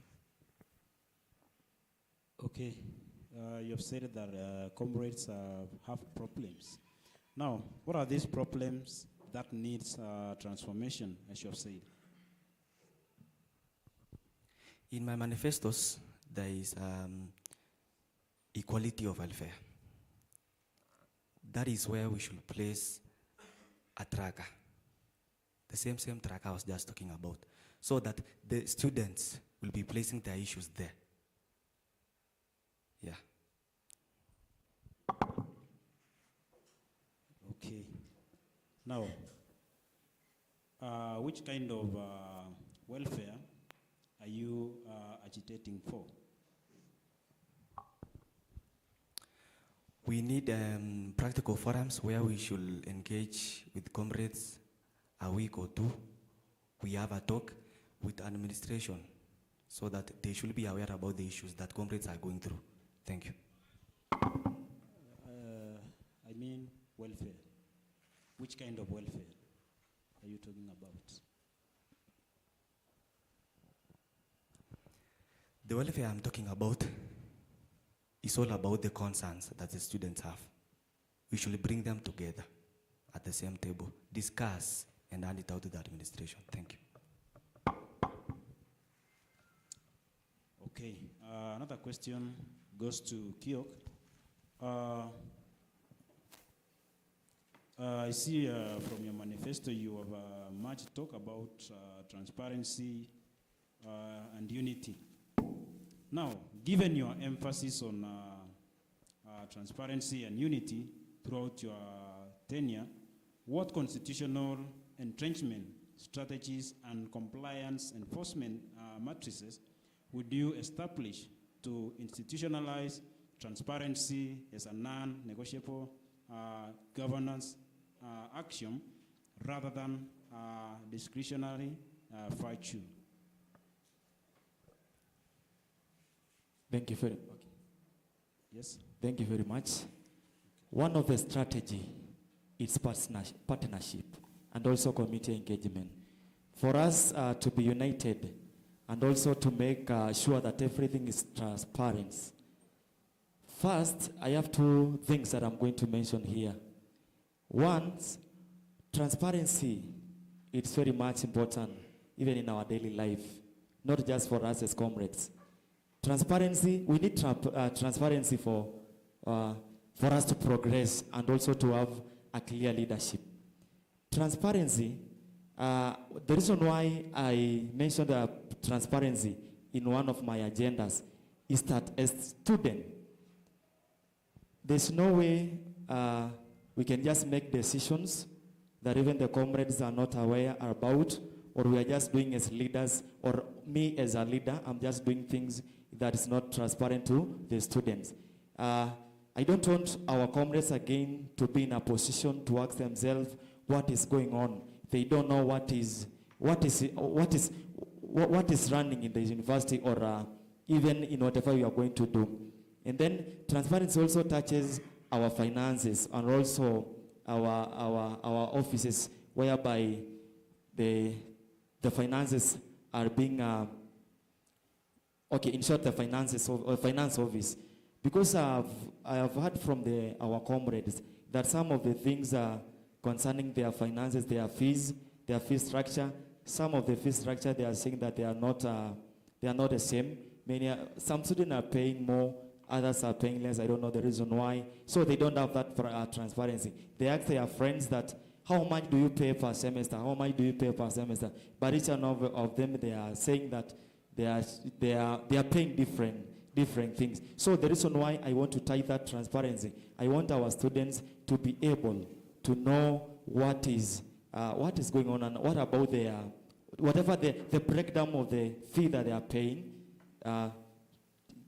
just to be transparent and to know well what is going on. Okay, thank you. What about the issue of here in your manifesto we have equity and equality? Which areas now will you employ this kind of equity and equality?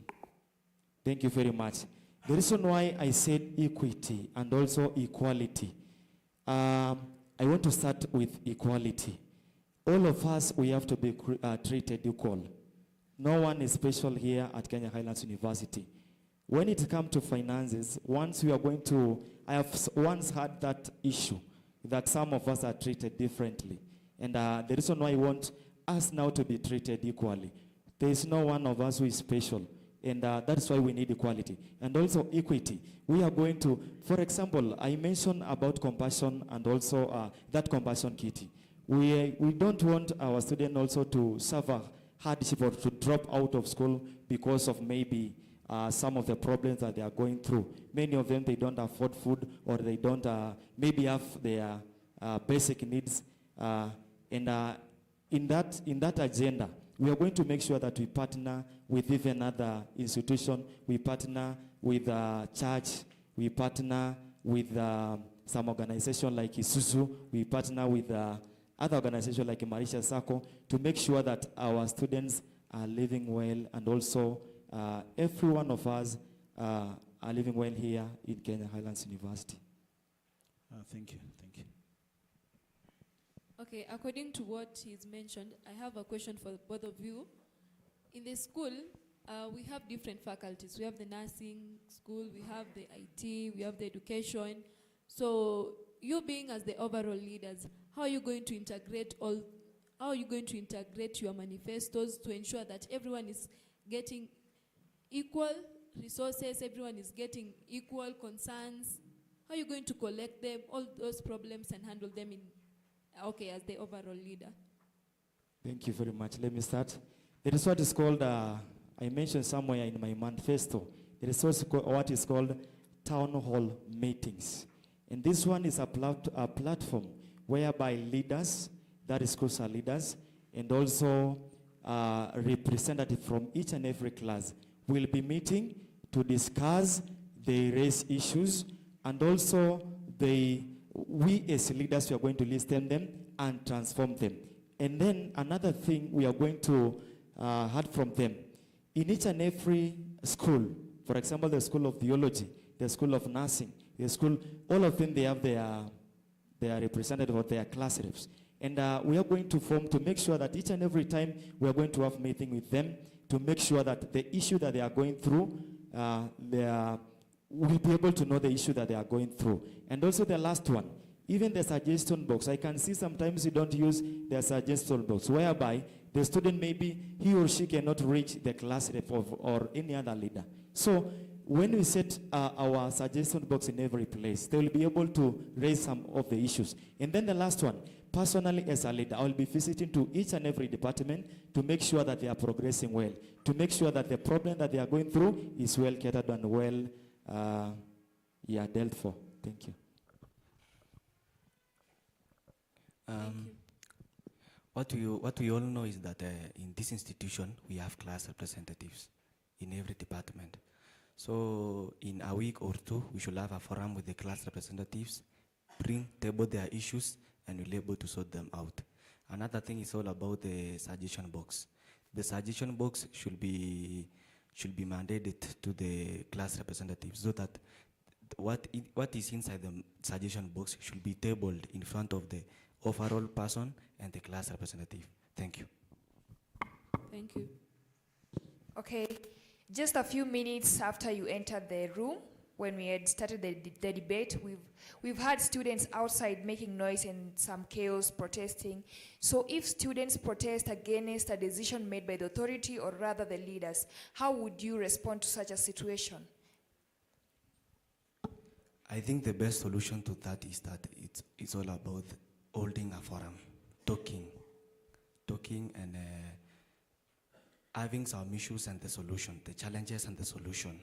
So we should, I think as an overall leader, I will have a bond with the administration, the Dean of Students and the Assistant Dean of Students, so that we can sit down together, analyze and come up with solution. Thank you. Okay, I have another question for you. If you had to choose between popularity and impact, which would you choose and why? Impact. Because you may be popular, but you don't have any impact. Thank you. Can you explain again? Oh, thank you. I mean, yeah, popularity and impact are two different things. Because yes, you'll be a leader. But what are the impact that you are going to leave behind after you finish your regime? Impact is touching the lives of students, not popularity. Because yes, you are popular, you are well known, but you don't have any impact that you are bringing to the students. So touching the life of the students, it's what is needed, not popularity. Okay, another one. What does power mean to you? What does power mean to you? How do you understand the word power? Power means, this just means resolving the challenges. Resolving the challenges that comrades go through. Yeah, that's power. Thank you. To Bwana Ebenezer Cheruyot. The president must simultaneously lead, represent and safeguard constitutional integrity. Now, if you face simultaneous crises like student protest, executive disputes and administrative pressure, how will you prioritize action without compromising any of your constitutional obligation? Okay. As I just said, the comrades of Kenya Islands need practical solutions. So I'll come up with a digital tracker where comrades and the administration are in one group. So when comrades raise their issues, the administration are able to hear them, okay? And everything will be resolved. Thank you. Okay, what about in the essence that this kind of thing, the digital tracker that you are talking about, what about when it reaches an extent that this kind of thing is not working?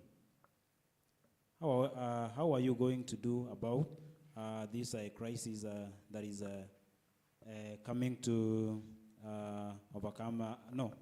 that is coming to overwhelm the students?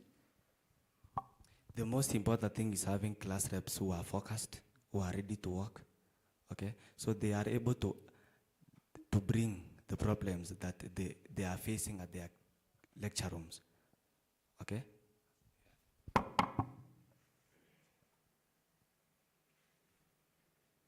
Is this kind of digital tracker a long-term solution or a short-term solution? It's a long-term solution. Yeah. Yes. Would you clarify on this? What kind of long-term? Of course, when we have a WhatsApp group, a cohort one, administration inside and the comrades, of course, the group won't dissolve. That is it. Yeah. Okay. Thank you. When Ebenezer, you're talking about that the forum. How does it differ from the one that we have it now? It differs because we are not able to contact any forum, a sitting one, a table one, administration and the comrades in together. Yeah.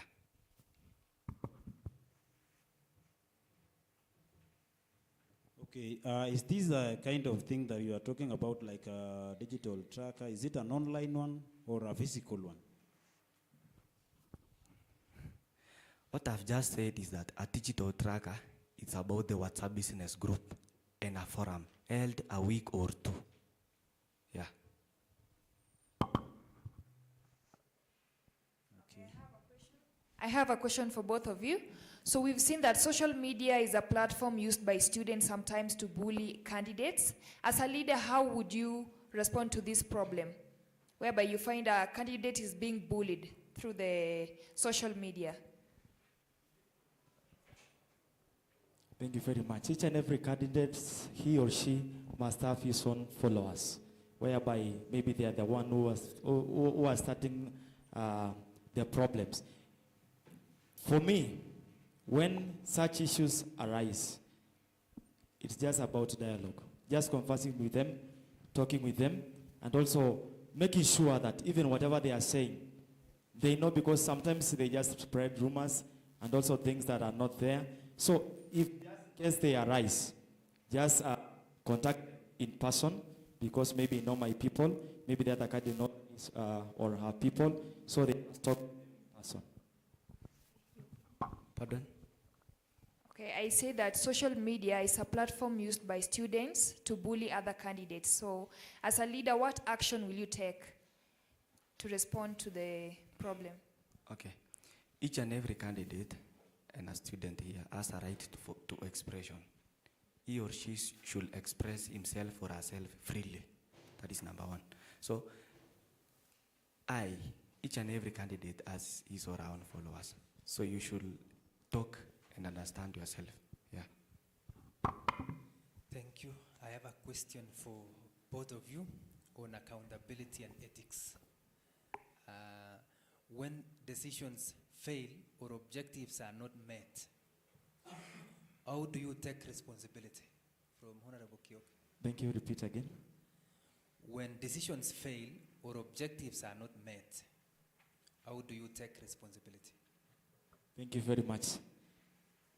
Me as a leader, or I as a leader, I will make sure that if decision fail to be made or objective made to be achieved, or whatever we have discussed failed to be made, my best solution to make sure is just to go back to what we have said, because sometimes we make decision, maybe the student don't want, or maybe it is out of whatever you are talking to, about, or you are making decision to what to. So what I will do is just to see what is this being that's not being going through. So I have to go back to that thing that we are talking about, or I'll go back to the table to see what I was deciding. Honorable Pardon? Vanessa. Pardon? The question is, how when decisions fail or objectives are not met, how do you take responsibility? As a leader, I will have my executive, of course. So we'll have to talk, have a table, talk, and resolve the accountability issues. Yes. Okay, thank you. This question is directed to Mr. Philip. In case where transparency may expose internal conflict or weakness in leadership, how will you maintain institutional stability while remaining honest with students? Repeat again. In case where transparency may expose internal conflict or weakness in the leadership, how will you maintain institutional stability while remaining honest with students?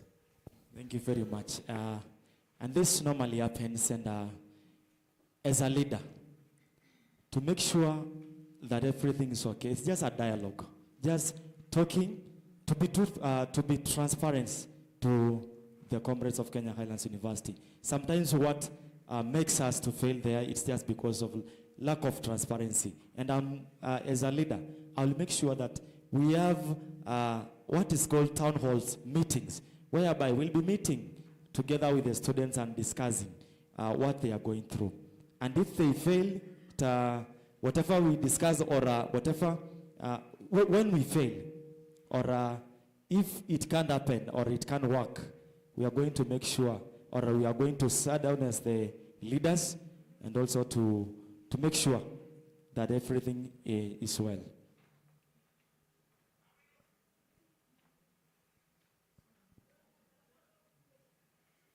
To Ebenezer,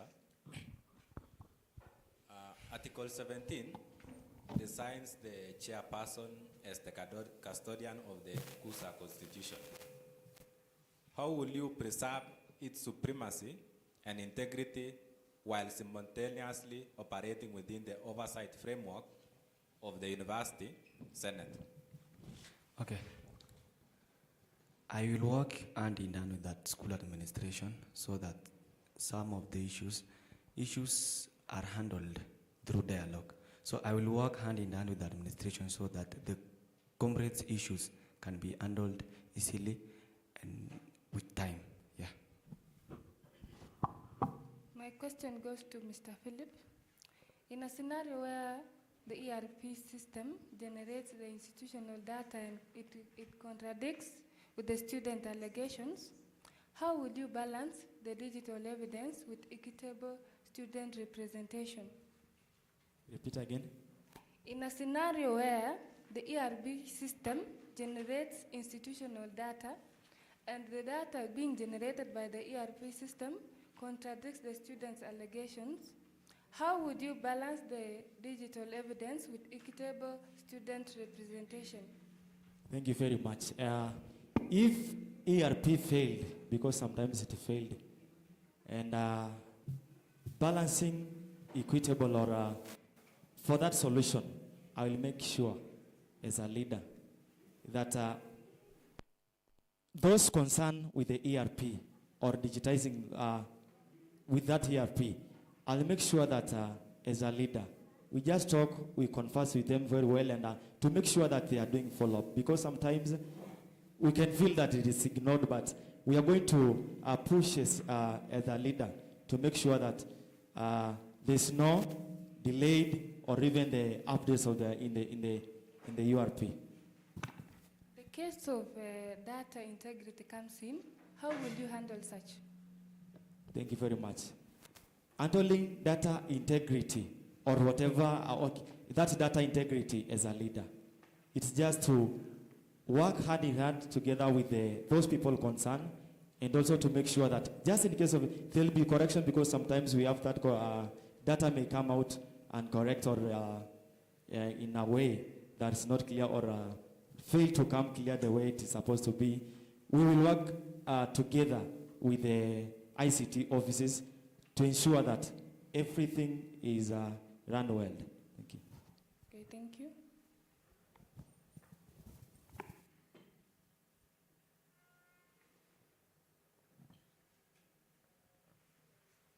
Okay, this question goes to Philip. If you are a member of an executive committee misuses fund, what independent oversight or audit structure will you put in place to investigate them? Repeat again. If one of your member of the executive committee misuses fund, what independent oversight or audit structure will you put in place to investigate them? Thank you very much. Just keeping records, each and every member of the executive, to make sure that he or she must have the records for whatever is going on to use or whatever is going. But it just in case, if they fail, we have the consultation with leaders and also shows what is required. Or when you fail, we'll be also in a position to question, and he or she must answer what is going, what happened. Thank you. Thank you for that. My question goes to both of you. If elected, what structural change, not just event, will you introduce that will impact students after you leave office? A structural change, not an event. Thank you. A structural change. Thank you very much. I will make sure as a leader, leadership, it's not just about popularity or just being, it's not just a position, but it's a responsibility. And once I elected to be the president, one of my first structure to make sure is just to make sure that every dialogue, it's well communication in each and every part. Okay, I want an impact that students will have even if after you leave office. Thank you very much. After I leave office, I know whatever we have written or whatever we promised them that you are going to do, we will make sure that each and everything that you have mentioned, it is well, we must follow up and to make sure that we achieve whatever we promised them. And I know by the end, the impact that the student will get after us living in the office, it will be very clear and will be, they will know and they will just see. Thank you. Ebenezer?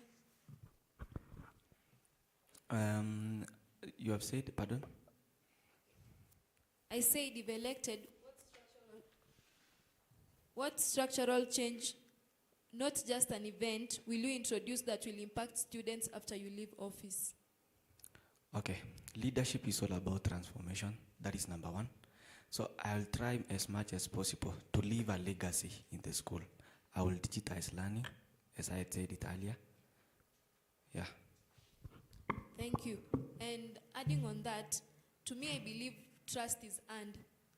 Prove to us that we can trust you. Repeat, sorry. I say, I believe trust is earned.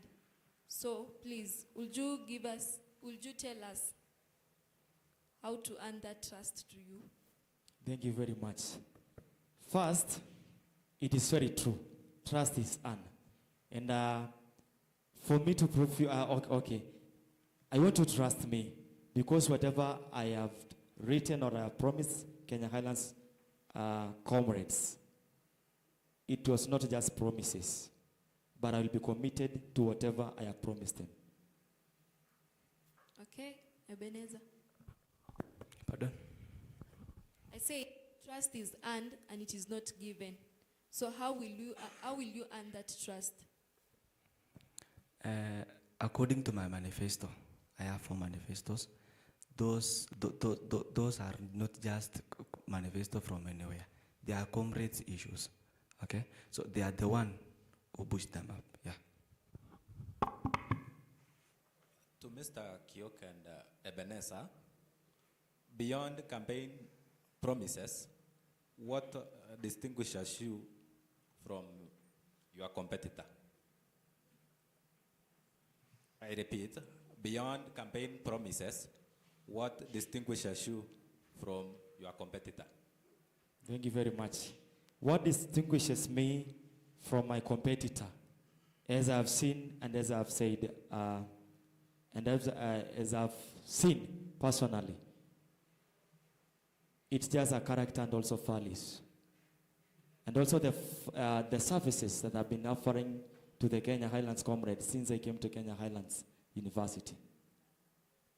Thank you. Vanessa. What distinguishes me with my competitor is all about practical solutions. I don't see any practical solutions from other side, so yeah. Will you please elaborate more? Okay. It's not all about words, the actions. Comrade needs action, not just words, not promises. You promise a lot with nothing, so comrades need actions, yeah. Thank you. Okay, you have said actions. Would you clarify for us any kind of that action that you want to implement? One of the actions I just told you about is all about digitizing learning and making forums. Yeah, that's actions. You bring comrades together with the administration, hand in hand. Yeah.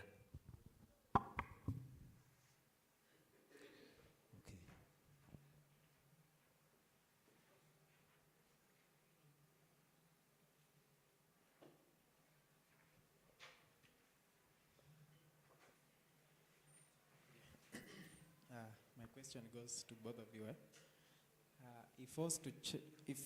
If forced to choose between maintaining a good relationship with the university administration and aggressively defending students' rights, which one will you prioritize and why?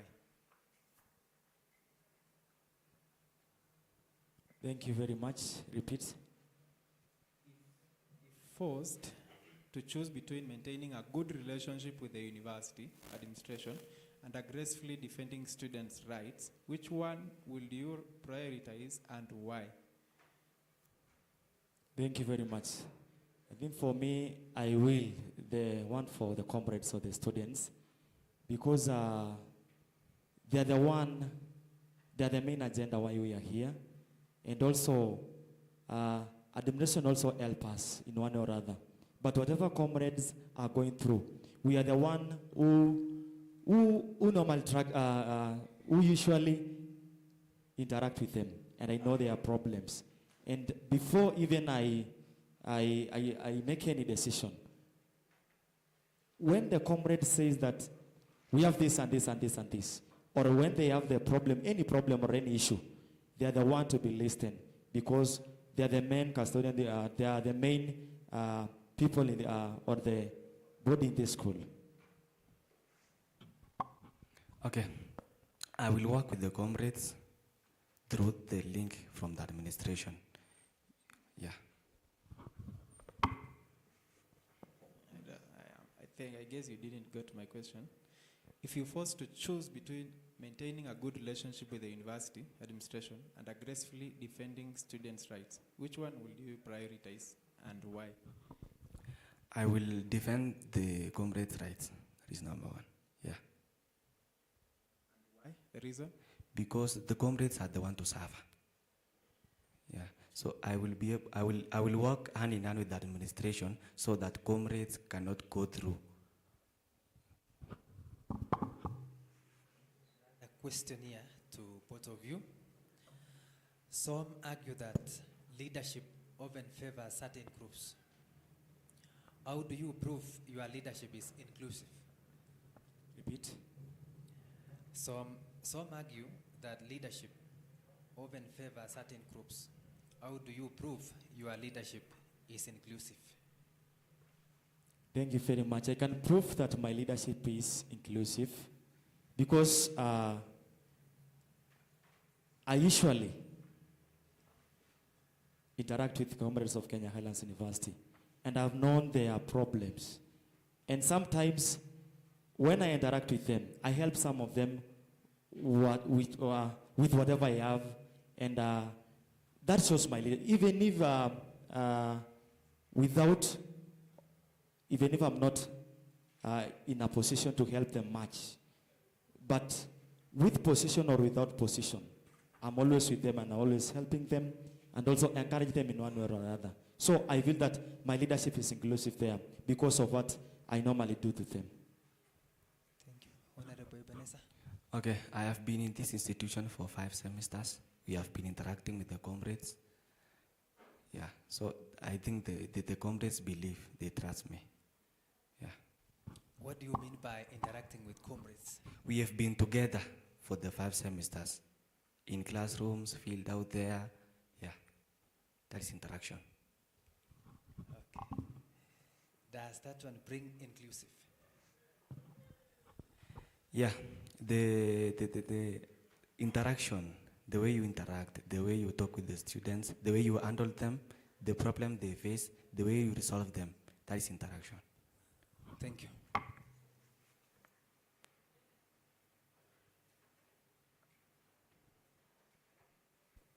To Mr. Kiok and Ebenezer,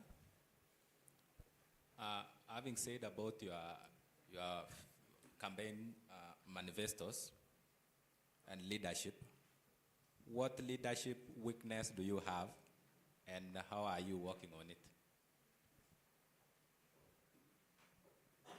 Ebenezer?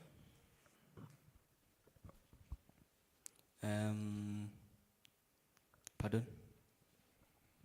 I say, what leadership weakness do you have and how are you working on it? Leadership weakness. The leadership weakness I have is, I don't think I have any weakness. Yeah. So consequently, you are proving that you are perfect. No man is perfect, but I think I'm perfect. Yeah. Thank you, Mr. Akiok. Thank you very much. For me, I'm not perfect, and I have some weaknesses that I have because even the Bible says no one is perfect. Personally, one of my weaknesses in leadership and one of my my weaknesses since I've been to this field of leadership. Once I plan things and they fail to go the way I planned, sometimes it discourages me.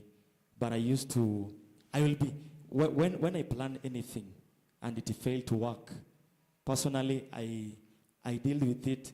I lock myself in the room and just relax and forget.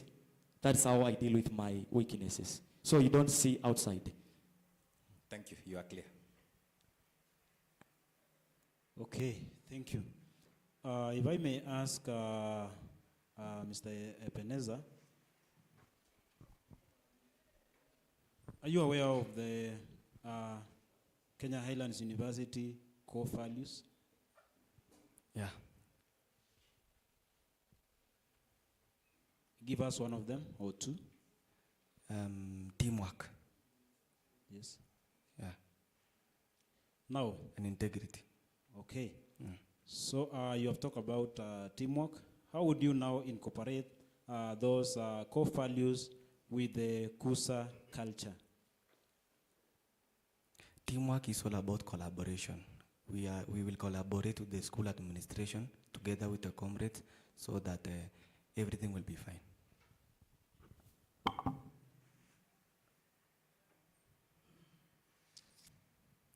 Okay.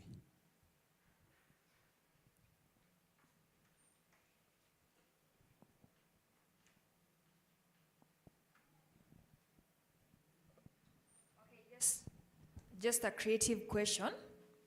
If leadership was a sport, what position would you play and why?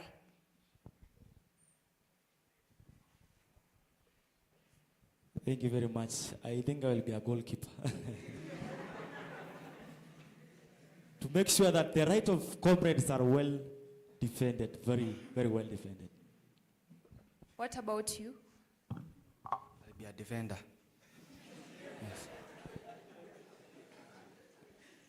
Yeah, so that I can defend the comrades. Okay, thank you very much.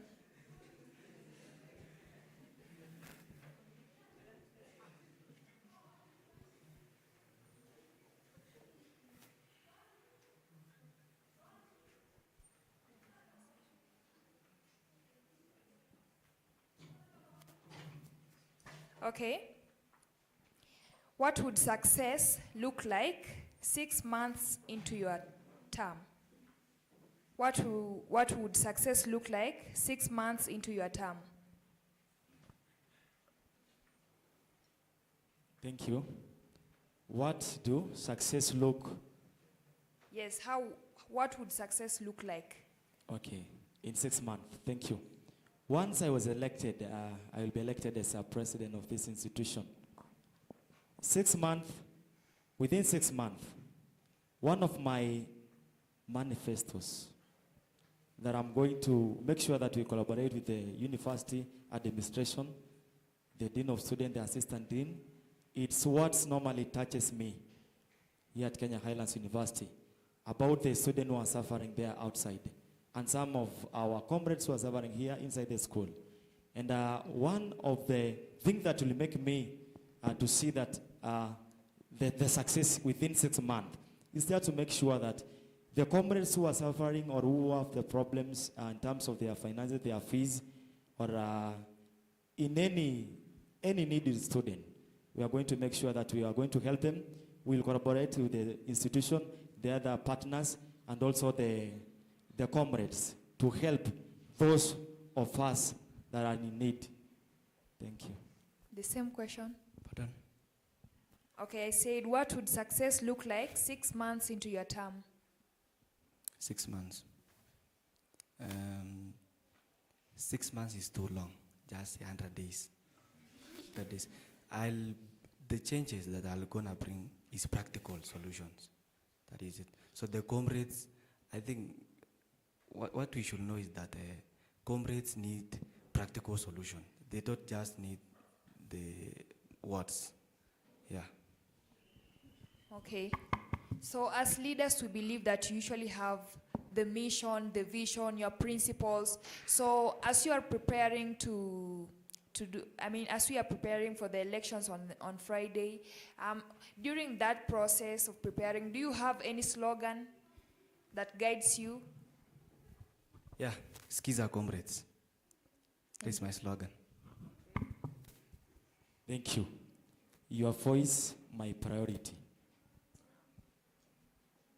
I also have a question for both of you. Let's say, if the student body will write a letter to the future students of this university, what would you want your chapter as president to be remembered for? To make sure that there will be no dropouts who can drop out because of lack of school fees or any other need. Yeah, so we are going to make sure that compassion kitty or that compassion kitty, we are going to make sure that even comrades who come to Kenya Highlands in the future, they are going to find the program going on well. Okay, thank you. Okay, as for me, I just want comrades to enjoy school, to enjoy Kenya Highlands University, feel like they are in the campus. Yeah. Thank you.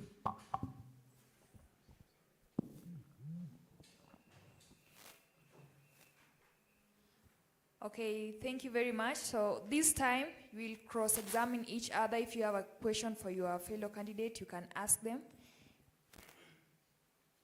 So Ebenezer, you can ask Kiyok any question. You can also do the same. Okay, I don't have any question, my brother. Thank you. I think I have one question to you, my friend. You look smart. Yeah, thank you. Thank you very much. And just have one question to you, and a very simple one. You've been to Kenya Highlands for five semesters, right? Yes, sir. What impact, or during these 5 semesters that you've been to Kenya Highlands University, do you do comrades of Kenya Highlands have anything, or do you, in the last 1 year, have you had Kenya Highlands comrades have anything that they can say that we will elect you because of this and this and this, you've been this and this and this? Yeah. I am a Kiswahili student, a Chakiki student, and I'm a class representative there. We have been out with students through forums. Yeah, and they have seen my qualities as a leader, and they chose me to do so. Yeah. You're done? I'm done. So I'm giving each and every one of you 1 minute to tell something to the comrades. Yeah, you can just say anything to them who are watching you online and in the hall. So, thank you very much. Thank you for that time. And I want to tell Kenya Highlands University comrades. First, I love Kenya Highlands. Kenya Highlands is my home. And I also want the Kenya Highlands comrades to feel that they are at home. And I want to just tell one thing, that what maybe our competitors have been spreading some rumors out, that when we elect this person, he's not going to do this and this and this, he is not going to allow some of the activities. I just want to prove to them today that they are just rumors that they are just spreading. And I want to promise them that please trust me, and I'm going to work together with you, and I'm going to make sure that you are going to enjoy Kenya Highlands University as a home. So I just want to ask them, Kenya Highlands comrades, just to trust me, because I'm going to deliver. I'm not hunger of power.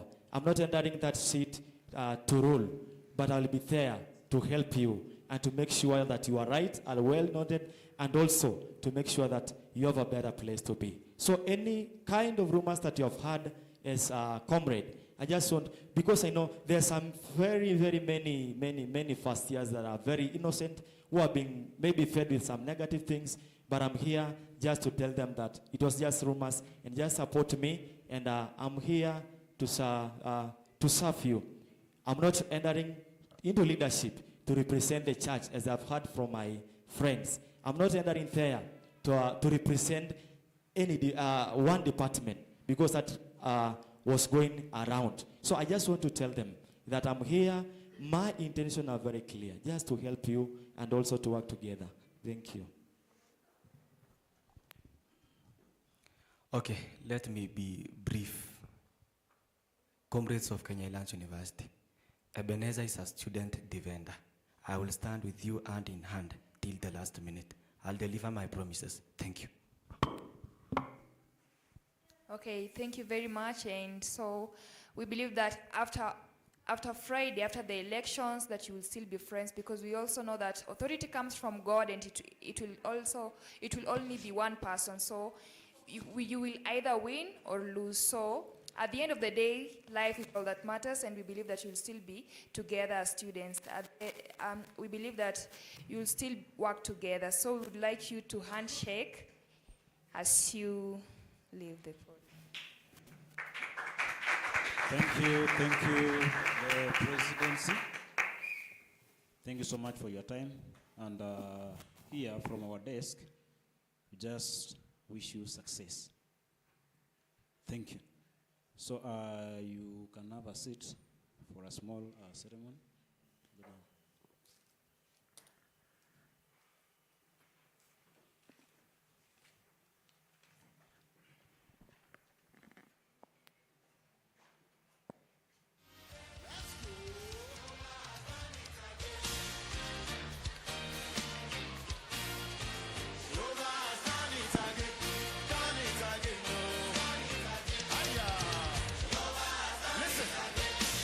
Amazing grace, that is my story.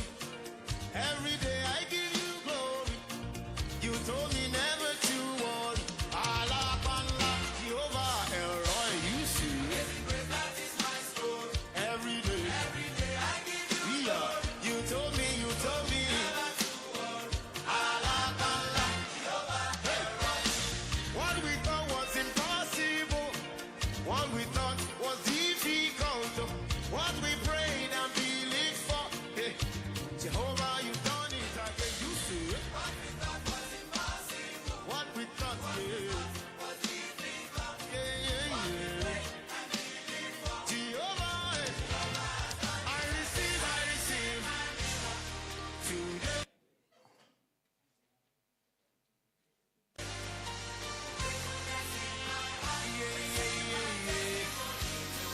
Let's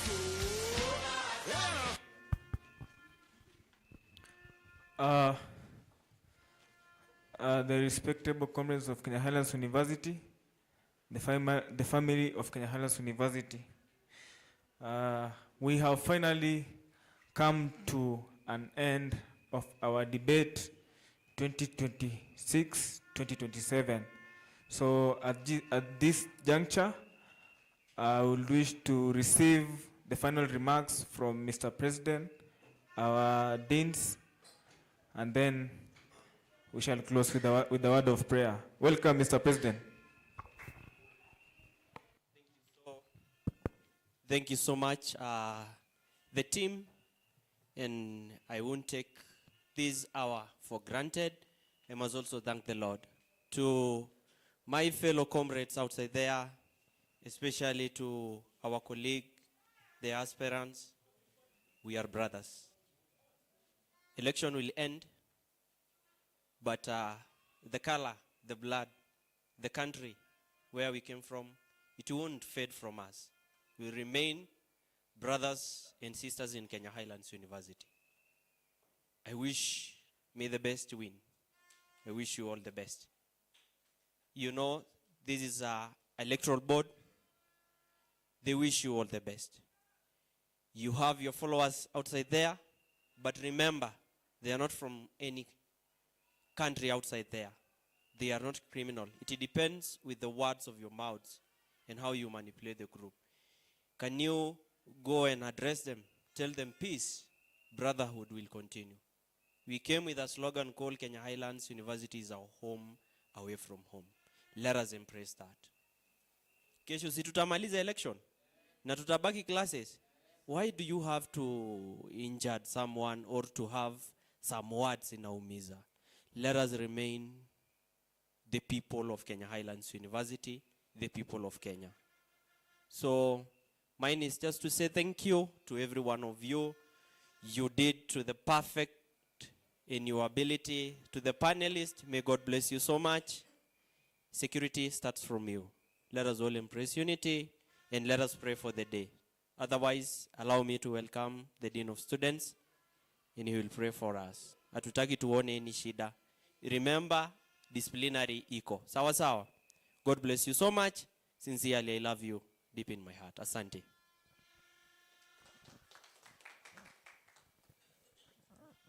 Bwana asifiwe. Thank you so much for the sessions that we've had since morning. We want to thank God for enabling us to start in the morning and the sessions that we have had. I want to thank the panelists, the candidates who they have articulated their issues very well. And we want to wish you well that may the best candidate wins and let us remain peaceful. Let us remain focused to our core mandate that brought us here. I also want to assure the comrades across the board that our elections will be free, fair, and verifiable. Thank you. God bless you. And to recognize the presence of our Assistant Dean of Students, Madam Betty. Thank you so much.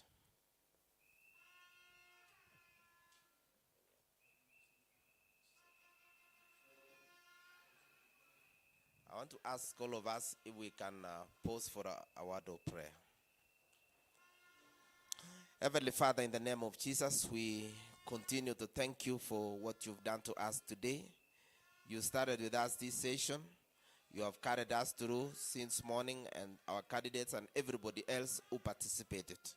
We want to thank you, and we want to pray that God, you may help us even in the remaining part of the election period, that God, you will carry us through. Any plan of the enemy to disrupt this election, any confusion, we want to rebuke and recant in the name of Jesus. And we want to invite the presence of the power of the Holy Spirit to guide us and to go with us as we go into our final time of electioneering. We thank you, God, for the electoral board and the rest of the team, that God continue to bless us. Even as we retire now, we pray that God, may your love and guidance be upon us. This is my prayer and our prayer in the name of God the Father, the Son, and the Holy Spirit. Amen. Thank you.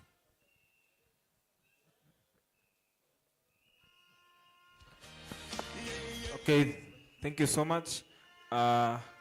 Let's wait Friday.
Welcome to Kenya Highlands University.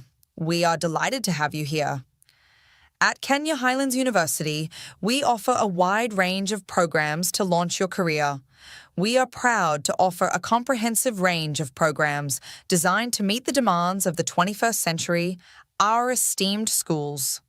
These include our schools of 1. Health Sciences, 2.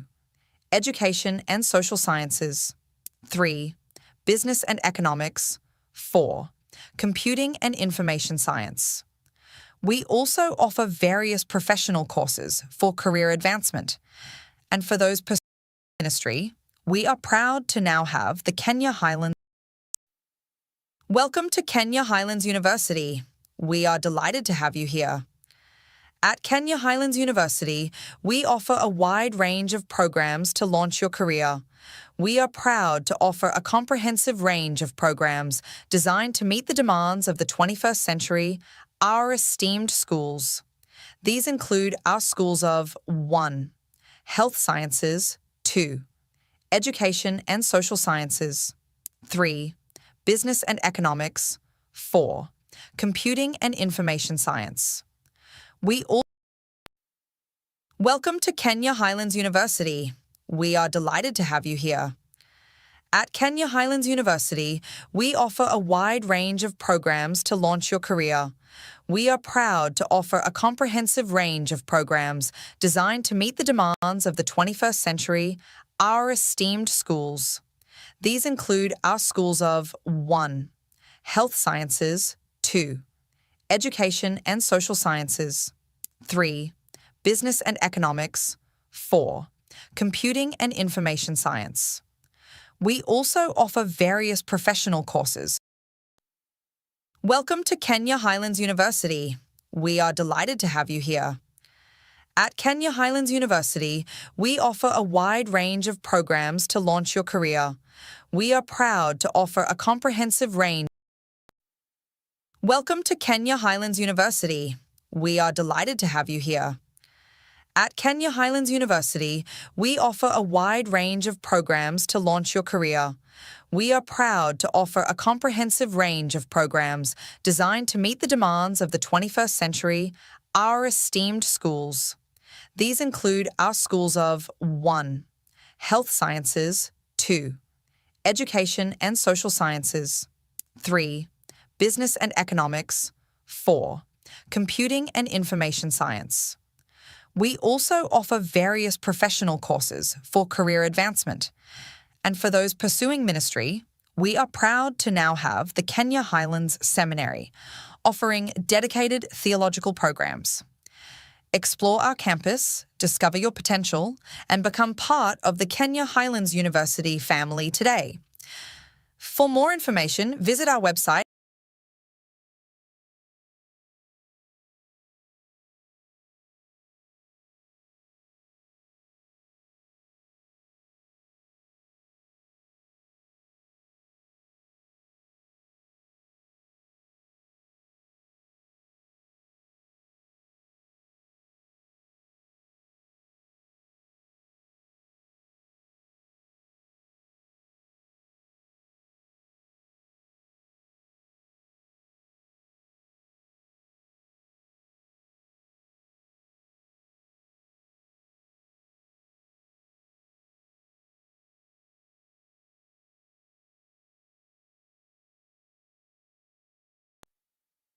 Welcome to Kenya Highlands University.